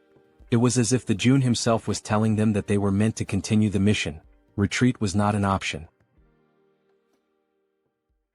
The system displays a new ability called Omni-Focus, which allows the user to activate another ability while observing an area using the Ultimate Eyes ability. After collecting the new arrows, the archer continues hunting creatures alongside the group. The system keeps notifying them of the orc kills, showing that the last one was level 19 and the amount of one deposited into the shut-in wallet. Additionally, the system indicates that some citizens have completed the mission assigned to them, resulting in more ones being spent. Furthermore, some citizens are leveling up. With his arms crossed, Jun looks at the system and realizes that he has always been right. It is indeed possible to increase attributes through mission rewards as well. A glimmer of hope begins to appear in his thoughts. Staring out the window, he notes that his parents' house is about 10 kilometers away, which would take approximately 3 hours on foot to reach. After considering this, he decides to take a walk around the building and heads toward the elevator. Upon stepping out, he makes his way toward the rooftop, approaching the highest point of the structure. Observing the state of the city in the aftermath of the apocalypse, he takes in the sight of the ruins, every single building reduced to rubble except for his own. The devastation is overwhelming, and he mutters that this is truly horrifying. Thoughts race through Jun's mind and he quickly comes to a realization. He needs to act fast as soon as possible. Opening the system window, he decides to start with Han's group. The first person the system highlights is the bespectacled man Jaehyeon. He holds the title of 7th Servant, with a trust level of 59 and a loyalty level of 33, and his awakened ability is the Raven Pact. Seeing this, Jun realizes that as long as Jaehyeon's ability is being effectively utilized for reconnaissance, it would be best for him to team up with the Warbear and the healer. The Warbear, Yeonju, is at level 33 and has awakened the Warrior Bear ability, but her loyalty remains low at only 12. Meanwhile, the healer, Kim De-jung, is at level 30 and has the awakened abilities of healing, blessing, and magic armor. Examining the details, Jun notes that unlike the healer, who is already registered as a vassal, the Warbear does not yet possess the necessary trust to qualify for vassal status. Beyond her healing ability, the healer also possesses an A-tier blessing, which enhances physical abilities by 70%. Additionally, she has a B-tier magic armor, which generates a magical barrier that protects a chosen target. Kim recognizes that those who had an awakened ability from the beginning hold a tremendous advantage and begins to wonder how he could gain the Warbear woman's trust. Recalling her desperate goal of resurrecting her son, Jun questions whether that might be the only way. He opens the system's resurrection tab and immediately, the system informs him that he does not have enough money to grant the reward, instructing him to acquire more funds. Kim clenches his fists in frustration, irritated that he still lacks the necessary amount. An idea sparks in his mind, to drastically increase the difficulty of the missions to the highest level possible. He then declares that he will set up a mission to hunt a level 40 monster, knowing that such a monster must be incredibly powerful, which in turn would yield a far greater reward. With a serious expression, he sets the time limit to 24 hours. The penalty? Death. Yet, once again, the system notifies him that he does not have enough money to provide the resurrection reward. Despite the harsh penalty of death upon failure, Jun is infuriated that the system still deems it insufficient. Then, another notification appears, momentarily catching him off guard. The system announces that he has slain a level 18 orc. An idea suddenly takes root in his mind, perhaps a group mission might work. Without hesitation, he reopens the system and attempts to issue a mission to hunt a level 40 or higher monster, with the same 24-hour time limit and the same penalty of death upon failure. However, this time the reward is modified. The Werebear's son will be resurrected, but only for 1 day. Jun accepts the mission, determining that for now, he must ensure the Werebear woman fully commits to his cause. Back in his room, Seo Jun hears desperate knocking at his door. A frantic voice from the other side pleads for him to open it. Seo Jun moves toward the door, and as he cracks it open, he barely has time to react. The Werebear woman barges in without waiting for him to open it fully. She had already been informed of the mission's reward and the possibility of resurrecting her son, which explained why she looked completely exhausted. Her eyes brim with tears as she declares, with a trembling voice, that she will do anything at all, and she is willing to start immediately. Jun tells her that it is indeed possible, but there is a strict time limit, 24 hours to complete the mission and 24 hours for the resurrection itself. Upon hearing this, the Werebear woman collapses into uncontrollable sobs, overwhelmed by the mere possibility of something she had long believed to be impossible. Tears stream down her face as she expresses her heartfelt gratitude to Jun, telling him that she is truly happy, ecstatic, to have even just 1 day with her son. With unwavering determination, she promises that she will do whatever it takes to make it happen. After that, the system notifies that she has surpassed 30 loyalty points and can now be registered as a vassal. Sometime later, Jun is seen lying in his room, staring at the ceiling. And with nothing but the power of his mind, he manages to turn on the light. Realizing that he succeeded, he shifts his focus to the faucet and attempts to do the same. He concentrates, directing his thoughts toward opening the faucet until water begins to flow. At first, only a few droplets trickle out, barely noticeable. He concentrates a little harder, and this time he manages to fully open the faucet, allowing water to gush out at maximum flow. Feeling somewhat relieved, June comments that this is pretty cool, but at the same time he has already grown somewhat accustomed to it. Now he feels as if he has become a mage, like something straight out of Harry Potter, wielding a wand and controlling electricity, water and gas with precise mastery. The system then displays an update, indicating that the store's earnings are being calculated. A total of 320,981 wons has been deposited into the shut-in wallet. Glancing at the system, June does some quick calculations and realizes that a profit of 320,000 wons suggests that today's total sales have exceeded 1.5 million won. He activates the Ultimate Eye's ability to check on the people within the building, observing what they are doing on the different floors. On another floor, a man asks how much they need to save. Another man, holding a bow, responds that the bow itself cost 150,000 won, and today they only earn 10,000 won, meaning it will take roughly 15 days. The first man calls the other an idiot, pointing out that he didn't even factor in the cost of water and food for the next 15 days. Frustrated, the man with the bow turns his back and says that since the other is so smart, he should calculate everything on his own. Observing the interactions and dynamics between the people, June notes how much the atmosphere has shifted ever since he started distributing the reward money. He also realizes that ever since the mysterious place known as the store appeared on the first floor of the building, the small amount of money earned from hunting goblins has begun to ignite a growing desire among the people to hunt even more. And now that there are no longer enough goblins left within the apartment complex, people are being forced to venture outside in search of prey. Looking at the system, he feels a certain satisfaction, as level-ups are progressing steadily, and the number of new citizens has grown significantly. The system shows that the current population is 789, with XP and money bonuses now at 100%. Fixated on the system screen, Seo Jun realizes that things are about to expand exponentially from this point forward. Then once again another notification appears. Another level 18 orc has been slain. Sometime later, down below, the Werbear woman, with her immense superhuman strength, is tearing through wave after wave of goblins, crushing them without hesitation. Now she is emitting a golden aura, striking fear into the goblins before they even have a chance to fight back. Without wasting a single second, her thoughts consumed by the possibility of seeing her son again, she charges forward, completely obliterating the remaining goblins. Once no more goblins are left standing, she begins to revert to her human form. The exhaustion catches up with her, and she breathes heavily, struggling to steady herself. From a distance, the healer calls out to her, asking if she is okay and whether she is injured anywhere. The Werbear reassures her that she is fine, stating that even if she were hurt, it wouldn't be enough to stop her. The healer, concerned, urges her not to push herself too hard, mentioning that she is eliminating all the monsters before anyone else even has a chance to fight them. The Werbear apologizes, insisting that she isn't trying to steal anyone's kills. The archer, curious, asks why she is apologizing in the first place, pointing out that by taking down the monsters so quickly, she is making things much easier for everyone. Hearing this, the Werbear feels a sense of relief. Her companions are not upset with her after all. Watching from afar using the ultimate eyes, June acknowledges that forming this team was indeed a good decision. The system then updates, displaying the Werbear woman's status. Her name is Yun, and she has now reached level 40, with her trust and loyalty both rising to 66. She has also acquired new abilities beyond just her Werbear transformation. The newly awakened abilities are Ancestral Vital Blood and Primal Frenzy. These new abilities grant her a 50% boost to melee attack damage.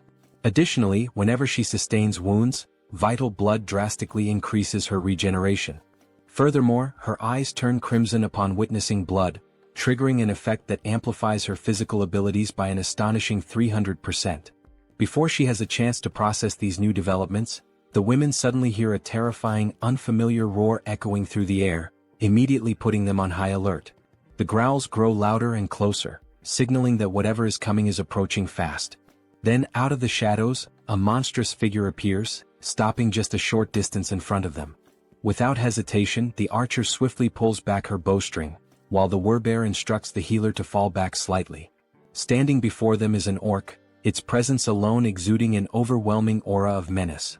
Its crimson eyes gleam ominously, and its body is riddled with deep scars, evidence of countless battles. In its massive hands, it grips a weapon resembling a giant club, and it begins to speak in a language that none of them can understand. Faced with the imminent threat before her, the Werbear woman does not hesitate for a single second and immediately begins her transformation. In an instant she completes the shift into her full beastly form, her massive figure standing in a battle stance directly in front of the orc. Now, enveloped by her golden aura, she lunges forward to attack the enemy, while in the background both the archer and the healer call out, urging her to be careful. As she charges, she lets out a deafening roar in an attempt to intimidate the orc, but he remains unfazed, standing his ground and locking eyes with her. With his club firmly in hand, the orc also assumes a battle-ready posture, prepared to engage the Werbear head-on. At that very moment, the Werbear woman unleashes her first strike. However, the orc reacts swiftly, managing to block the attack with his weapon. Without hesitation, she delivers another blow, but the orc remains solely on the defensive, skillfully withstanding the onslaught of her relentless attacks. Noticing an opening, she quickly shifts her angle, launching a strike from a different direction in an effort to land a clean hit on her opponent. Meanwhile, as the fierce exchange of attacks continues, the archer readies her bow. With unwavering determination in her eyes, she focuses intensely on her target, and a brilliant blue aura begins to radiate from the arrow. Observing the battle closely, she notices a brief moment when the orc becomes slightly distracted while fending off the Werbear's strikes. Seizing the opportunity, she releases her powerful shot with impeccable precision. Catching sight of the incoming arrow, the Werbear woman swiftly retreats a few steps to avoid being hit. The orc, displaying impressive reflexes, swiftly swings his club to deflect the projectile, narrowly avoiding the attack. However, this movement momentarily exposes a weakness, and without wasting a second, the Werbear, fueled by raw fury, surges forward with overwhelming force. With the full weight of her massive body behind her charge, she manages to slam into the orc, sending him crashing to the ground. Not allowing him even a moment to recover, she bares her enormous, razor-sharp fangs. The orc's eyes widen in terror as he realizes that this could very well be his end, and with a single devastating bite she finishes him off, bringing an abrupt end to his life. At that precise moment, the system notifies June that he has successfully hunted a level 28 orc captain, and as a result, a larger sum of wands has been deposited into the shut-in wallet. Additionally, a certain condition has been fulfilled, one that allows for the construction of a new forward outpost. This forward outpost resembles a defense tower, and according to the system, it serves as a safe zone located outside of the main home. When activated, it temporarily exerts the same protective influence as the house itself. There are two conditions for its activation. The first is that it will only be operational if a citizen holding the rank of knight or higher resides there. The second condition states that if an unauthorized individual remains inside for more than a day, the outpost will automatically be destroyed. Reading this information, June is caught off guard, surprised by the realization that he now has the ability to construct something entirely new. A grin spreads across his face as he remarks that, despite the staggering cost of 1.3 billion wands, his bank account has more than enough funds now that all the orcs have been dealt with. He decides that this forward outpost is well worth the investment. The system also displays additional details, revealing that the construction process will take 7 full days and will require 3 citizens of knight rank or higher to be stationed there. With that in mind, June realizes that his only option is to wait for those 7 days while the 3 necessary members return to occupy the outpost. As various thoughts race through his mind, the one that troubles him most is the sheer amount of time that will be lost, an entire week spent waiting. Deep in thought, he acknowledges that he cannot afford to waste too much time. Furthermore, most of the monsters near the outpost site have already been eliminated thanks to the efforts of his citizens. Understanding this, Seo Jun decisively presses the button on the system to initiate the construction of the outpost. Even though it will take 7 days, he realizes that it is not a bad option at all. If he can build this within the main house's territory, it will at least provide him with some peace of mind. As these thoughts occupy his mind, he finds himself recalling memories from his childhood, moments of pure happiness spent with his family. And now, by strengthening his domain, he believes he will be able to protect his family more effectively. Staring out the window at the ruined city beyond, he feels a deep sense of unease, knowing that bringing his grandparents here will not be an easy task. Closing his eyes, he silently wishes for his family's safety. When he opens them again, his resolve strengthens. Since things have reached this point, he decides that tomorrow he will send Han's group to begin the rescue mission. The following day arrives and once again they find themselves back at the train station. A bespectacled man watches the events unfolding before him in absolute disbelief. At the front lines, the Werbear woman is tearing through enemies, completely unstoppable, while he observes in utter shock from the sidelines. Witnessing her eliminate the monsters one by one, he struggles to comprehend how a single person could possibly be capable of taking down an orc with nothing but her bare hands. With every orc she slaughters, the realization dawns on him: she is no ordinary human. She is a Werbear. Even though he is still overwhelmed by everything happening before his eyes, he acknowledges that it all makes sense. After all, she was already incredibly powerful even before receiving June's blessing. As she continues her relentless rampage, crushing orcs with ease, one thought refuses to leave the bespectacled man's mind. How the hell did June manage to win her over? After all, not too long ago this Werbear woman was utterly obsessed with hunting goblins. The bespectacled man then considers the possibility that she may have acquired new abilities, despite already being incredibly strong. At that moment, the system displays a notification indicating that there is a mission with a strict time limit of 1 hour. They must complete the mission and return home within this time frame, though there is no penalty in case of failure. Back at the station, the bespectacled man takes position at the front to scout the area, carefully scanning his surroundings. Not far from him, he spots the rest of the group who had accompanied him on this mission.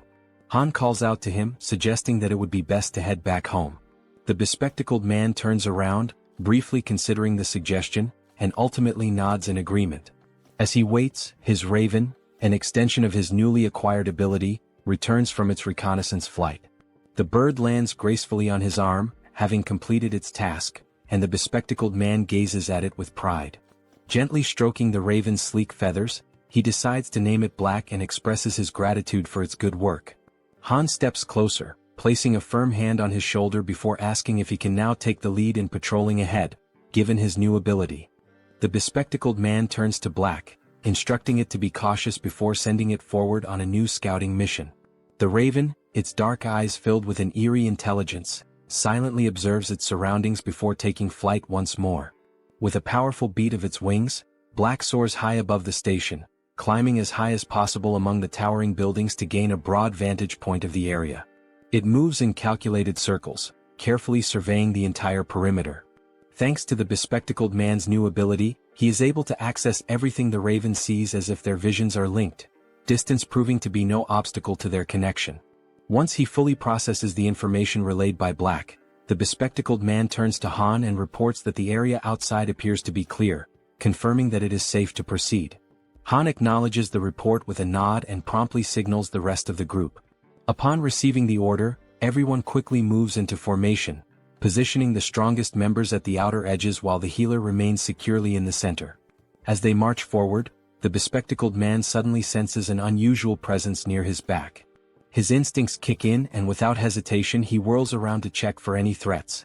A faint rustling sound reaches his ears and after a brief moment he identifies the source, a small rat scurrying along the path. Since he is positioned at the back line, the bespectacled man swiftly climbs onto the platform, stepping away from the train tracks to avoid obstructing the others. His companions continue moving ahead, yet an uneasy feeling lingers. Unable to shake it off, he turns once more to scan the area behind them, double-checking to ensure that they are not being followed.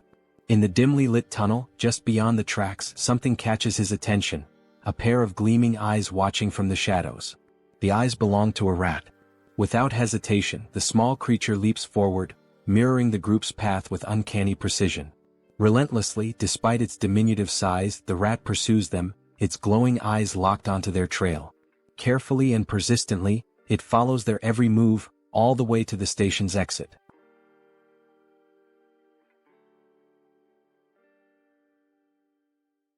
A short while later, back at the apartment, Seo Jun expresses his desire for everyone to help him. Lowering his head slightly, he humbly asks for a favor and begins to explain the situation regarding his family. The other members of the group exchange glances, silently processing his words without uttering a single response. Jun continues, acknowledging that the chances of his family being alive are slim, given the current state of the world. Han then asks if his relatives are also within the apartment complex, to which Jun replies that it is difficult to say for certain. At that moment, Moon steps forward and without hesitation, exclaims that they will help rescue Jun's family. The sudden outburst catches everyone's attention, and all eyes turn to Moon as he fervently insists that they should be allowed to assist with this. Han, with a faint but genuine smile, nods in agreement, stating that all of them have only managed to survive up until now thanks to Jun's efforts. Turning to face Jun directly, Han firmly declares that they will help, but only if Jun provides clear instructions on what needs to be done. Hearing this, Jun lets out a small, relieved smile and expresses his heartfelt gratitude for their willingness to assist him. With everyone watching attentively, he explains that now that they have successfully eliminated all the orcs occupying the station, their next move should be to follow the subway tracks leading to the next station. He then elaborates further, saying that this station is the closest one to his home. However, they can exit through exit number 2, and once outside he will provide them with more specific instructions. Jun reassures them that he is not asking them to go there immediately in one direct mission, as that would be too selfish on his part.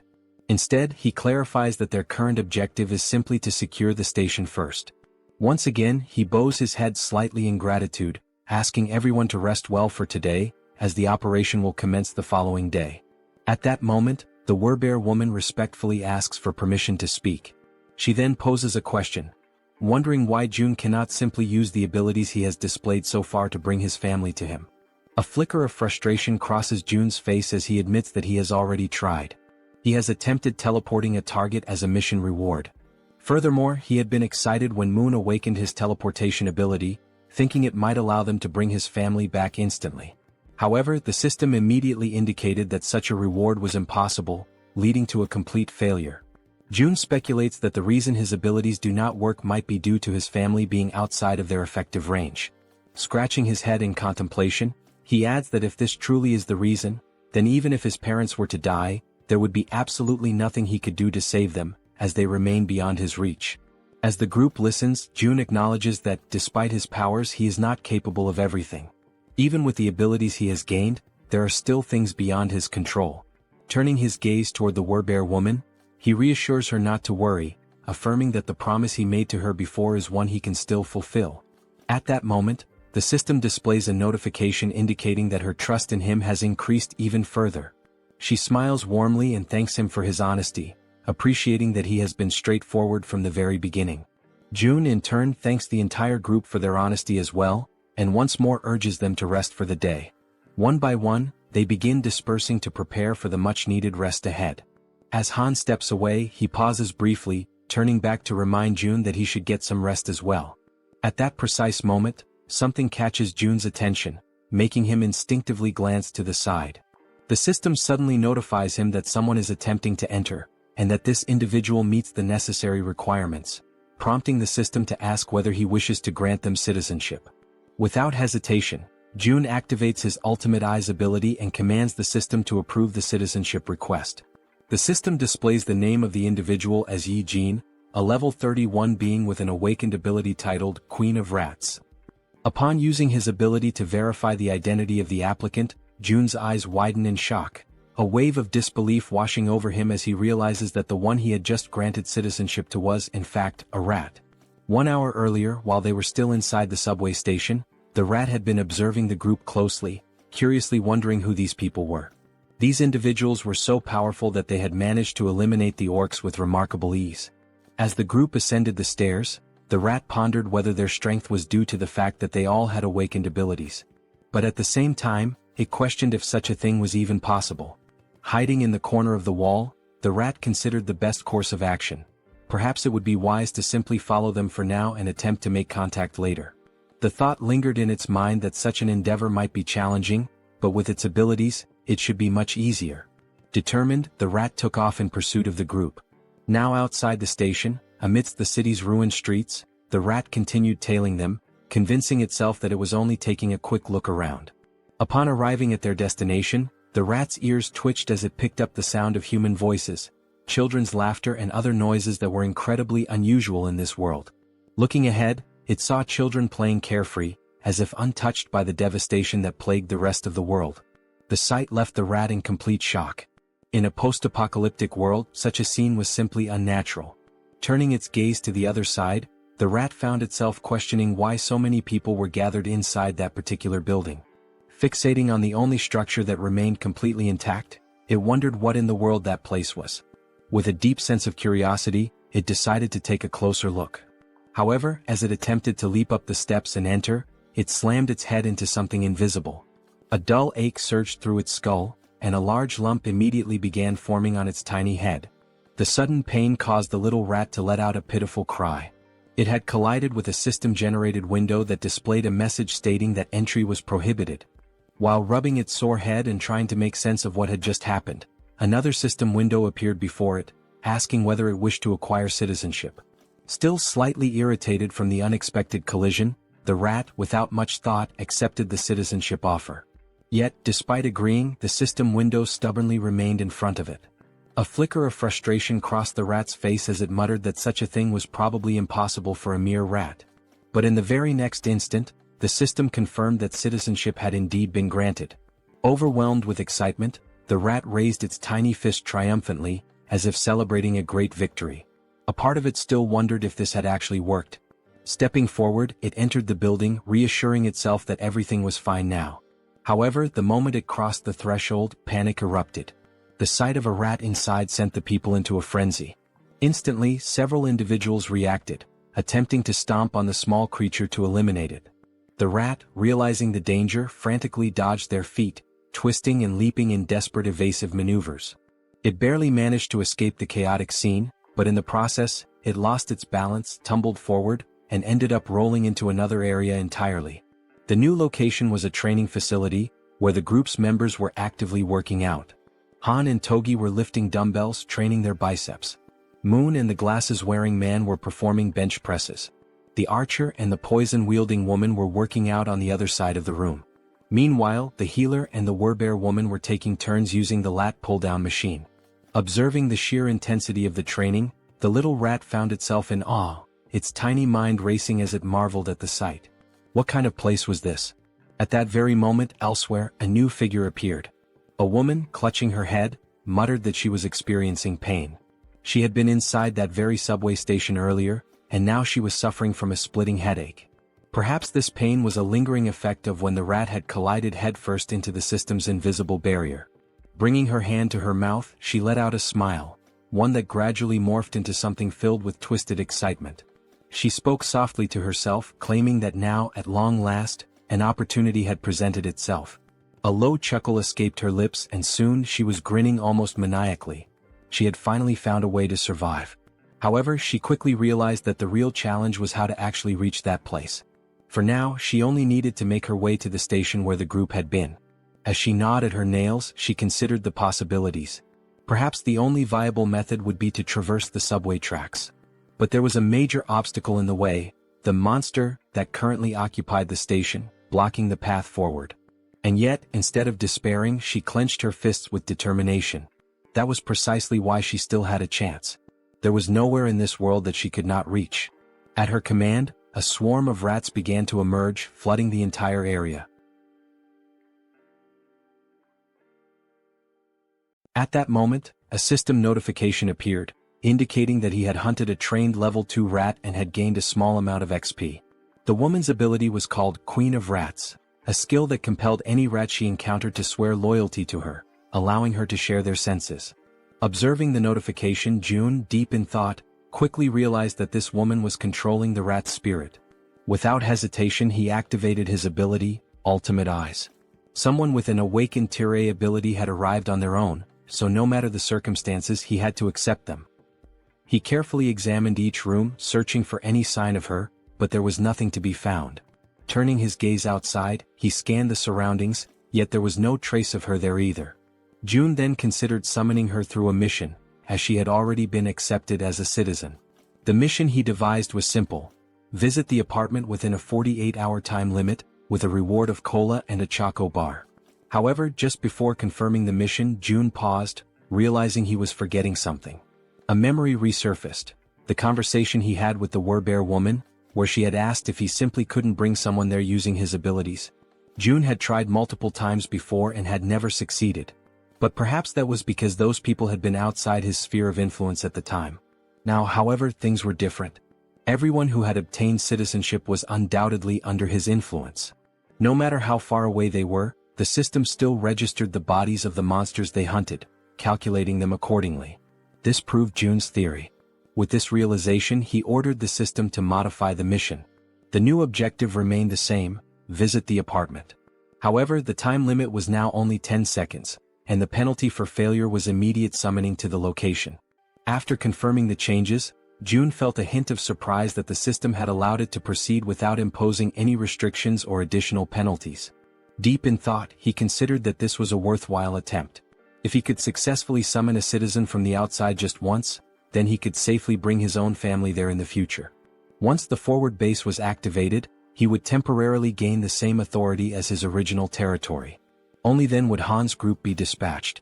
The forward base would be constructed, citizenship would be granted to his entire family, and using the mission system he would finally be able to summon them there. Jun realized that this plan had a real chance of working. However, the real issue was how much it would cost. But ultimately, the cost didn't matter as long as he could save his family. With unwavering determination, he declared that he would begin, pressing the button to start the mission. The countdown started, 10 seconds. The only thing on Jun's mind at that moment was that he hoped this wouldn't cost $1 billion. When the 10 seconds elapsed, the system notification appeared. Mission failed. However, to Jun's relief, the cost was nowhere near what he had feared. Feeling the weight lift off his chest, he placed a hand over his heart, relieved that it had only cost 30 million won. But now, standing at the entrance of the apartment, was Yi Jin, the Queen of Rats. She was on her knees, trembling, her face filled with terror as she frantically questioned where she was. Jun immediately deactivated Ultimate Eyes, confirming that the penalty had indeed worked as intended. Slowly, he began walking toward the woman. The sight of him approaching sent her into full panic mode, her entire body trembling with fear. The monarch of isolation finally spoke, calling her by name. Hearing her name from his lips only deepened her confusion. Without wasting a second, she hastily demanded to know who he was and how he knew her. Jun's response was simple: he was the one who had granted her citizenship. Yijin took a moment to process this information, trying to make sense of the situation. Still in shock, she questioned whether this place was the same location where her little rat had been. Jun, retrieving a can of soda from the system, confirmed that yes, this was the top floor of the apartment she had previously seen through the rat's eyes. As he offered her a chocolate bar and a soda, he apologized for summoning her so suddenly, fully aware that she was overwhelmed and terrified. Then, in a calm and composed manner, Jun introduced himself, stating his name and expressing that it was a pleasure to meet her. Still wary, Yijin hesitated for a moment before extending her hand to accept the chocolate and soda. She took a deep breath, gathering herself, before asking if he was the one who had summoned her here and if he was also the one responsible for that strange search at the subway station earlier. Jun confirmed both. Without warning, her expression shifted completely, excitement flashing across her face. Her sudden change in demeanor left Jun puzzled. Then, as if she had just remembered something urgent, Yijin began to speak. She knew it was asking for a lot, but there were people under her care and she wanted to know if he could bring them here as well. Continuing, she explained that she had tried to do it herself, but it had been extremely difficult to bring everyone here. She had been so close to taking a huge gamble to make it happen. Jun, maintaining his composure, asked her how many people she needed him to bring. Without hesitation, Yijin answered, 35 people. Realizing the high number of people involved, Jun hadn't expected that there would be so many others with her. He sighed and apologized, explaining that this would be difficult to accomplish. Yijin, clearly distressed, immediately questioned why. Without hesitation, he stated plainly that with his current power, he simply couldn't bring that many people there. Hearing this, the girl panicked. She grabbed onto his clothes, her fingers trembling as she desperately pleaded with him. Her mother and younger sister were among those people, and she swore she would do anything to save them. Jun observed her carefully, realizing that she needed help too. After a moment of silence, he asked her to give him some time to think. As his mind raced for a solution, he recalled something.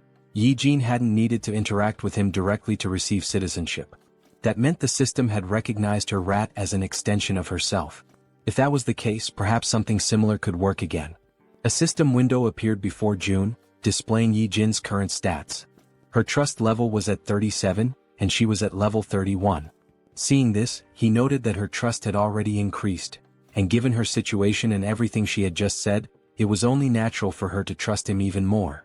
Still kneeling in front of him, her eyes full of desperation, she listened as he called her name.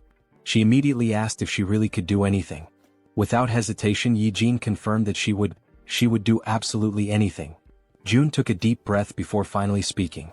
There was a way to make what she wanted possible. But first she had to trust him completely, 100%. He asked her if she understood. Then, speaking in a calm and steady voice, he told her that if she placed her absolute trust in him, he would undoubtedly save them. Hearing those words, the girl's eyes lit up with hope. She clasped her hands together, almost as if in prayer, and shouted that she truly trusted him. With unwavering determination, she declared once more that she would do anything if it meant saving her family. At that moment, the system notification appeared. Yi-jin's trust level had reached 50, and her loyalty had surpassed 30. This fulfilled the conditions for her to be registered as a vassal. June grinned. This was good, very good. And what came next would be even better. Without hesitation, he pressed the system window, selecting the option to register her as his vassal. At that exact moment, a blue aura surged forth, enveloping Yi-jin's entire body. For a brief instant, the unexpected sensation startled her. Then another system window appeared. Yi-jin was now officially recognized as 10th Seed, Knight and Tamer. Her awakened abilities were listed as Queen of Rats, Evolution. June read through the details carefully. The Tamer title granted her the ability to enhance the stats of her tamed creatures based on their loyalty. Additionally, their growth speed would accelerate according to her trust level. On top of that, the evolution ability was classified as Tier A+. It allowed her tamed creatures to continuously grow, and once they reached a certain threshold, they would evolve. As he watched the glowing energy flow through her body, June asked her a critical question. Were there tamed rats near where her family was located? Yi-jin, still feeling the power coursing through her, nodded quickly. June immediately issued an order. She was to send those rats to where her family was right now. Without hesitation, the Rat Queen confirmed she would do it. She sat down cross-legged, closing her eyes in deep concentration. She needed to direct her consciousness to her rats, guiding them to her family's location. June seized the moment and activated Ultimate Eyes. As soon as he did, his vision expanded and he was able to see through the eyes of the rat. The system recognized it as an extension of Yi-jin herself. A system window popped up, identifying the creature. Tame Mouse, Level 2. The small rat scurried forward, stopping in front of a group of people. They watched it carefully, recognizing it almost immediately. Whispers spread among them. Was this one of Yi-jin's rats? Then, to their surprise, a system window appeared above the rat. The unexpected sight made the people uneasy. And then, something even more shocking happened. One after another, various supplies began to materialize from the system. Food, water, necessities, all appearing out of thin air. The people stared in disbelief, struggling to comprehend what they were witnessing. Someone muttered a question. Was this Yi-jin's doing? With this, the system updated once more. Yi-jin's trust level skyrocketed, increasing several times over.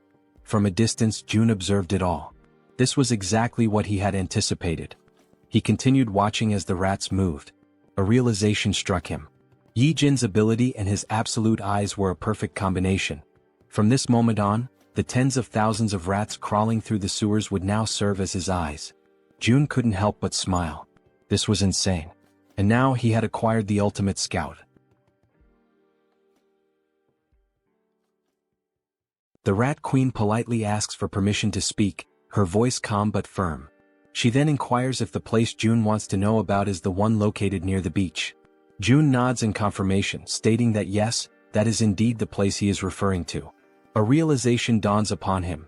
Coincidentally, Yi-jin had gone to Nambu-Mindong, which happens to be where his family's house is located.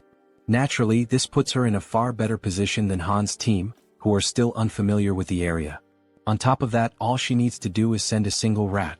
Even just one rat alone makes it possible to confirm his family's survival, and now with her abilities, it will also be much easier to send supplies. After June explains the plan to her, Yi-jin smiles, confidence shining in her expression, and assures him that he can leave everything to her. Right at that moment, the system notifies that both her loyalty and trust have increased. Not wanting to waste any more time, June immediately asks if she can go right now. Yi-jin, still smiling playfully as she absent-mindedly plays with one of her rats, confirms without hesitation that she can. June then gives her a specific request. He asks if she could follow the subway tracks on her way. Her expression shifts slightly, and she asks if he is seriously suggesting that. June confirms without hesitation. His plan is to use that route for the rescue mission later. However, Yijin's expression changes drastically. A look of sheer panic washes over her face as she quickly exclaims that this will not work. Jun is momentarily taken aback by her sudden reaction and questions why his plan would fail. Yijin, still visibly shaken, explains that a monster lives inside Siamayan Station. Jun freezes for a moment, completely caught off guard by the unexpected information. In disbelief, he asks her if she is serious. Yijin simply nods, her expression grim. Jun raises a hand to his chin, deep in thought. After several seconds of contemplation, an idea forms in his mind. He then asks Yijin if she can send just one rat to where the monster is. Though she is visibly hesitant, no doubt because of her traumatic experiences, she steadies herself, takes a deep breath, and focuses. As the blue aura flows through her body, she confirms that she can do it. The perspective shifts, and now it is through the eyes of a rat inside the subway. The tiny creature scurries forward, navigating the abandoned station. Then, it suddenly stops, completely frozen in place. Something up ahead catches its attention. As its gaze slowly rises, it sees a massive figure lifting the lifeless body of an orc as if it were nothing but a rag doll. The rat's vision continues to rise, revealing the true form of the creature. It is a gigantic snake. The monstrous serpent effortlessly takes the life of the orc, devouring it with frightening ease. Despite being small and trying to remain hidden, the rat's subtle movements attract the snake's attention. The giant serpent's head snaps in its direction, instantly recognizing something unusual in the surroundings. It swiftly swallows the orc, and without wasting a second, it shifts its focus entirely to the rat. Realizing it has been discovered, the rat trembles in fear, its tiny body shaking as it scurries behind a pillar, desperately trying to stay out of sight. For a brief moment, it feels safe, believing it has managed to hide successfully. But its relief is short-lived. The gigantic snake moves with terrifying speed, heading directly toward the spot where the rat is hiding. The serpent's enormous mouth opens, revealing its razor-sharp fangs, poised and ready to end the tiny creature's life. As the attack closes in, the rat is paralyzed with fear, a cold chill running through its entire body. At the very last second, it manages to leap away, barely escaping the deadly strike. Now, its only chance of survival is to run as far and as fast as possible. However, the snake does not relent. It hunts mercilessly, pursuing the rat with unstoppable determination. For a brief moment, the gigantic serpent appears to hesitate, and the rat uses that single opportunity to flee for its life. Back in the apartment, Jun watches in complete silence, his ultimate eyes ability fully activated. After seeing just how massive and powerful the snake is, Jun wonders what level the monster could be. He has a strong suspicion that it is at least above level 40. Yijin, her voice trembling slightly, asks Jun if he saw that thing. Then, without waiting for a response, she states firmly that this is exactly why they cannot use Siamayan Station. She then offers an alternative plan. They should skip that station entirely and move on to the next one instead. Yijin adds that she has seen the strength of Jun's companions firsthand. She is confident that getting to the next station won't be a problem for them. Jun ponders for a moment and then realizes that Yijin is absolutely right. He nods in agreement, thanks her, and states that her idea sounds like a good plan. With a grin, he then tells her that she can head to Unit 2701, which is the next station. From today onward, that will be her base. However, she will need to do some cleaning up first. Yijin nods in understanding, then stands up and expresses her gratitude. She asks for permission to leave and informs him that she is heading out now. Jun reminds her to be careful. As Yijin walks away, Jun finds himself lost in thought. Had it been before he met her, this would have likely been his exact plan. A small smile plays on his lips as he acknowledges this fact. With that, he opens the system interface and gives the command to install solar power generators. The system confirms that the installation process will take 24 hours to complete. Outside, numerous photovoltaic panels begin automatically installing themselves on the rooftops, as the system efficiently carries out the task. Gazing out the window, Jun watches the progress. This system is impressively efficient, that much is clear. However, even with its current capabilities, it is still not enough to sustain the nearly 800 people under his care. And if they want to raise funds to install more facilities, they will need more people working. At the very least, they must establish a 3-shift system.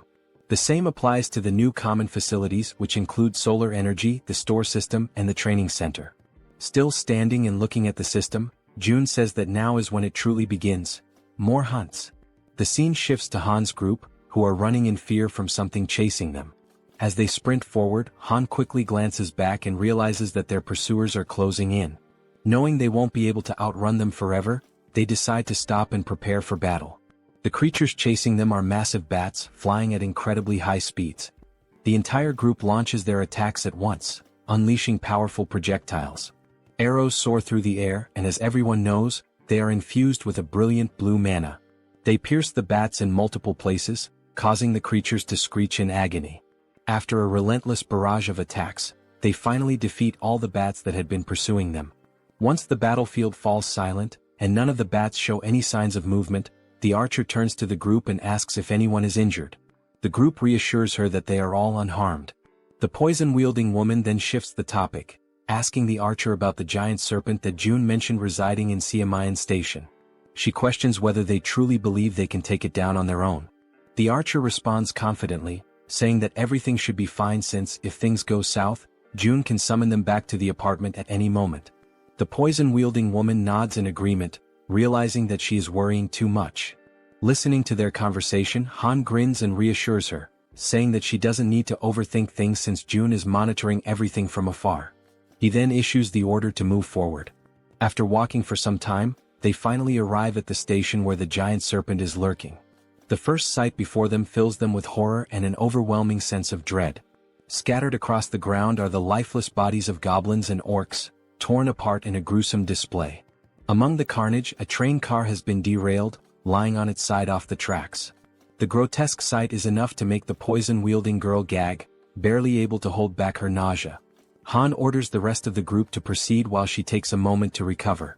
As they advance slowly, exercising extreme caution, Han suddenly senses something off, an eerie, unsettling feeling, accompanied by the distinct sound of a snake hissing. His instincts scream at him, and he immediately shouts for everyone to stop and be on high alert. The group tenses up, readying themselves for whatever might come next. Being at the front, Han is the first to see it, and his body freezes in terror. Emerging before them is the giant serpent.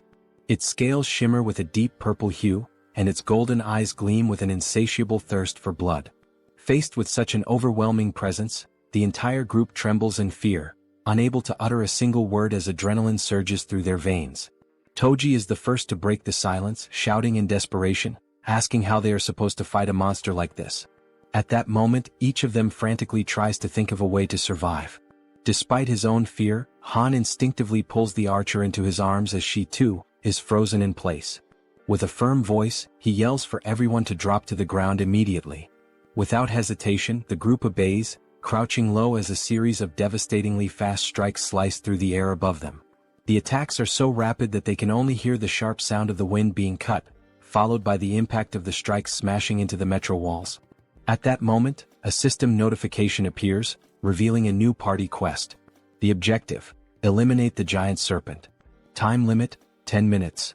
The reward: a massive amount of XP. There is no penalty for failure, but everyone knows the truth. Failing this battle will cost them their lives.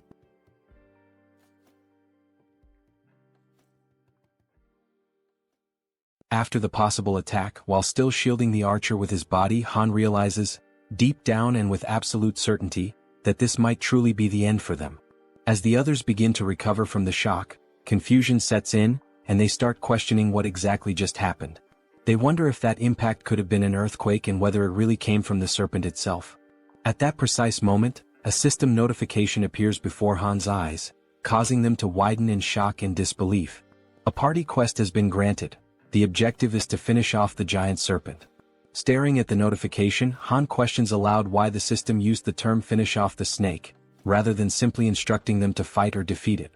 But when he turns his attention back to the creature, he notices something has changed. Observing from a distance, with the archer still kneeling by his side, Han wonders aloud what in the world is happening and why the serpent is behaving so strangely. The serpent's scales are soaked in blood, and parts of its flesh seem to be melting, as if it is dissolving from the inside. Han glances over at the werbear woman, and they exchange a meaningful nod, silently agreeing to take initiative. Frowning, Han admits he has no idea what's going on.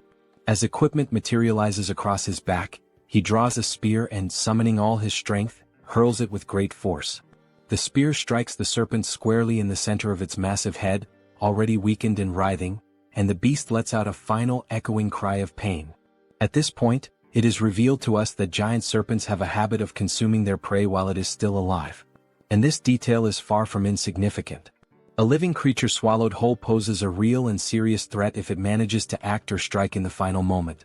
This is precisely why the giant serpent uses venom to completely subdue its prey or strangles it until it suffocates before swallowing. However, this rule only applies to prey of a certain size. Something as small as a mouse, in comparison to its enormous body, is not a concern. Then we see a flashback, how the mouse deliberately and with striking precision leapt directly into the serpent's mouth, allowing itself to be swallowed in less than a second. And this small, calculated move would bring about consequences no one could have ever imagined. However, Jun had been clever enough to come up with such a plan, and now he lets out a quiet laugh while giving the command to open the warehouse. Watching the little mouse with his ultimate eyes ability, he notices two skills that are now available: warehouse and shop. With the mouse already inside the serpent's body, Jun issues the command to summon gas, causing the serpent's belly to bloat and swell. On top of that, he also summons burning papers, already ignited. The combination of gas and fire results in a massive internal implosion. In other words, the serpent explodes from the inside out, unable to withstand the pain and pressure building within. After the blast, the Queen of Rats experiences a sharp discomfort, as if she is directly connected to the pain the little mouse suffered. Jun walks over to her, noticing her unease, and asks if she's all right. She responds that she is. It just startled her a bit. Jun acknowledges her efforts, saying she did a good job, and she exhales in relief, finally relaxing a little. With ultimate eyes still active, he shifts his attention back to the metro and reflects on the fact that he wasn't the one who delivered the final blow to the serpent. Rather, he wants this creature to be slain by his vassals who have earned the title of Knight, Han and the Werbear Woman. By doing this, he knows he will receive 6 times the amount of experience points and profit. We are brought back to the same scene from earlier, just after Han threw the spear at the serpent's head. The Werbear Woman, wasting no time, charges forward while her transformation nears completion. With her powerful claws, she delivers a series of fierce slashes against the serpent, who still struggles to fight back despite its injuries. Finally, the Werbear focuses her strength, leaps into the air, and strikes down with tremendous force, landing a blow directly to the serpent's head. The impact creates a large crater, and once she lands back on the ground, now almost fully transformed, she turns to look over her shoulder, just to confirm that the giant serpent has truly been defeated. Right then, the system notifies them that the king snake has been vanquished, and a substantial amount of experience has been granted. Additionally, since it was a level 40 monster, a large quantity of one has also been deposited into the Shutin's wallet. Now that Han and the Werbear Woman have defeated the boss of Siamayan Station, it becomes possible to construct an outpost at that very location. System messages continue to flood in, showing that multiple skills have leveled up. Among them, a domestic domain declaration has reached level 15, granting Jun 3 additional skill points. As always, after each evolution, Jun experiences that familiar sharp pain, a tightness in his chest that signals the price of his advancement. Outside, his domain continues to grow, stretching farther and farther without pause. The system then alerts that a being has been discovered that meets the citizenship requirements, asking whether Jun would like to grant it. Still clutching his chest in pain, Jun gives the command to grant citizenship to the candidate. The system reports that the total number of citizens has now reached 1,000, and as the citizen count reaches that milestone, every citizen unlocks a new passive ability called Base Salary. This Base Salary skill is a passive ability that grants every citizen an additional 100% XP and profit bonus. Reading the message, Jun's eyes widen in astonishment, hardly able to believe what he's seeing. He opens the status window of one of the citizens and confirms it with his own eyes. A 100% bonus to both experience gain and profit share is now in effect. Then Jun becomes thoughtful, allowing himself a moment to process everything. He realizes that this is actually quite a fascinating feature. He now fully understands what the Base Salary ability truly means. Even if he sets their profit participation at 0%, the citizens still receive the additional 100% bonus in both experience and profits. But before he can dwell on that thought any further, his concentration is broken. The Queen of Rats calls out to him, gently pulling him out of his reflections. He turns around and asks what she needs. She apologizes for asking this at such a moment but proceeds to make a request. She wants to know if it would be possible for him to bring her group to that place as well. Jun takes a moment to consider her words, going quiet for a few seconds as he thinks. Then a soft smile forms on his face and he answers that of course he will make that happen. The Queen of Rats lights up with excitement the moment she hears his response. She lifts her hands near her mouth in a gesture of pure emotion, nearly blushing, while her eyes shine with a joy she cannot hide. June then asks her whether she is able to control another rat again at this point. Now full of energy and determination, she confidently answers that yes, she can absolutely do it without any problems. June says that he will inform the group to follow the rat while she guides them from here. Back at the metro station, the giant serpent's lifeless body still lies across the ground, unmoving. From within that very scene, a tiny mouse emerges, now acting as the guide for the group, leading them toward their new destination. The mouse scurries ahead, while the rest of the group follows closely, walking past the corpse of the giant snake and making sure not to stray too far behind their small guide. Han is once again left in shock by the sight unfolding before him. The Werbear woman urges him to compose himself and asks whether it was his group that defeated all of the orcs lying lifeless across the floor. He immediately denies it and turns the question back to her. But she also says that she didn't do it either. When she arrived, the orcs were already in that state. That leads them to conclude that this must be an orc territory, and whoever defeated them must be far more powerful than they are. As they keep walking, all the group can see are orc corpses and splashes of blood staining the ground, while they continue following the mouse that is showing them the way. Han points out that now that the giant serpent has been dealt with, the major threat is gone. However, he warns that they must not lower their guard just yet. The archer agrees with his assessment, noting that there could still be hidden groups of monsters lurking in the shadows nearby. At that moment, the little mouse turns back to the group, squeaks, and gestures with its tiny paws as if to say, "Come on, hurry up." Seeing this action, Toji comments that this mouse is actually pretty clever, and Moon asks whether the mouse is part of June's skill set. The group presses on, continuing forward while June watches from a distance. Observing everything from afar, he judges that for now there don't appear to be any major threats in the vicinity. He shifts his gaze slightly toward a system notification, which informs him that he currently has 3 available skill points. Looking at the system message with a bit of anticipation, June begins to wonder where he should invest those points. He reasons that since his territory has recently expanded, the highest priority should be the Ultimate Eyes skill, especially because it synergizes with the Queen of Rats' abilities. So he gives the command to upgrade Ultimate Eyes. Once again, as always, he feels the painful consequences of evolving his skill. But this time, unlike the usual sharp sensation in his chest, he experiences something far worse, an unbearable and splitting headache. And unlike the previous version of this skill, the new level now allows him to see the level of monsters displayed above their heads. In addition to level, he can now see other data as well, such as height, behavior, intelligence, and even specific attributes or traits that make each monster stand out. Realizing how much easier this will make things moving forward, he affirms to himself that he definitely needed this ability. Because first, he needs to identify monsters of the correct level in order to assign suitable quests to people. This way he can reduce the cost of resurrection. Already aware of how useful this tool will be, he decides to use his remaining points.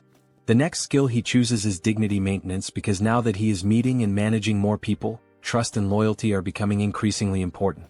He gives the command to level up that skill as well. However, just at that moment, right in the middle of his planning, something interrupts Seo Jun, throwing him completely off balance and into a state of panic.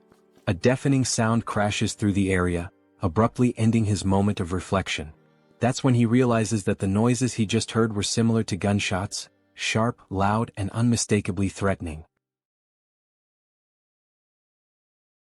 Since June had his Ultimate Eyes skill activated at that moment, he was able to quickly realize that the gunshots had not originated from the apartment complex, but rather from the metro station.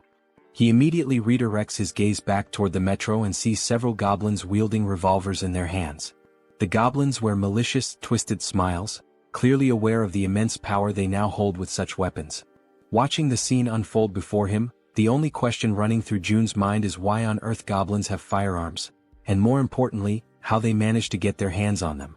Because it wasn't just one goblin with a gun, there were several of them, causing chaos and panic as they wildly fired their revolvers, spreading terror through the metro. Han and his group had already faced countless formidable enemies in the past, but never had they encountered a threat that escalated in danger so quickly and so unexpectedly. The suddenness of it put the entire group on high alert. Realizing the goblins were opening fire, Han immediately shouts out, commanding the group to run for cover and hide behind whatever protection they can find. The gunfire continued echoing throughout the metro station as the entire group managed to temporarily hide. From their cover, Han and the archer peek out cautiously, watching the scene unfold. Clearly frightened, the archer asks how the hell those damned goblins got their hands on firearms. Han responds grimly, saying the only thing he knows for certain is that it's not possible to fight them head-on under these conditions. But then Han allows a small smile to appear on his face, because he suddenly remembers, Moon is on their team. Without hesitation, Moon uses his teleportation ability, aiming to catch the goblins completely off guard and not give them a single second to react. His expression is fierce, filled with anger, and his eyes radiate pure determination. Without the slightest bit of remorse, he pierces the back of one of the armed goblins with his spear, driving it through the creature and silencing it with one final scream. That agonized cry is enough to alert the rest of the goblins, who immediately turn their attention to Moon, now fully aware that he's standing in the middle of them. But Moon is far from weak, certainly not as weak as the goblins had imagined. Using his close-range combat skills, he manages to decapitate every single goblin that tries to strike him, cutting them down one by one in rapid succession. Watching this from a distance, the goblins still wielding revolvers quickly realize that this is their best chance to shoot the boy before he closes in. But just as they prepare to pull the trigger, arrows suddenly strike their hands, forcing them to drop their guns in pain. The shots had come from the archer, who had been carefully observing the fight and saw the perfect opportunity to act. And she wasn't the only one. Toji, dressed in his heavy knight's armor, and the Werbear woman also launched themselves into the fray, charging forward to eliminate the remaining goblins. Both of them begin to attack fiercely, not giving the goblins a single moment to breathe or retaliate. From a distance, the man with glasses and the poison-wielding woman watch everything unfold in disbelief, clearly impressed by the strength and coordination of their companions. Toji and the Werbear continue pushing forward, relentlessly attacking the goblins, while in the background the archer and Moon provide cover from a distance to ensure their success. After the battle, Jun shifts his attention back to the revolver and ammunition, inspecting them carefully with the help of his ultimate eyes ability. He then gives the system the command to register both items. The system promptly displays a confirmation that the revolver and its specific ammunition have now been successfully registered. Realizing what he just did, Jun stands silent for a moment, stunned by the fact that he has now added a firearm to the system's inventory. He quickly recognizes that he cannot display this item in the store for the general public to purchase. On the other hand, offering firearms in the shop would come with clear advantages. People would instantly become more active in hunting monsters, and even ordinary individuals below level 10 might start regularly hunting orcs. That means the citizens would bring in significantly more XP and profits overall. However, Jun is also aware of one major problem. He cannot trust all the citizens yet. At this point, he's still welcoming people indiscriminately. In other words, there's no real standard, no vetting process. He's been accepting everyone and providing them with supplies without screening them first, operating under the belief that he can control everyone, no matter what might happen. Of course, the rapid growth of the citizen population has brought many benefits. But everyone knows that things change drastically when firearms are involved. There's no guarantee that someone among this growing crowd won't turn out to be a serious problem. Beyond the obvious issue of supply shortages in the midst of an apocalypse, there are also the feelings of envy, resentment, and jealousy that could easily escalate into something dangerous once firearms are introduced into the equation. Regardless of motive, accidents happen, and in the worst-case scenario, someone could die. That's when Jun concludes that firearms will indeed be incredibly helpful, but they must only be handed out to verified individuals. As he opens the system menu once again, he notes that, on top of verification, firearms will also be made available only to those with high loyalty levels. With that decision made, Jun already knows who the first person will be to receive one. Back at the metro station, the group now stands among the lifeless bodies of goblins scattered across the ground. Suddenly and without warning, a gun begins to materialize, forming in midair before dropping right in front of Moon, startling him with how sudden and unexpected it was. Cautiously, he begins to approach the weapon, taking slow and deliberate steps as he draws nearer. Then, with a faint smile appearing on his face and his finger already resting gently on the trigger, Moon picks up the gun, clearly aware of who had orchestrated this. Without needing to see him, he offers a silent thank you to Jun, already knowing it was his doing. After that, the group resumes their journey through the metro tunnels, continuing to follow the little mouse that was guiding them toward the Rat Queen's group.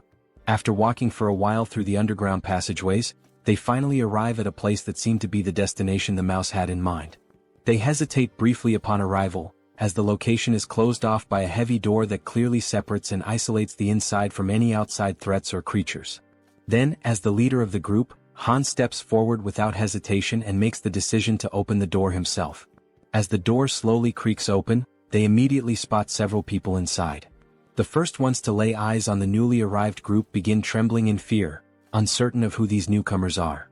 For all they knew, it could easily be goblins or another kind of terrifying monster.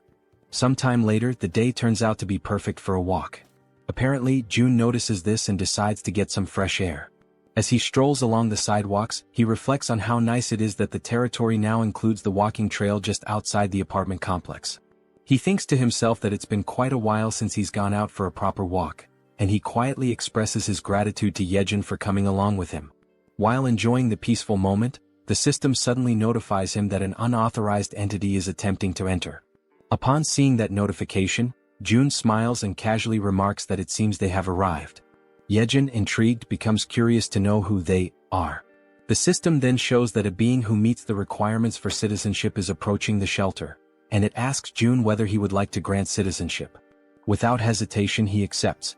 Moments later, Jaehyeon hears someone calling out her name and is met with a heartwarming surprise.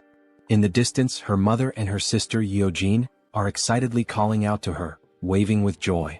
In a moment of pure euphoria, the three of them run into each other's arms, embracing in a tight, emotional group hug. Their mother, overwhelmed with emotion, asks where she had gone without saying a word and tells her how worried she had been all this time. Jaehyeon sincerely apologizes for everything. After the hug, Yeojin's eyes sparkle with joy as she exclaims how good her sister smells and asks if she had taken a bath. Jaehyeon replies with a smile, saying yes, and not only that, they even have hot water here, and now her mother and sister will also be able to enjoy a warm bath. From a short distance away, June watches the heartfelt scene unfold, happy to hear them chatting about how the place has beds and hot meals as well. Then June calls out to the Rat Queen, and she quickly turns around, asking if something has happened. June informs her that Unit 2701 has now been assigned to her, and she is completely free to use it however she wishes. However, he warns that it might feel a bit cramped for 30 people. Upon hearing this, the girl turns back toward her mother and sister again. But they were not alone. All 30 individuals who had been trapped in the metro were rescued and brought safely to the shelter. Jaehyeon lowers her head for a moment, visibly deep in thought as she tries to come up with a solution to accommodate everyone. Interrupting her train of thought, June steps in and says that he'll provide 3 extra rooms for her, because she is more than worth it and truly deserves it. Hearing this makes her feel a little flustered and she offers a heartfelt thank you. June adds that she can also use units 2402, 2301, and 1902, all within the same building. Hearing that causes her eyes to fill with tears, and in the background her mother and sister smile with happiness and relief. Jaehyeon expresses her gratitude and says she will always do her best. After this emotional moment, the system displays a notification showing that the loyalty and trust levels of many citizens have significantly increased in an instant. Seeing this on the interface, June feels a small spark of excitement, pleased with the outcome. However, something soon catches his attention. He remembers a system feature that was unlocked when he leveled up, but he had never taken the time to check it. The feature is called Guardian Beast Management, and it has a usage limit of 10 times. Just from the name alone, June gets a vague idea of what this skill might involve. But when he finally checks the cost of activating it, he is completely stunned. The cost is 1 billion, and the number leaves his jaw hanging in disbelief. Still trying to process this, someone suddenly calls his name and asks if he has a moment to talk in private. They head toward a nearby room and June opens the door, motioning for the person to come in. The person in question is none other than Jaehyeon, the girl known for using poisons, and she appears hesitant, clearly uncomfortable about what she's about to say. June gently asks her what she would like to talk about. With an anxious expression and a hint of fear in her voice, she says that there's something she needs to confess to him. Noticing her fear, June smiles softly and tells her to take a deep breath and feel free to speak comfortably, assuring her there's no pressure. Seeing his kind and calm reaction, Jaehyeon gathers the courage to finally speak her mind. She bows slightly and thanks him before saying, with visible difficulty, that she's truly sorry, but she wants to leave the team. Hearing that shocks June to the core. He had never experienced anything like this before. So, with disbelief he asks if she really just said what he thinks she said.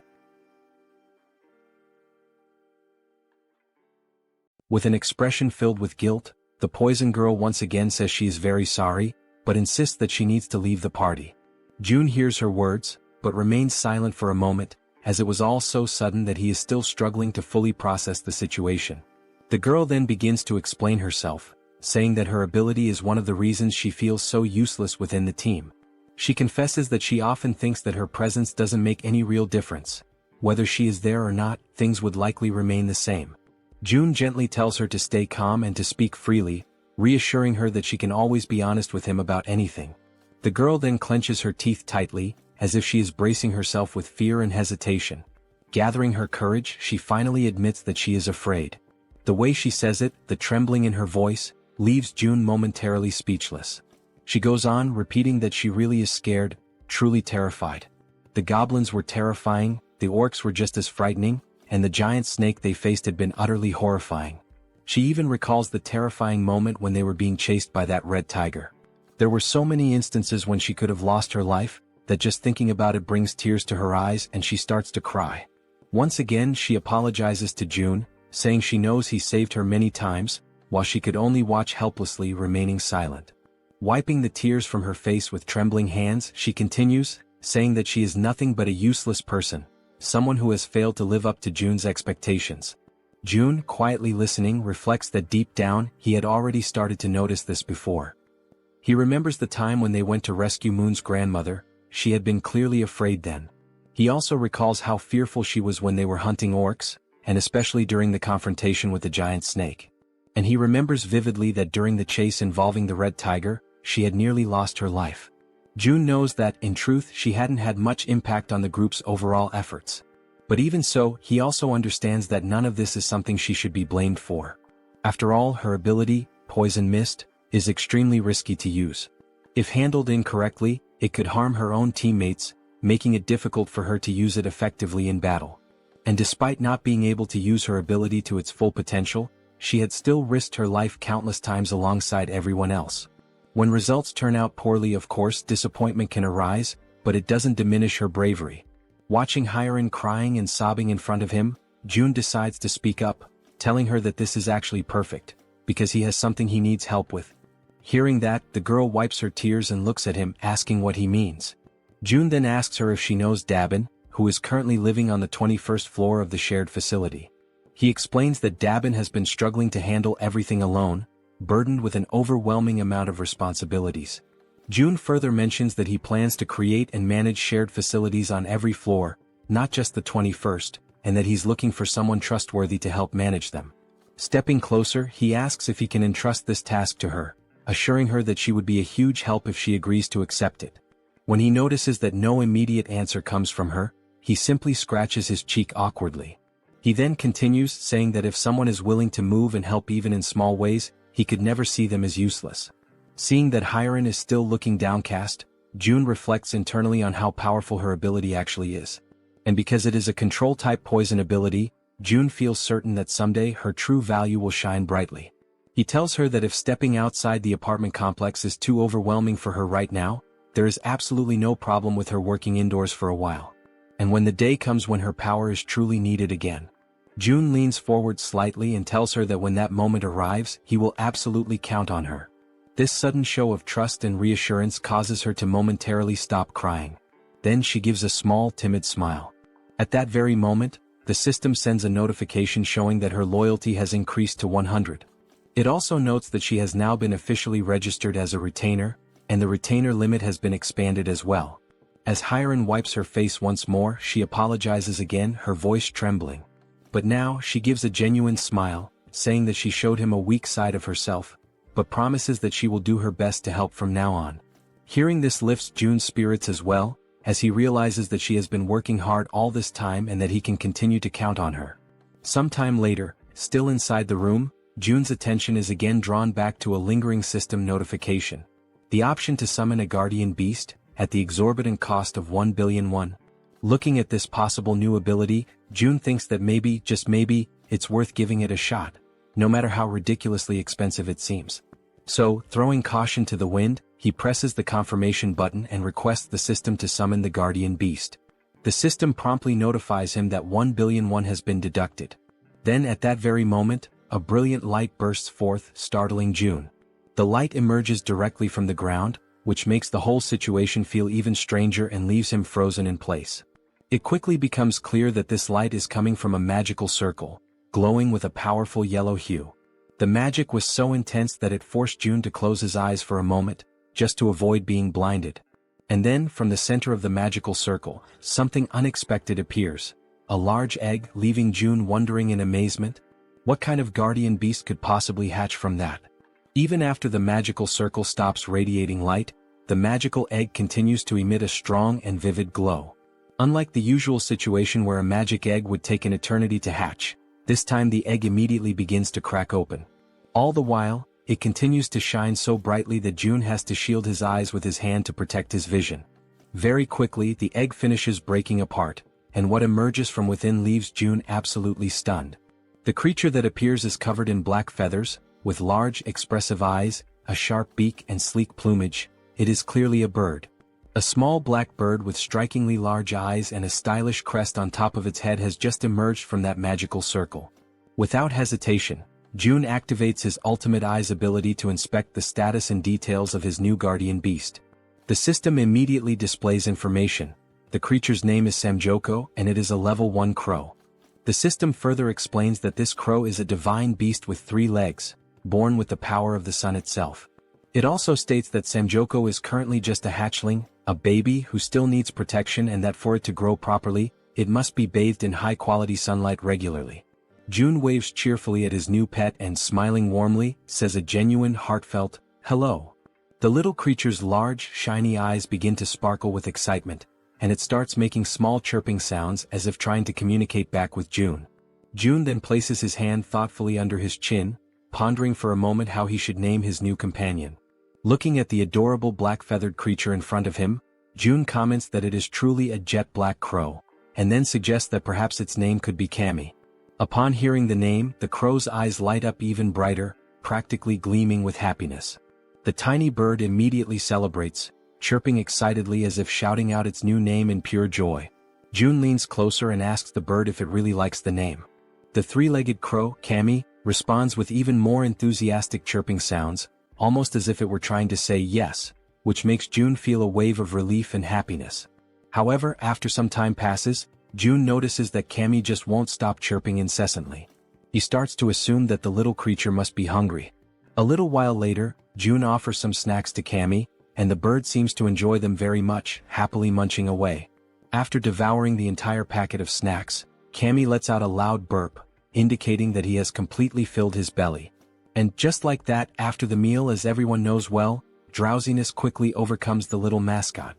Watching the scene, June realizes how easily Kami can fall asleep after eating, and he muses to himself that someday this tiny being will surely grow into a true guardian beast.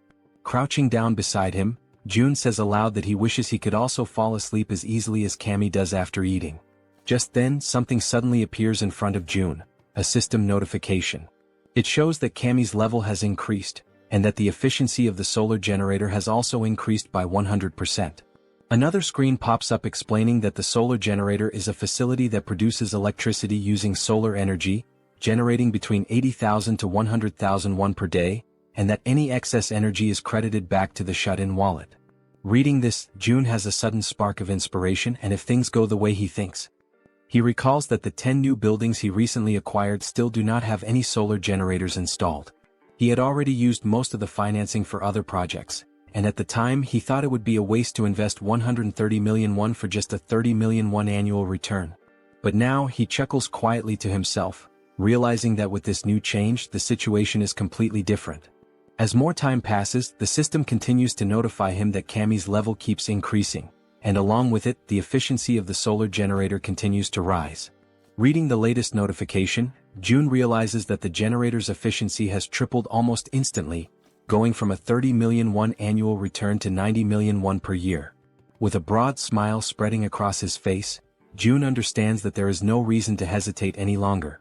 Without wasting a second, he gives the command to the system to install solar generators in all 10 of the new buildings.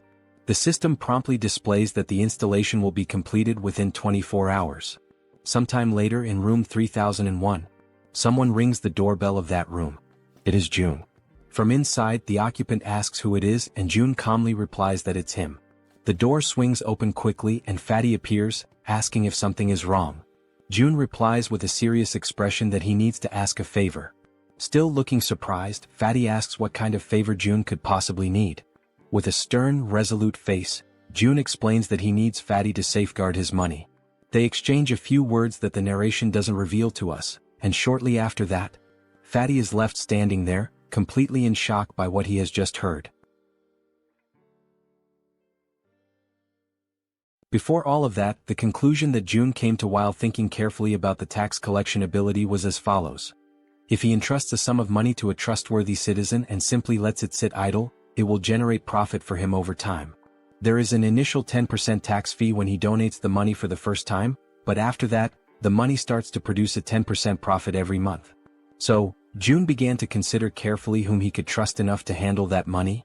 He went through the status screens of various citizens and then stopped when he reached Choi, also known as Fatty, and noticed the 89 points in trust and 98 points in loyalty. It became absolutely clear to June that it had to be Fatty. His level of trust and loyalty were on an entirely different scale, significantly higher than that of any other citizen.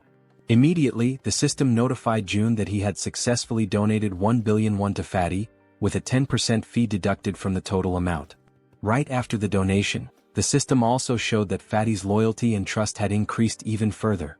Still visibly nervous but wanting to confirm, Fatty asked if he really was only supposed to hold on to the money, or if he could maybe use just a little bit of it. That had actually been June's original plan all along, but he had not expected Fatty's loyalty to reach 100, so in the end he replied that yes, Fatty has permission to use a small portion of the money. Still in shock over what he had just heard, Fatty bowed deeply in gratitude, offering a sincere thank you. June in turn told him to stop bowing and said that he trusted him completely. With that matter taken care of, it was now time to move on to the next thing he needed to handle. June went to talk with Dabin, and she asked if she was allowed to choose whoever she wanted. He replied that yes, it was fine, she could choose freely. Then he introduced her to Harem, the so-called poison girl, and said she could include her in the team.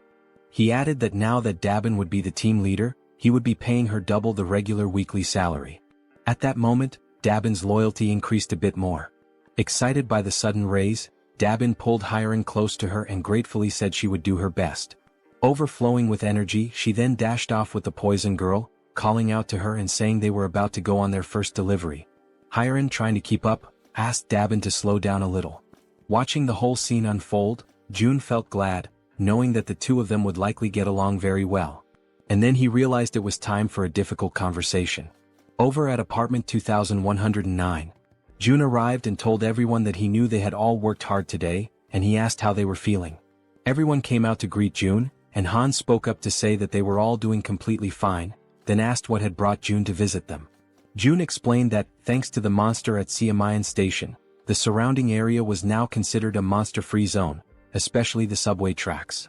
Everyone listened as June said that from Siamayan to the next station, there were almost no monsters, and that this was their opportunity, before another monster appears and claims the area.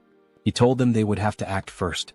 There was one thing June realized, especially after witnessing Harem begging with tears in her eyes. Looking at these people now, he saw that they were risking their lives to fulfill the tasks he gave them.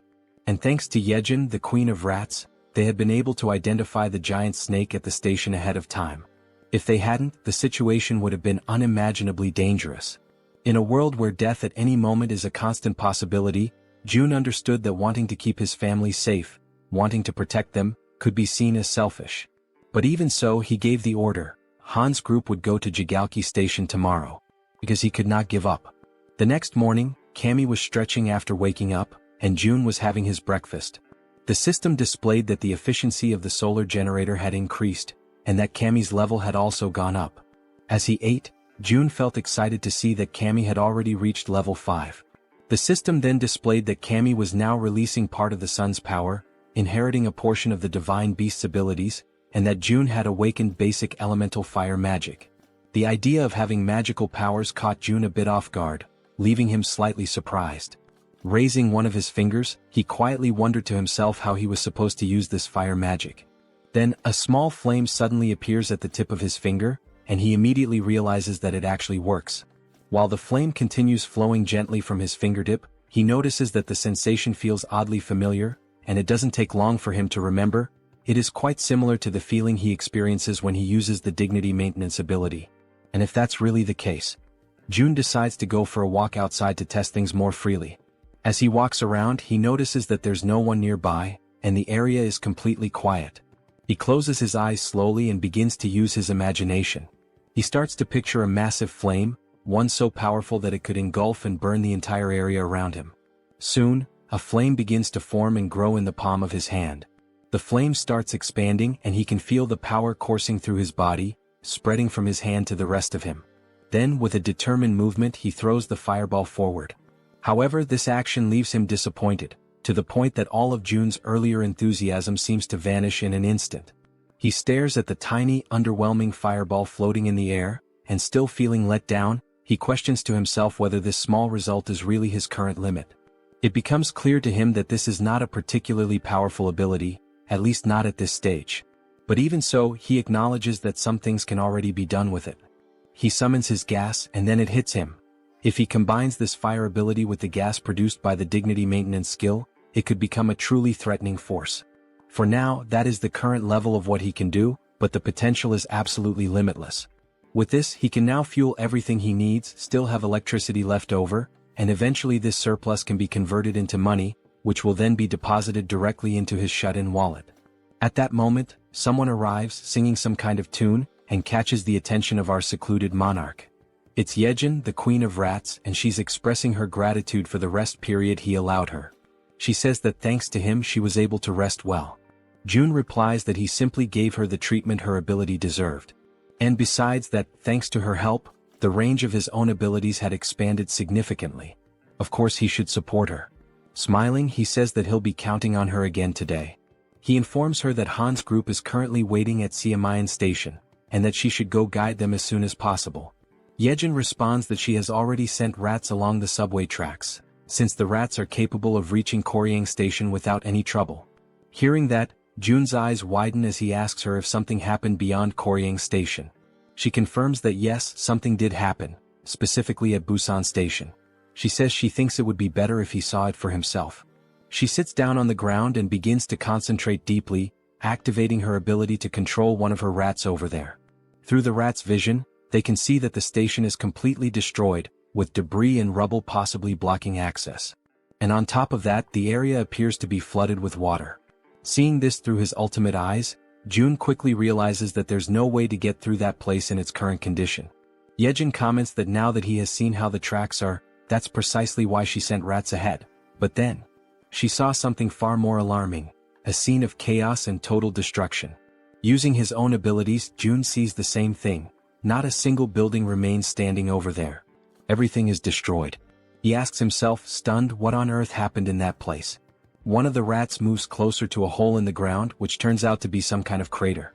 Jun wonders what that thing could possibly be. Then the rat adjusts its position, and only at that moment does it become clear. That crater is actually a footprint, likely left behind by some kind of giant. Only then does Jun understand that the problem in that area is far more serious than he had imagined. That explains why there are no intact buildings and why even the roads are completely destroyed. Then suddenly, Jun feels a tremor at that exact moment. Something that resembles an earthquake. Both he and Jaehyeon are startled and immediately on alert as everything begins to shake violently, just like during a real earthquake. The Queen of Rats drops to the ground, crouching in fear and screaming from terror. Jun quickly moves closer, trying to reach her in order to calm her down. But at that moment he begins to feel deep discomfort, realizing that if this continues with the tremors growing stronger, all the buildings will eventually collapse. The earthquake continues to grow stronger, shaking the buildings more violently with each passing moment. Still visibly shaken, Jun turns to Jaehyeon and asks if she is alright. Jaehyeon reassures him that she is, but then with a worried expression, she asks what is really happening. Jun starts to explain that it is a tremor, but before he can finish, he is interrupted by a loud, booming voice shouting his name. Both Jun and Jaehyeon, still caught in a state of panic, hear that they need to go check what is going on. After a moment, Jaehyeon glances at her companion, and he gestures for her to follow him outside. Meanwhile, Fatty, visibly shaken and fearful, mutters in disbelief, questioning what all this chaos could be about. He adds that June needs to head to his house first. Without a second thought, both of them dash towards Fatty's house, despite the obvious danger all around. As they run, Fatty explains that from his place in Siamayan, they can get a clear view of the station area and assess the situation better. As they move swiftly through the quaking streets, June can't help but recall the loud crash from earlier, wondering why Fatty is dragging him to his place with such urgency. After some time they finally reach the destination. Upon opening the door, June is met with the sight of Fatty and his wife, both overwhelmed with fear and anxiety. Fatty quickly points towards the balcony, urging June to take a look. As June steps out onto the balcony and takes in the view, he becomes utterly shocked and paralyzed, his mind racing as he wonders why it always has to be some kind of madness. Outside, a gigantic, fearsome cyclops looms over the city, with sharp fangs and imposing horns, mercilessly destroying everything in its path. As the monstrous creature continues to demolish buildings with sheer brute force, June, still in a state of disbelief, summons everyone back to regroup. The group, now gathered, looks at one another in confusion, uncertain about the reason behind June's sudden call. When they reach Fatty's house, Han and Moon speculate about whether the earthquake from earlier might be linked to what's happening now. But suddenly when they glance ahead, they are all left frozen in terror as they spot the terrifying Cyclops approaching. While they helplessly watch the giant creature crush and topple massive buildings, the group can only question in disbelief what that monstrous being in front of them could possibly be. The Cyclops, consumed by unbridled rage, continues to smash and pulverize everything in its vicinity with its powerful fists. Then Han shouts out, desperately wondering what on earth is going on, while Fatty points out that the Cyclops is moving closer to their location, urging June to take a look. Feeling overwhelmed, June, in a state of panic, acknowledges that they have to do something, but he has no idea where to even begin. From the balcony, June glances down at his hands, unsure whether his abilities would be enough to withstand the Cyclops' attack. Nervous and trembling, June clenches his teeth, trying to keep his composure despite the dread creeping in. Suddenly, June hears someone calling his name and he freezes. Turning around, he sees the Werbear woman, her expression resolute and unwavering. With fierce determination, she requests a chance to take on the Cyclops. Hearing her words, June is initially taken aback and a bit fearful, unsure of what to think. However, the Werbear woman remains focused, her fiery resolve to battle the gigantic beast evident in her eyes. June, still anxious, manages to muster a faint smile after hearing her confident plea. Then he turns to her and asks if she is truly willing to confront the Cyclops. With unwavering courage, the Werbear woman firmly declares that she will make it happen right away. Just then, the system interface pops up, displaying that a mission has been granted. The objective is to hunt the Cyclops within a 24-hour time limit. If the mission succeeds, the reward will be 1 day of resurrection for the sun. However, if they fail, the penalty will be a full day of excruciating pain. June immediately calls for the group to assemble, stating that he will give a quick rundown of the plan. Standing before them, June asks everyone to pay close attention. To begin, he divides the group into 3 teams. The first team consists of Han, the Werbear woman, the healer, and Toji. The second team includes Moon, the archer woman, and Jaehyeon, the guy with glasses. The third team consists of June himself and Jaehyeon. June states that he will take charge of their current area, while the others must quickly move to their designated positions, emphasizing that he is counting on their effort and bravery. Following this, the group members race through the streets, each heading to their respective locations with a determined focus. Somewhere else, June hears his name being called again. When he turns around, he sees Harem, who, after surveying the area, confirms that June was right.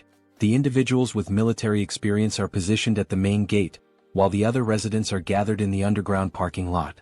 Smiling in relief, June thanks her for the efficient work and suggests that she move to the underground parking lot as well to continue assisting the others. However, Harem, with her gaze fixed firmly on June, states that she wants to contribute more, despite her body, especially her trembling hands, clearly revealing her fear and nervousness.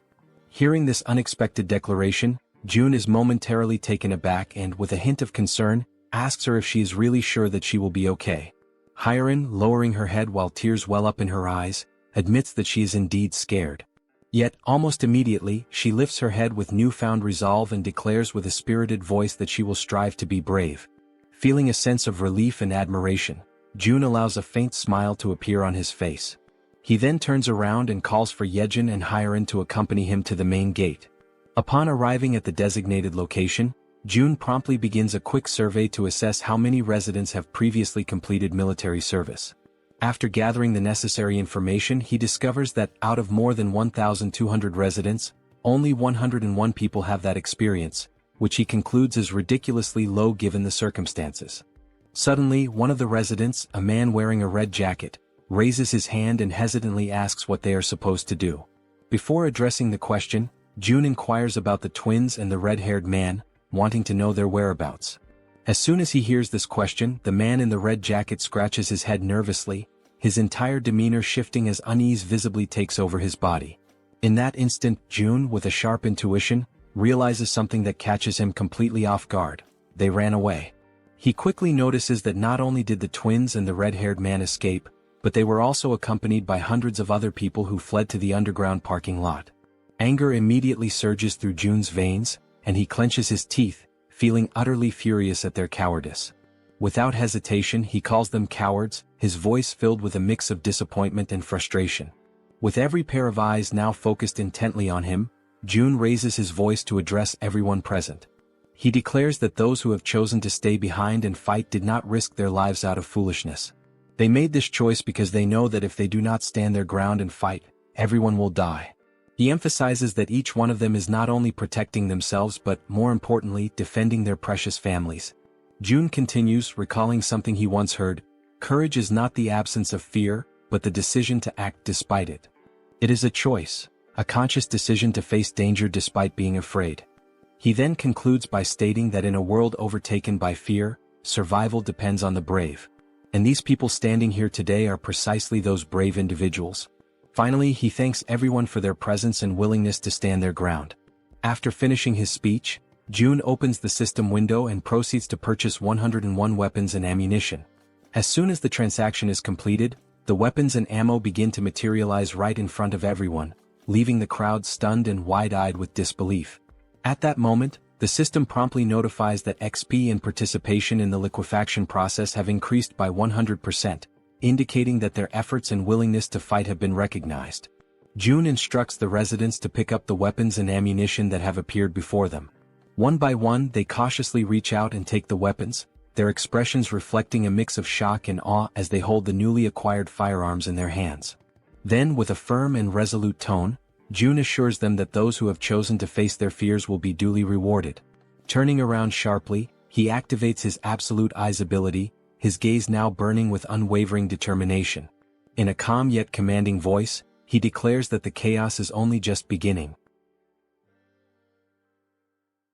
Meanwhile, the Cyclops, with his fangs bared and overflowing with uncontainable fury, charged forward into the attack without a moment's hesitation, driven entirely by instinct and rage. At the same time, Han, positioned carefully outside the Cyclops' field of vision, was holding a solid iron bar, waiting silently and patiently for the perfect moment to strike. With a fierce and determined expression etched across his face, Han gripped the iron bar tightly and raised it with both hands, initiating his carefully calculated attack. In one swift and precise motion, he hurled the iron bar directly toward the Cyclops with all the strength he could muster. The projectile hit its mark, violently piercing through the creature's leg and immediately causing blood to gush out in a gruesome display. Caught off guard by the unexpected assault, the Cyclops turned around sharply, his monstrous body twisting as he directed his gaze toward the source of the attack. His fiery red eyes locked onto Han, the one who had dared to wound him, and for a moment, time seemed to stand still as Han remained frozen, paralyzed with fear in the face of the towering monster. Han clenched his teeth and furrowed his brow, panic flooding his senses as he struggled to process the overwhelming danger standing directly before him. Despite the deep wound in his leg and the blood dripping down, the Cyclops began marching forward with a steady and terrifying resolve, determined to make Han suffer the most excruciating pain of all, death. But at that very instant, unexpectedly, the Werbear woman came rushing in, already fully transformed into her fierce beast form. She was driven by her mission, resolute in her goal to stop the Cyclops at any cost and earn the reward that awaited her. With her razor-sharp claws extended, she lunged at the Cyclops and slashed through his thick flesh, unleashing a brutal impact that sent her hurtling backward, crashing to the ground with crushing force. However, the attack wasn't nearly enough to bring the Cyclops down. He remained upright, completely consumed by rage, his fury only intensifying with every passing second. With a cruel and merciless grin spreading across his monstrous face, the Cyclops lifted the same leg Han had wounded. Summoning all his wrath, he delivered a savage and hate-filled kick straight at the Werbear woman. She was sent flying through the air with terrifying force, soaring from an unimaginable height, the wind violently whipping around her as she fell. Her cries of resistance sliced through the air until, finally, her body crashed with tremendous violence against the ground, as though the very heavens themselves had rejected her. The Cyclops' brutal attack left the Werbear woman lying motionless on the floor, her body shattered and completely drained of strength, now utterly defenseless. Even from a distance, the Cyclops kept his piercing eyes fixed on her broken figure. Determined to annihilate everything and everyone that dared to stand in his way, he began preparing for the final blow. He swiftly raised his arm, ready to strike and end her once and for all, but then a loud shout echoed through the air, grabbing his attention and halting his motion. The shout, amplified by a white megaphone, rang out clearly, calling him an idiot and stopping him mid-attack. It was Toji who held the megaphone, and he continued to shout, insulting the Cyclops by calling him a lard-faced monster, pushing the creature's rage to new heights. In response, the Cyclops turned his massive head. His burning eyes widened, filled with both confusion and fury, as he tried to comprehend what was going on around him. But suddenly his attention was drawn downward, to his own leg. The cold metal of the iron bar was still embedded deep in his flesh, and his blood continued to pour from the wound, soaking the ground around him. At the same time, Toji, overwhelmed by terror, lowered the megaphone and ceased his insults, fear gripping him tightly as he whispered to himself, trying to understand what kind of monster he was truly looking at. The Cyclops narrowed his dark eyes and locked them onto Toji. His gaze moved slowly, methodically, studying every inch of the weapons Toji carried, carefully evaluating their offensive capabilities. He looked like a wounded beast, still bleeding, still in pain, but mentally calculating the perfect moment to strike back with devastating precision. Suddenly, Toji found himself standing still, completely frozen, and tried to plead for a moment of time, but it was already too late. Without a second of hesitation, the Cyclops lunged toward him, driven by a single overwhelming purpose: to obliterate everything in his path. Toji screamed in desperation, his voice trembling uncontrollably. His eyes, wide with fear, gleamed with pure terror, and his entire body shuddered under the crushing pressure of the moment.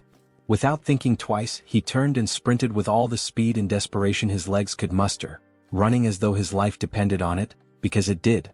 Elsewhere, Jun was watching the entire scene unfold using his ultimate eyes ability.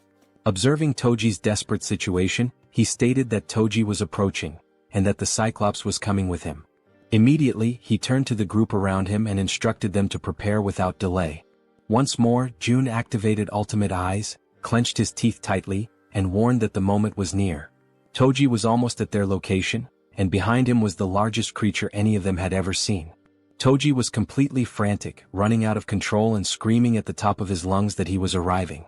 After a few tense seconds, he stumbled past the edge of the barrier, where everyone was already waiting for him, alert and filled with tension.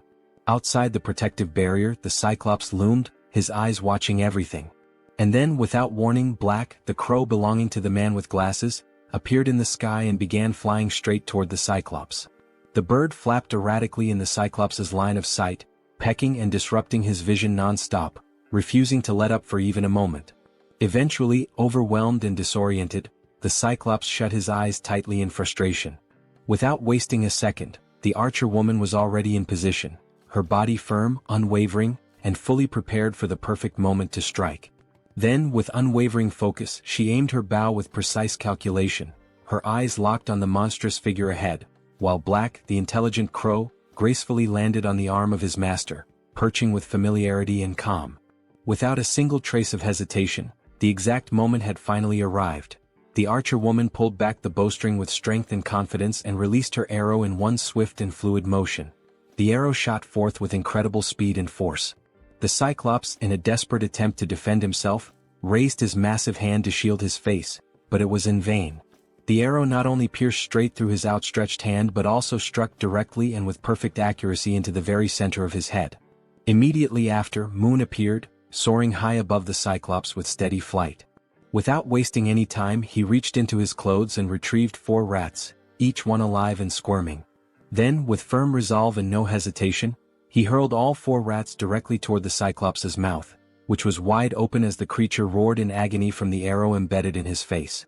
With all the power in his lungs, Moon screamed out Jun's name, his voice ringing through the battlefield, demanding immediate action. Up until that moment, everything had been unfolding exactly as planned. Now, with his ability already activated, Jun initiated the release of the gas that had been hidden inside the Cyclops' body. At that exact instant, the creature's eyes flew open, and despite the intense pain radiating from the arrow lodged within them, he seemed to forcefully ignore it. The Cyclops slowly lowered his massive head and looked down at his abdomen with a focused and steady gaze, as if noticing something unfamiliar.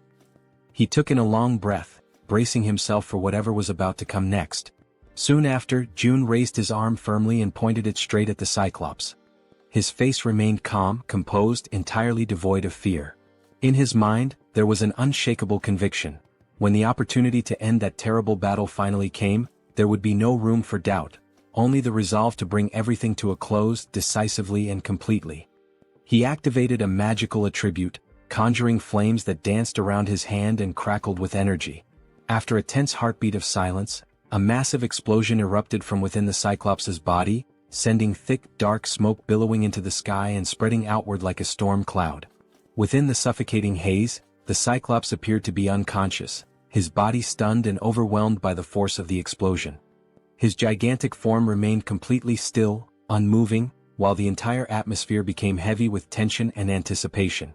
The townspeople stood frozen, stunned, their mouths hanging open in disbelief, until one among them noticed that the towering giant was beginning to lean more and more over the barrier. Meanwhile, Jun stood his ground and insisted, with a strong and commanding voice, that everyone remain in position.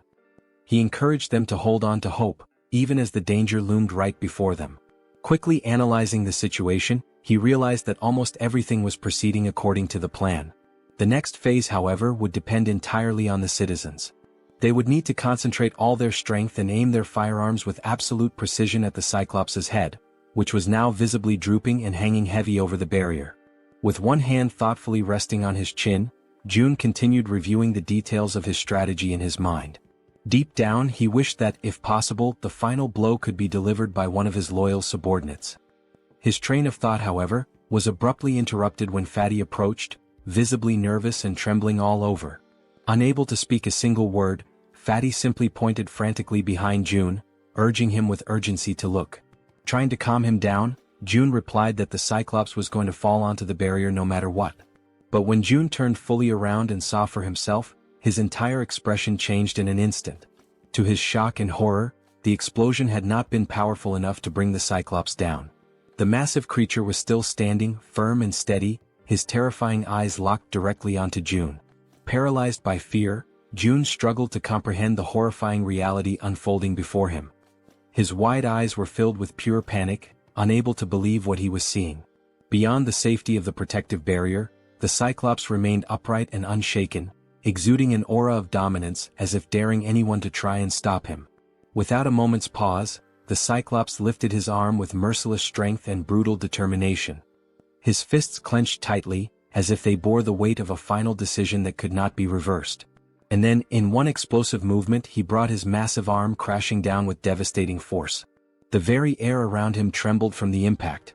The collision reverberated like thunder against the protective wall, shaking everything around it and sending a shockwave through the surroundings that echoed with raw power. After the violent impact against the shield, the system immediately issued an alert, indicating that an unauthorized entity was attempting to enter the protected zone. For a brief and tense moment, Jun and all the people around him were overwhelmed with fear and uncertainty. However, as the seconds passed and they realized they were still alive, Jun understood that he had, in fact, managed to block the devastating attack from the towering Cyclops. At that very moment, Fatty cried out, urging everyone to begin opening fire. Though still visibly shaken, the group quickly prepared themselves, raising their weapons and firing at the colossal enemy looming before them. Most of the gunfire struck the Cyclops directly in the eye, causing him to howl in unbearable pain. Meanwhile, Jun began to sense that although he had successfully blocked this latest attack, they would not be able to withstand repeated blows of the same magnitude. He knew all too well that even a single unblocked strike could prove to be fatal. Realizing this, he also decided it was time to act. He activated his invisible hand ability, combining it with gigantification attributes, understanding that he, too, had to intervene using one of the powerful skills he had unlocked by spending ability points. In an attempt to counterattack, the Cyclops raised one of his enormous fists once again, clearly preparing to deliver another crushing blow. The citizens, noticing the movement and realizing that yet another attack was coming, were filled with fear once more. The monstrous creature gathered all his brute strength and threw another punch. But once again the devastating strike was stopped by the protective barrier. Only this time the blow came with even more force, and it wasn't just a single hit. The system responded promptly, issuing another notification that an unauthorized entity was attempting to breach the barrier. Upon seeing that the Cyclops had failed yet again, the people cheered and felt a surge of relief. They had successfully resisted once more and now decided to continue opening fire on the giant creature. June observed the situation carefully and realized that, although they had not yet brought the Cyclops down, they were inflicting damage. The rats with bombs and the citizens' repeated attacks were slowly but steadily accumulating injuries on the monster's body. He concluded that if they continued this strategy they could eventually take the Cyclops down, but they still needed something capable of delivering a critical strike. Then, a spear was launched with that very intention. It pierced the Cyclops' massive body, driving deep into his flesh, causing him to let out a furious and agonizing roar of pain. It had been Han who hurled the spear, and June felt a wave of excitement and hope. He had been expecting this moment. Alongside Han stood the Werbear woman and the healer, though she already appeared to be exhausted and worn from exertion. Enraged and roaring with fury, the Cyclops turned his full attention to Han's group. June, trusting in Han's abilities, declared to himself that he was now counting on him. Without wasting time, he opened the system interface and gave the command for it to summon multiple spears. The weapons materialized instantly beside Han, whose eyes now reflected a deep and unshakable conviction. Without hesitation he began launching the spears toward the giant enemy. The spears flew through the air, striking the Cyclops from various angles. The giant did what he could to defend himself, raising his arms and trying to block the incoming projectiles. But the assault didn't stop. More and more attacks rained down upon him. In addition to the spears coming from the front, others began descending from above, and he was unable to defend from all sides at once.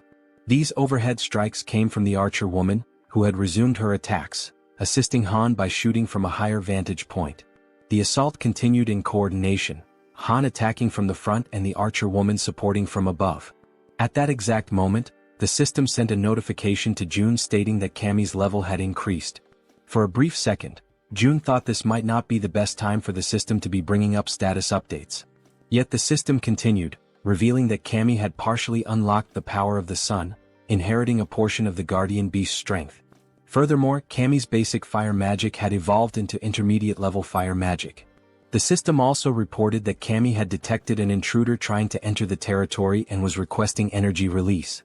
Reading this, June paused, reflecting deeply on the energy release request. He was almost certain that the intruder being referenced was the Cyclops.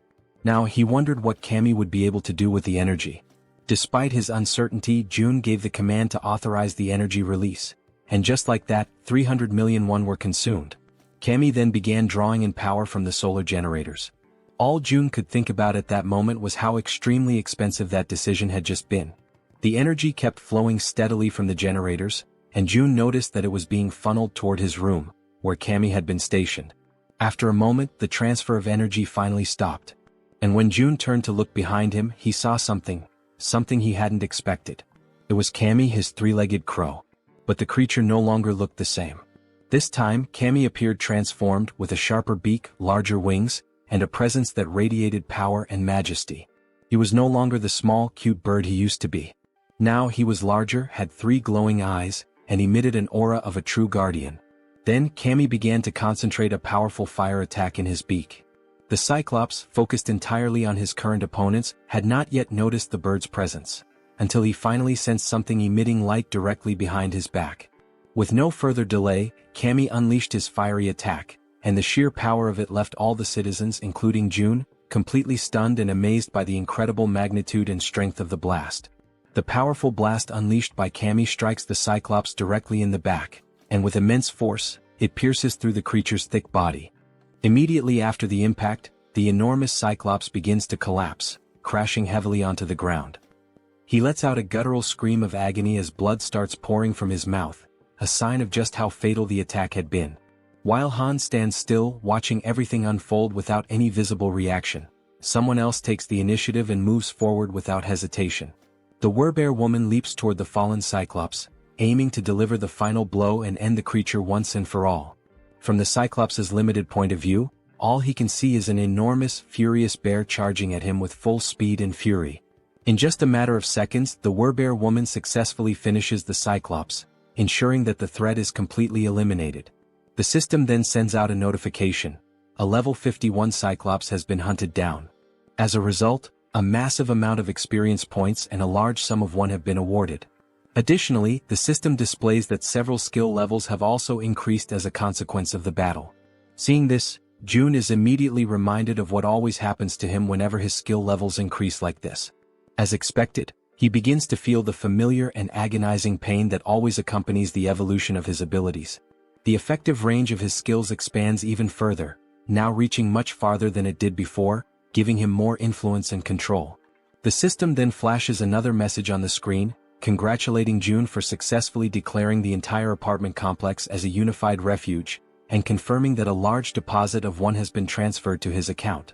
Unable to bear the overwhelming pain, Jun falls to his knees on the ground, clutching his body as the surge of new power courses through him.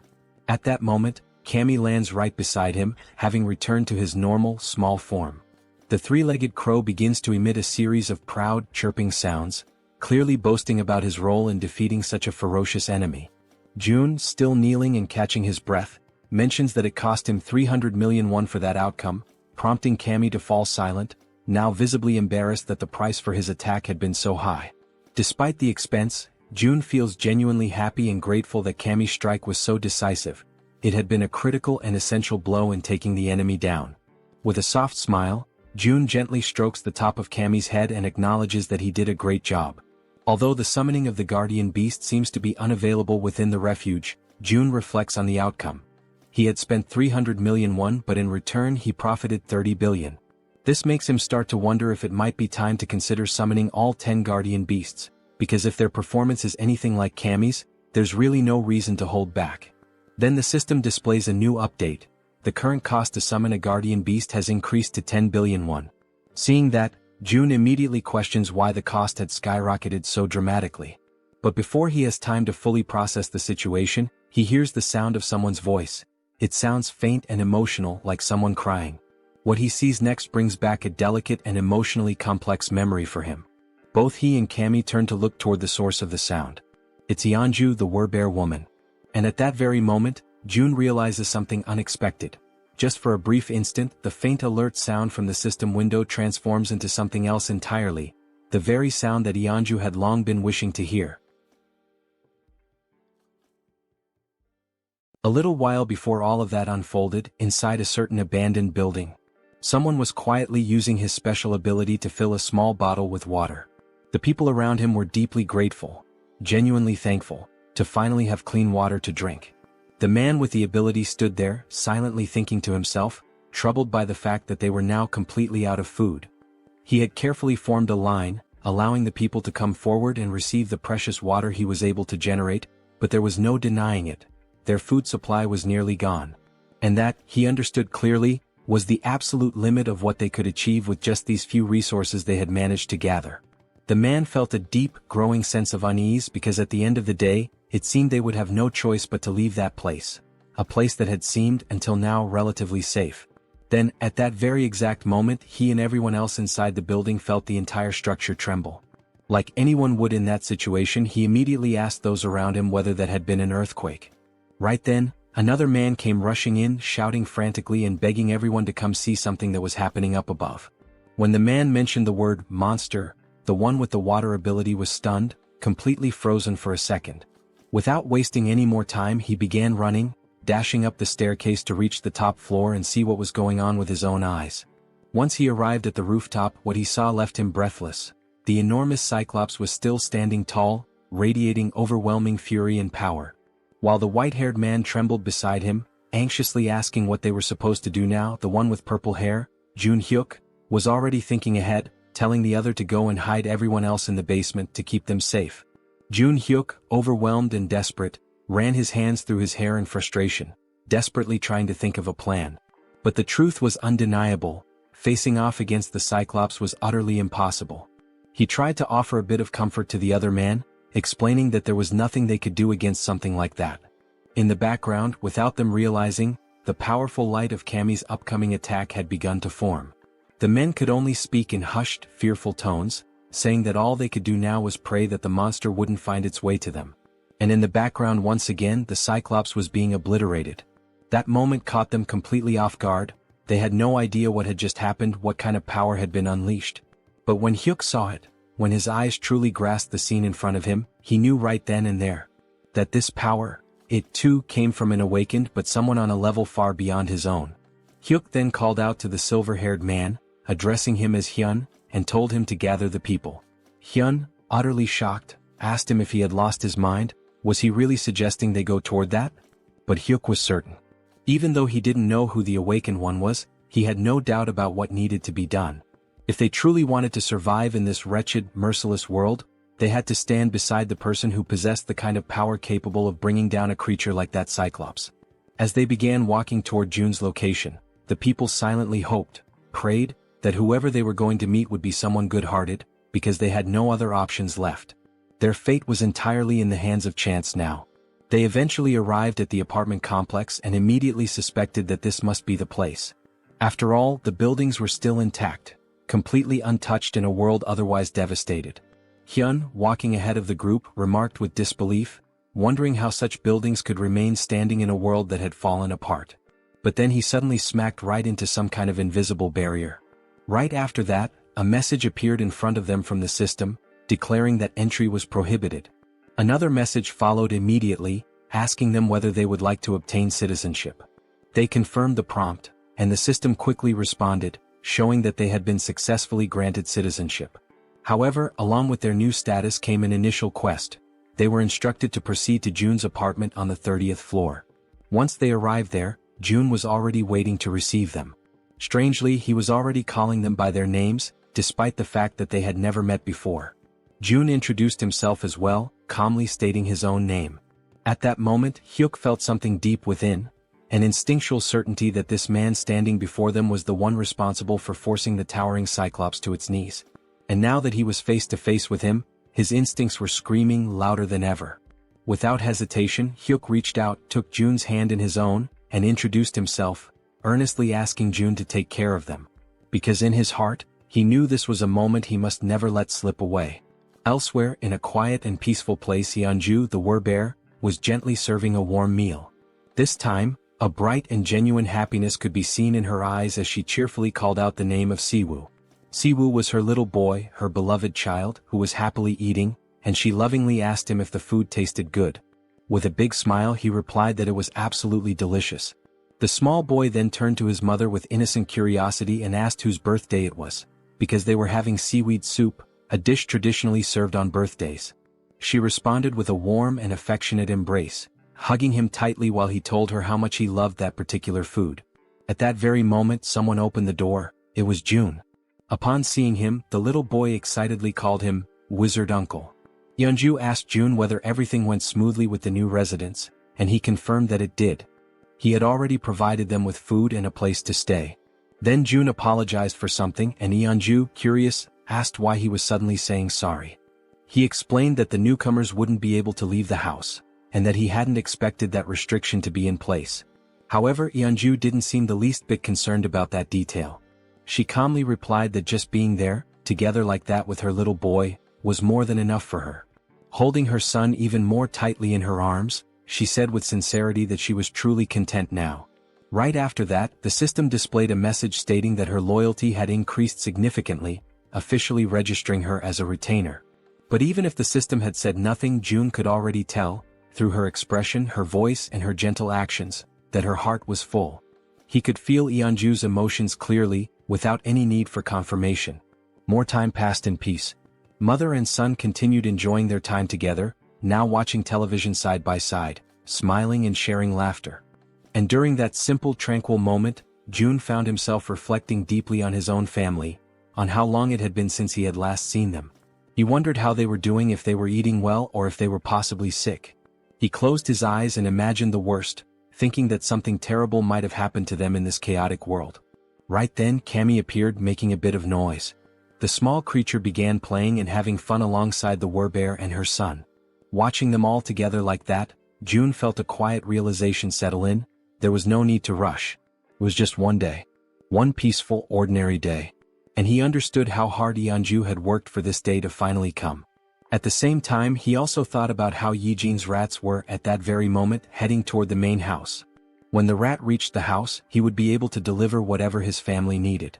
So today, looking at mother and child, smiling and content, June made a choice. He would focus only on taking care of them.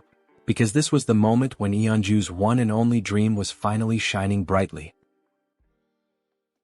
Then June suggested that they sleep in the master bedroom. However, with her child still wrapped around her body in a loving embrace, Yeonju gently declined, saying that they could settle down in another room instead. Even so, June insisted that they stay in the master bedroom, emphasizing that it was the coziest and most comfortable place for them to rest. With a warm and reassuring smile on his face, he added that it was an order. Without hesitation, Yeonju lovingly stroked her son's hair, and together, they expressed their gratitude to June for his kindness and thoughtfulness. Soon after, they headed toward the room, wished him a good night, and the little boy waved sweetly at June before going in. June, watching them go with a deep sense of fulfillment in his heart, allowed a faint, content smile to appear on his face.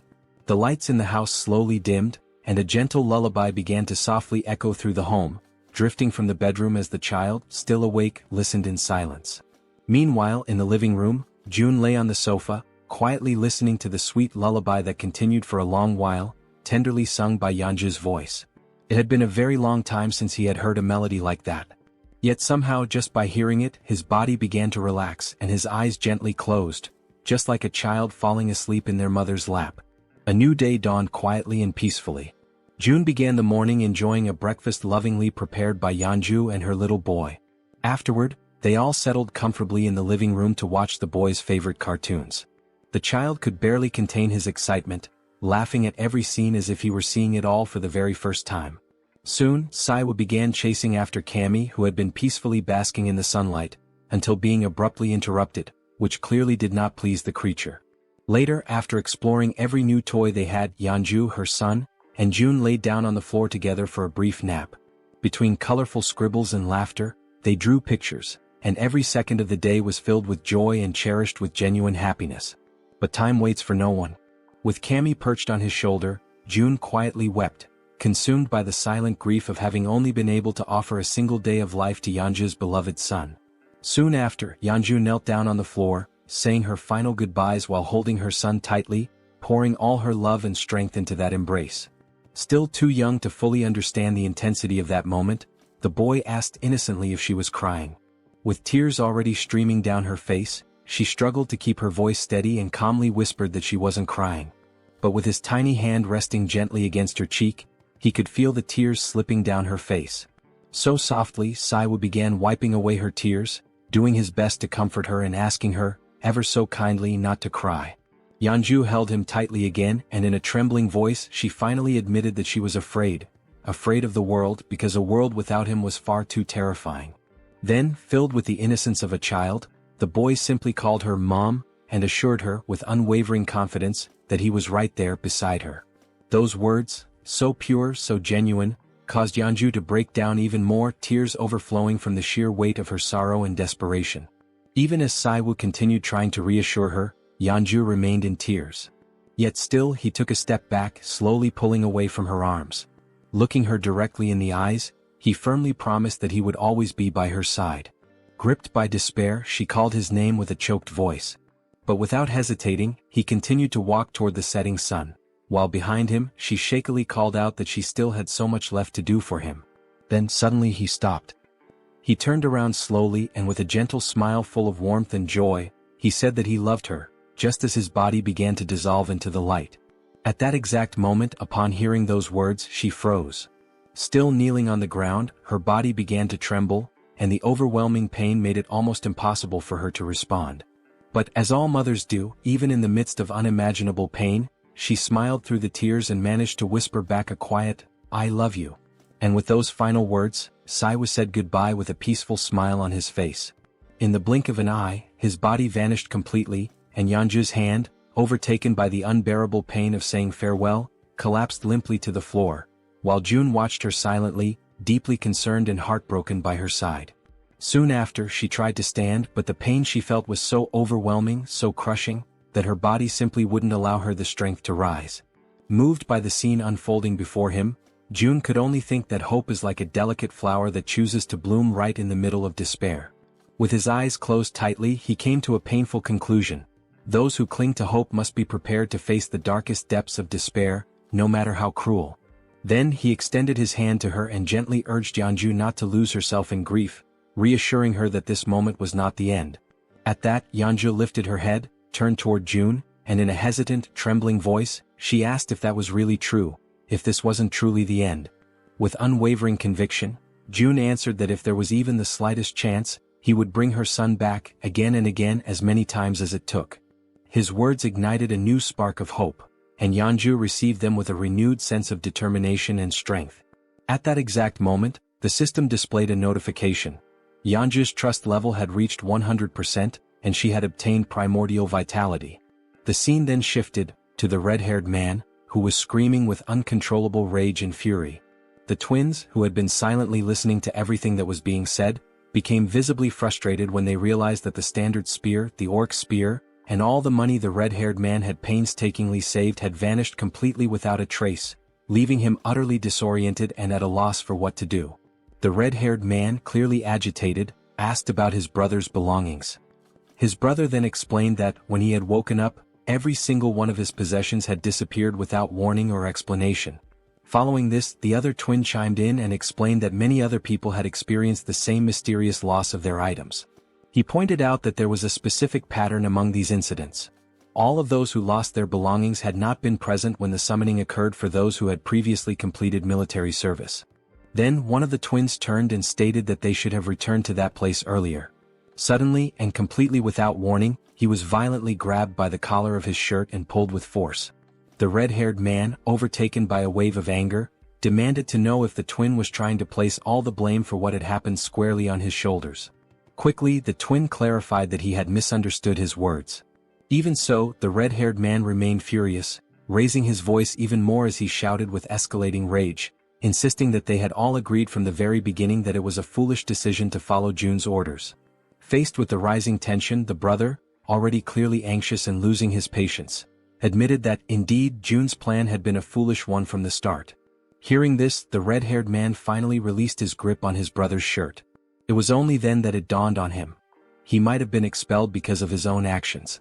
Now tense and nervous, he remembered that there had been only one similar case in the past. He began to recall the story of a man who had tried to get involved with an underage girl. That man had been caught in the act and was immediately expelled, only to be found dead in the middle of the street shortly afterward.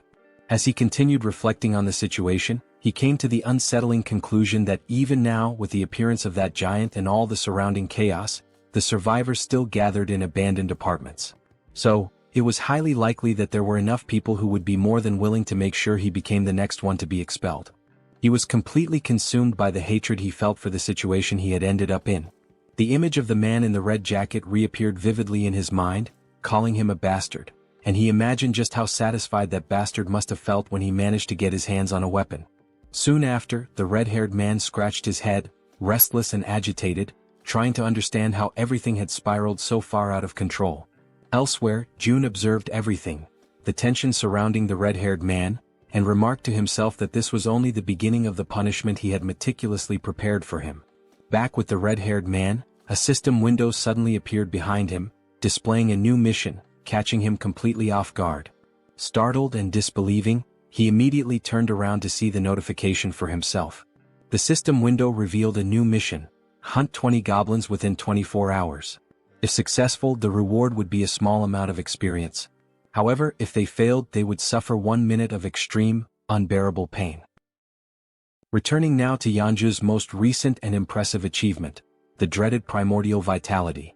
A rare and highly coveted ability which June now also possesses, it is known for amplifying regeneration to absurd levels, always in direct proportion to the severity of the injuries sustained. June could barely process what he had just witnessed. Not even for a moment had he imagined that, upon reaching 100 trust points, Yeonju would awaken precisely that ability. Still deep in thought, June soon realized that, at least for now, this ability wouldn't have much practical use. With his gaze locked on the system window, he continued following his own line of reasoning. After all, he wouldn't be the one doing the fighting. Even if he were to leave the building, the chances of sustaining any real injuries were practically non-existent. Even so, the fact that such a powerful skill had been granted as a reward for reaching 100 trust points was undeniably noteworthy. His thoughts then began to drift toward Moon, who was also dangerously close to reaching that same 100-point threshold. The idea of what might happen next began to take shape in his mind. If Moon were to awaken an ability upon hitting 100 trust points, and if, as a result, June were also to acquire that same skill, one that would allow him to instantly teleport to any location he could see, then the possibilities would expand dramatically. Taking his speculations even further, June began to envision a future where this teleportation ability could be combined with the absolute one's eye, along with the support of an activated advanced base. Right at that moment, the system displayed a notification about the advanced base, a safe zone that could be deployed outside of Haven. When activated, it temporarily replicated the authority and protection of the city, so long as it included a citizen of knight rank or higher. However, if enemies occupied it for more than a day, the base would be automatically destroyed. Returning to his thoughts, June concluded that as long as he had enough mental strength to support it, he would indeed be able to travel to the advanced base. With that clarity, June made a firm decision. From that moment onward, his main priority would be to strengthen his mental fortitude. For that reason, all his upcoming missions would be focused on boosting this specific attribute. At that very instant, someone called his name and explained that they needed his permission to leave now, as they were feeling more stable. It was Yeonju, who stated that she would personally handle the return of June's family. Upon hearing this, June realized that the mission should have started the previous day, but he acknowledged that the delay had been entirely his fault. Yeonju expressed her gratitude for his valuable time and his understanding. She then assured him that she would find a way to repay the kindness he had shown her. Without displaying any particular expression, June couldn't help but think that she had read his thoughts precisely. He made a light-hearted comment, asking if he really seemed like the impatient type, and confessed that although he was thankful, he also felt slightly embarrassed by her words. Yeonju responded gently, saying that he definitely didn't seem like someone who lacked patience, and admitted that, had she been in his place, she probably would have acted the same way. With a soft smile, she confessed that, in the end, everyone values their own family the most, and that she fully understood how precious that single day was that June had offered her and her son. Once again she thanked him sincerely for what he had done. June smiled modestly and expressed his own appreciation for her understanding. He then asked her to head to Unit 2901, where a group of people was already waiting for her, assuring her that he would join them there shortly. Yeonju gave a respectful bow and, with a quiet yes, walked toward the designated location. Some time later, it was explained why June had not sent the group directly to Siamayan Station. Due to the Cyclops attack, a large portion of the tracks near the station had collapsed. Not only the tracks but the station itself had suffered massive damage and had been rendered almost entirely unusable. Faced with this situation, June declared that new routes would need to be opened. To that end, it had already been 24 hours since Jaehyeon had begun sending her rats to search for a viable path. Apparently, it seemed she had finally managed to find a new route of access. June activated his absolute one's eye skill, seeking full control and awareness of the situation. At that very moment, something unexpected caught his attention. The system displayed a notification about a level 7 tamed giant rat. Immediately, a wave of nervousness surged through June's body as he grasped what this meant. Jaehyeon had evolved. Still stunned, June wondered if this was the result of the new ability Jaehyeon had unlocked after being officially registered as his retainer. In addition to this, June noticed that something was following the rat, but no matter how hard he tried, he couldn't identify exactly what it was. Suddenly, his vision picked up something even more alarming: a swarm of zombies of varying levels, level 9, level 11 and level 13, emerging right behind. A jolt of dread ran through June's entire body as, through the lens of his powerful ability, he watched this disturbing scene begin to unfold before his eyes. Faced with that situation, the rat dashed forward at high speed, desperately trying to escape the relentless pursuit of the zombies that were chasing after it with unwavering determination. However, in a completely unexpected turn of events, the rat suddenly stopped in its tracks. It turned to face the incoming enemies and, without showing even the slightest hint of fear, growled aggressively at them, baring its teeth with a ferocity that contradicted its size. The zombies quickly surrounded the rat from every possible angle, closing off any potential route of escape. Yet, even in the face of overwhelming danger, the rat stood its ground, refusing to retreat even a single step. From a distance, June watched the scene unfold. Realizing that the rat would likely die a meaningless death if it stayed there, he considered triggering a gas explosion to take the zombies down with it. Nevertheless, even with the threat closing in, the rat remained unwavering, assuming an even more aggressive posture. In a sudden burst of explosive speed, it charged forward. Despite being completely surrounded, the rat managed to dodge every single attack from the zombies, weaving skillfully between them with surprising agility. Still observing from afar, June was thoroughly impressed by what he was witnessing. After evading the zombies, the rat leapt forward and continued its mission. Remarkably, it emerged from the encounter without a single scratch and resumed its rapid sprint toward the designated exit. With only a short distance remaining, the rat took one final leap and burst through the opening toward the outside. However, something was already waiting for it on the other side, silently, watchfully observing its approach. Its eyes locked on the rat and its sharp fangs exposed, the creature let out a low, menacing growl. It was fully prepared to pounce at any moment. Instantly, the rat froze in place, completely paralyzed by an overwhelming fear in the face of the predator's threatening presence. From afar, June was caught completely off guard, unable to hide the shock from his face as he witnessed the unexpected confrontation unfold before his eyes. In an instant, the level 23 land shark lunged forward with terrifying force. With its enormous mouth wide open, it bit down in a single, clean motion, swallowing the rat whole. The scene shifted to June, who stood in silent despair, deeply disturbed by what had just happened. He questioned what kind of creature that was, but more than anything his eyes widened as he recognized the location. Nampo Station, only a few kilometers away from his own home. This realization struck him hard, making it clear that creatures as deadly as that one were likely roaming near the very place where his loved ones lived, only deepening the anxiety clawing at his chest. Struggling to keep his composure, he quickly acknowledged that he had to hurry. Time was no longer a luxury he could afford to waste. The scene shifted again, this time to Dabin, who was crouched down, sorting through a few boxes. She was clearly exhausted but also visibly relieved to have finally finished her task. Suddenly, someone called out to her, the person in charge of that task. She turned her head and saw that it was June who had arrived, thanking her for the effort she had put in. Wearing a small smile, Dabin responded that she didn't consider it hard work at all, especially since she was being paid for it. She then asked what the new problem was this time. June, slightly uncomfortable, averted his eyes as he tried to collect his thoughts and figure out how best to explain the new situation to her. Immediately picking up on his hesitation, Dabin grew visibly concerned. Now sounding tense and increasingly anxious, she urged him to speak up and just say what was going on already. With a measured and careful tone, June explained that he wanted to request the assistance of Jaehyeon for a specific task over the next couple of days and that he hoped Dabin could manage things in the meantime. Caught off guard by the sudden and unexpected request, Dabin forced a smile in an attempt to mask her nervousness. With her voice slightly unsteady, she asked if he expected her to take full responsibility for everything on her own. June then replied that he would be leaving it in her hands for just 2 days. She already knew that this meant a significant amount of work and responsibility. With a skeptical look, she asked if she would be paid extra for the overtime hours she would inevitably have to put in during those 2 days as the acting lead. Upon hearing her question, June offered a subtle smile. Then, with an enthusiastic tone, he confirmed that he would pay her double for the overtime. The moment he gave his answer, Dabin's face lit up with joy. She could barely contain her excitement, now completely energized and ready to handle whatever came next.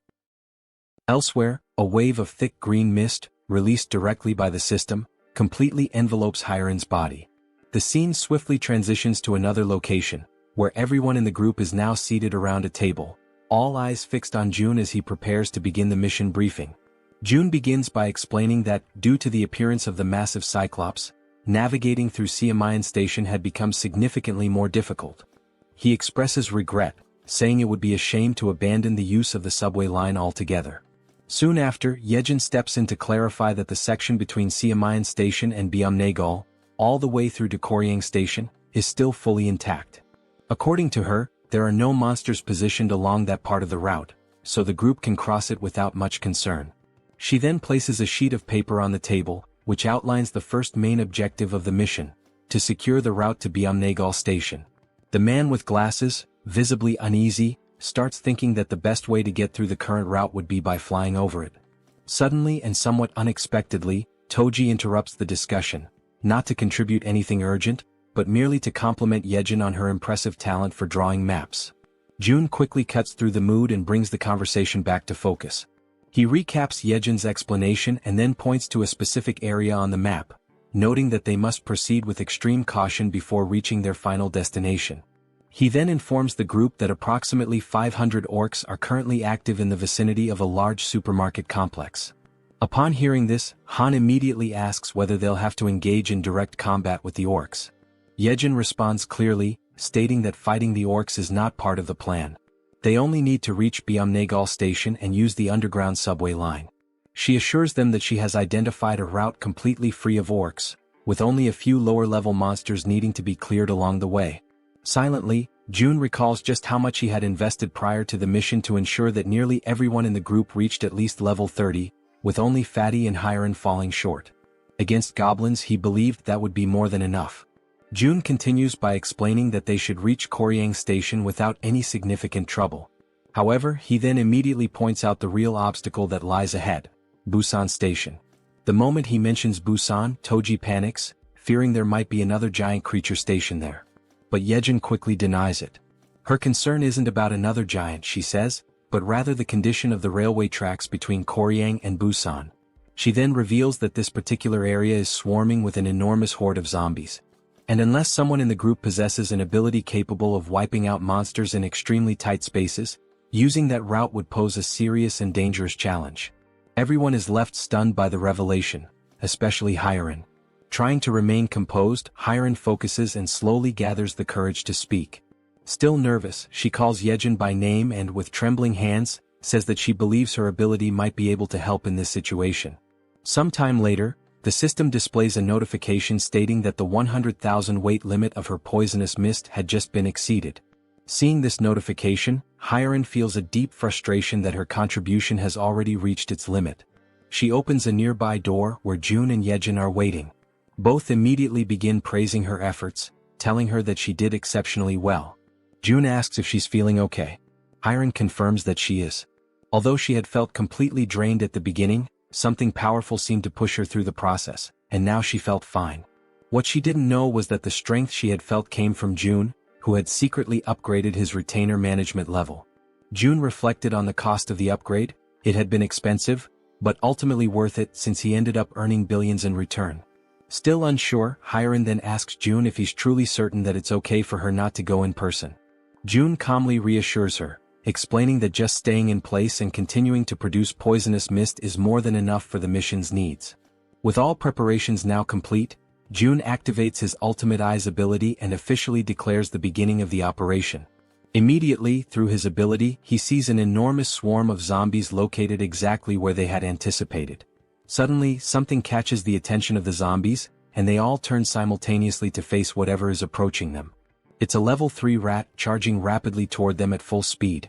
The zombies are momentarily stunned the instant they realize what, or rather who, is approaching them. Following the plan with careful precision, June opens his inventory within the system. A dense and toxic green mist is released, spreading swiftly over the horde of undead. In perfect coordination, the rat dashes forward at high speed, weaving through the crowd of bodies and leaving the zombies behind in its wake. Harem's poisonous mist, upon being inhaled, induces paralysis by targeting muscles such as the diaphragm, ultimately causing suffocation. However, the targets this time are zombies, creatures that are already dead and no longer require breathing to function. That is why June had already anticipated this limitation and had prepared a contingency, Plan B. He had instructed Yejin in advance to take over the operation when necessary. Soon, amid the group of undead, several rats waited patiently, alert for Yejin's command. As soon as the order was given, one of the rats lunged toward a fallen zombie. Through the reflection in the zombie's still open eye, the system captured the exact moment the rat bared its fangs and sank them mercilessly into the creature. At that precise instant, a system notification appeared. A level 11 zombie had been successfully hunted. Along with the experience gained, a deposit of 120,085 won was transferred directly to the digital wallet. But the momentum is quickly interrupted when Jaehyeon suddenly calls out to June in distress. With urgency in her voice, she informs him that something seems to be wrong with the rats. In that exact moment, the system displays a troubling notification. A rat has reached level 9. This revelation sets June instantly on edge. He quickly realizes the potential danger. If that rat were to come into contact with zombie blood, it might become infected and transform into one of them. Even more alarming is a far more terrifying thought. Jaehyeon herself may have been exposed to contamination through bites or claw wounds during the battle. In response, June immediately asks whether the rats are still obeying her commands. Jaehyeon confirms that they are, although she notes they have become noticeably more aggressive. Relieved, June lets out a soft breath and remarks that everything seems to be going well, at least for now. Internally, he begins to reflect on what's ahead. If they can make it safely to Jigalki Station, then maybe, just maybe, he'll finally have the chance to reunite with his family. But just as this thought forms in his mind, it is abruptly interrupted by a system notification. An unauthorized individual is attempting to access the shelter through the main entrance. Baffled and alarmed, June stares at the message, struggling to grasp what is happening. Before he has time to act, a second notification appears. The system states that a group of 157 individuals meets the requirements for citizenship and asks if he wishes to grant it. Relying on his instincts, June gives his confirmation. Immediately, another system message is displayed. The total population has now reached 3,000 residents. As a result, a new ability has been unlocked, Economic Activity Subsidy. Reading this new development, June feels a brief moment of apprehension, uncertain of what the implications might be. But then gradually, a small smile forms on his lips. After all, this might actually turn out to be a good thing. The system continues to display new information, this time announcing that salaries will now be paid to citizens, with the amount determined by the titles or positions they hold. The wages will be dispersed separately from the chief's wallet, depending solely on the person's assigned role within the community. Reading this update carefully, June realizes that this would be the perfect opportunity to assign official titles to Dabin and the entire team responsible for managing public facilities. After all, a weekly salary of 700,000 won neatly aligns with a daily wage of 100,000 won, making the accounting straightforward. Tapping the system's interface, he remarks that there is no longer any need to pay people manually, especially when doing so previously meant sacrificing reduced taxation benefits. At the pace things are advancing, it becomes clear to him that they need to expand the department responsible for public facilities management. After all, the funds distributed to citizens through the Economic Activity Support Fund are essentially free resources provided by the system. It's not a small sum either. Even the 100,000 won paid to each employee is considerable. Doing a quick calculation in his head, if 300 workers are on the payroll, that's already 30 million won per day. And if all positions, ranging from basic workers to general managers, are filled, the total amount paid daily could easily reach 50 million won. Thinking ahead, June envisions that as this money circulates, the total income he receives from his tax collection ability will continue to grow. On the other hand, the citizens will inevitably spend that money in his store, effectively funneling it right back to him. This leads him to the realization that assigning titles to as many citizens as possible is likely the most profitable long-term strategy. Yet, he still isn't entirely sure which titles would be most appropriate beyond facility management. Soon, another idea sparks in his mind. Positions related to maintenance, cleaning, and security would be practical starting points to invest in. So, before doing anything else, he goes ahead and appoints Dabin as the general manager. He recalls that she had already accepted Fatty and Harem as members of the team, although he can't quite remember who the remaining members were. Just then, something catches June's attention. It's the system again, this time displaying a notification that Dabin has reached 100 loyalty points, officially registering her as a retainer. At that moment, June realizes something significant. Once a citizen reaches 100 loyalty, they automatically become a retainer. And now he begins to wonder, do all retainers awaken a new skill at that exact point? Driven by curiosity, June prepares to check and see what new skill Dabin may have acquired. But just as he's about to click on the system, he's interrupted by an unexpected sight. Harem, completely relaxed, sound asleep on the sofa to the point of drooling. Watching the scene, Jaehyeon appears slightly uncertain and asks if they should wake her up. June replies that they should let her rest, she's completed her duty and she must be completely worn out. Smiling faintly, he acknowledges to himself that although she tried to appear fine, she likely went through something difficult and pushed herself right up to the edge of collapse. If anyone deserved a break, it was her. June activates his invisible hand ability and gently picks her up, carrying her carefully to a bed in one of the rooms so she can sleep more comfortably. Returning to the living room, the two of them talk quietly, agreeing that Harem may indeed be going through a rough time. June then turns to Jaehyeon and asks how she herself is doing. Jaehyeon responds calmly that nothing is difficult for her, that she's doing perfectly fine, especially now that they've reached the tracks near the station. June nods in understanding and encourages her to keep up the good work. She smiles and tells him to leave it to her. However, at that exact moment her expression shifts subtly. Something makes her hesitate. June, immediately picking up on the change, asks her if something's wrong. She stammers slightly and replies that all of a sudden the link isn't connecting anymore. June, caught off guard, asks what she means by that and she tells him to give her a moment. Closing her eyes, she tries to reconnect with the link. But apparently it's no use. She then explains that it's probably the distance. It seems to be just too far this time. June asks whether the link had been working properly before. She responds that it's possible to go a little beyond the maximum range if the link was already established beforehand. However, the reach of the link currently only extends as far as the central station. She then turns to him and asks what they're supposed to do now. Without an immediate answer, June falls into thought.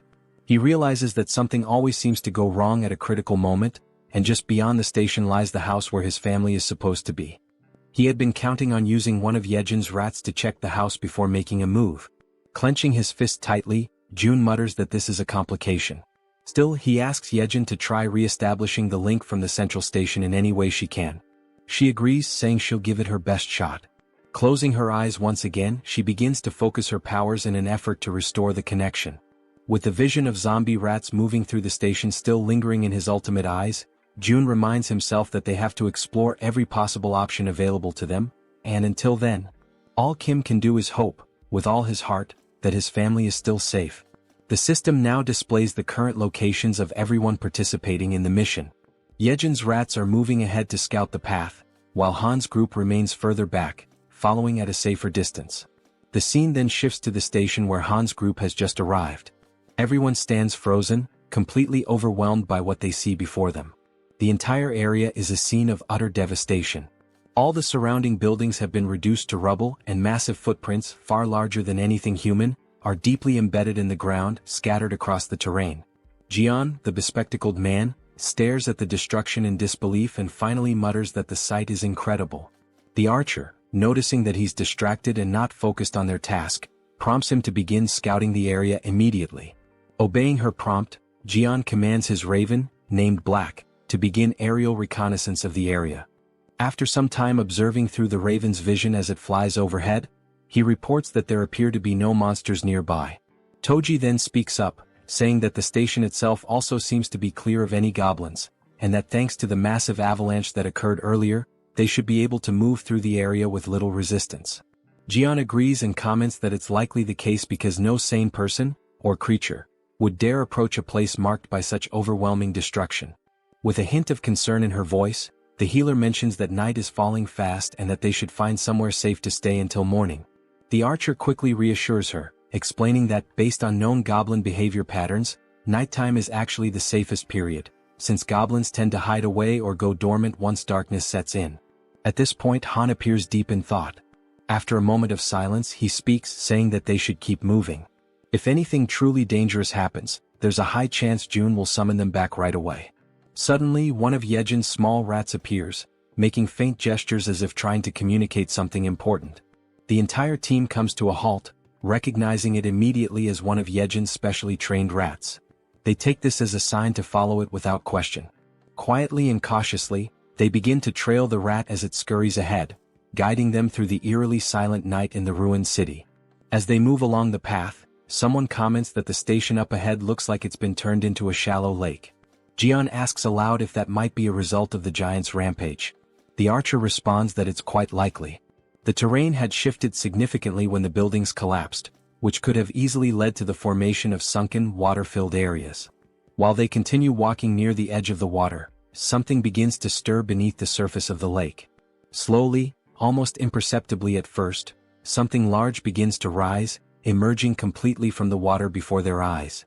Both Jaehyeon and Toji immediately sense that something is wrong. They notice strange movements in the ripples, something that doesn't match the natural motion of water.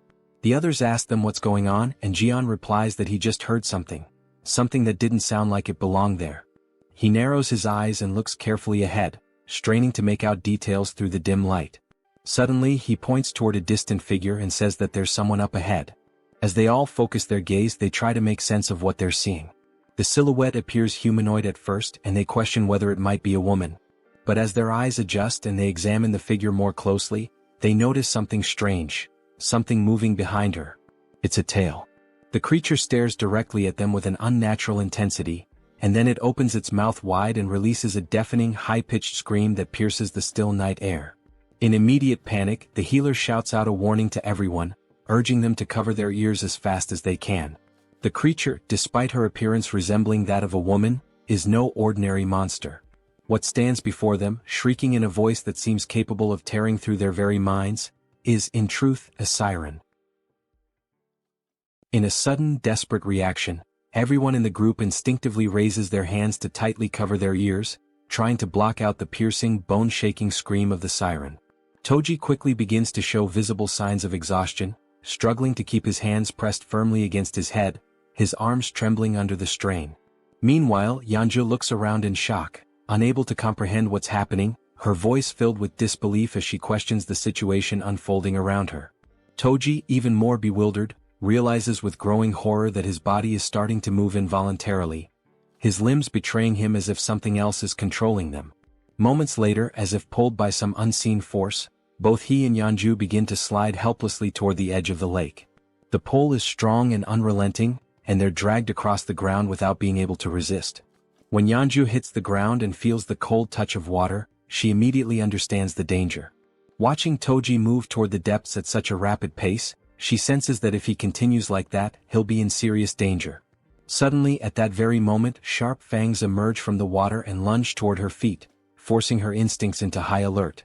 Reacting instantly, she tries to swim upward toward the surface, but the monstrous creatures grasp her legs with vicious strength, pulling her back down into the water with raw, furious force. Meanwhile, back above the surface, Han and the others are still locked in a battle of endurance, struggling to withstand the siren's excruciating scream.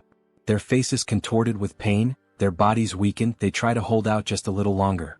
Amid the chaos and panic, the healer closes her eyes and focuses, summoning all her remaining strength.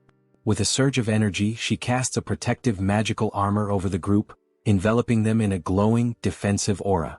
Now shielded by the magical barrier, Han feels a noticeable difference.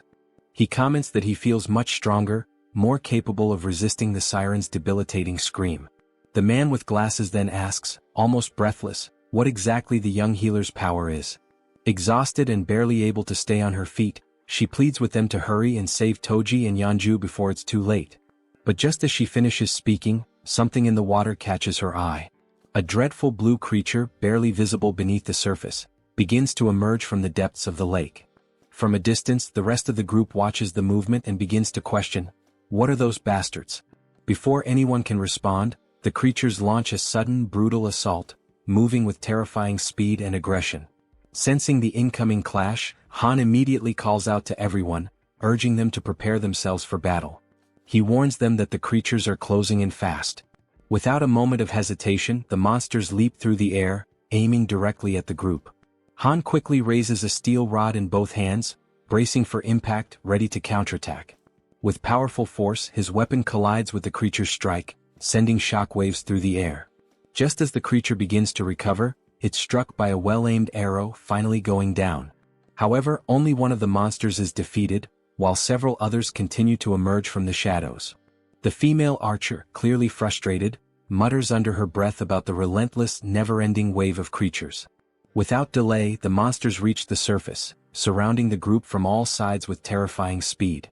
In growing distress, Han insists that they can't afford to waste time, they have to save Toji and Yeonju now. Meanwhile, from the opposite side of the lake, something begins to draw the creature's attention.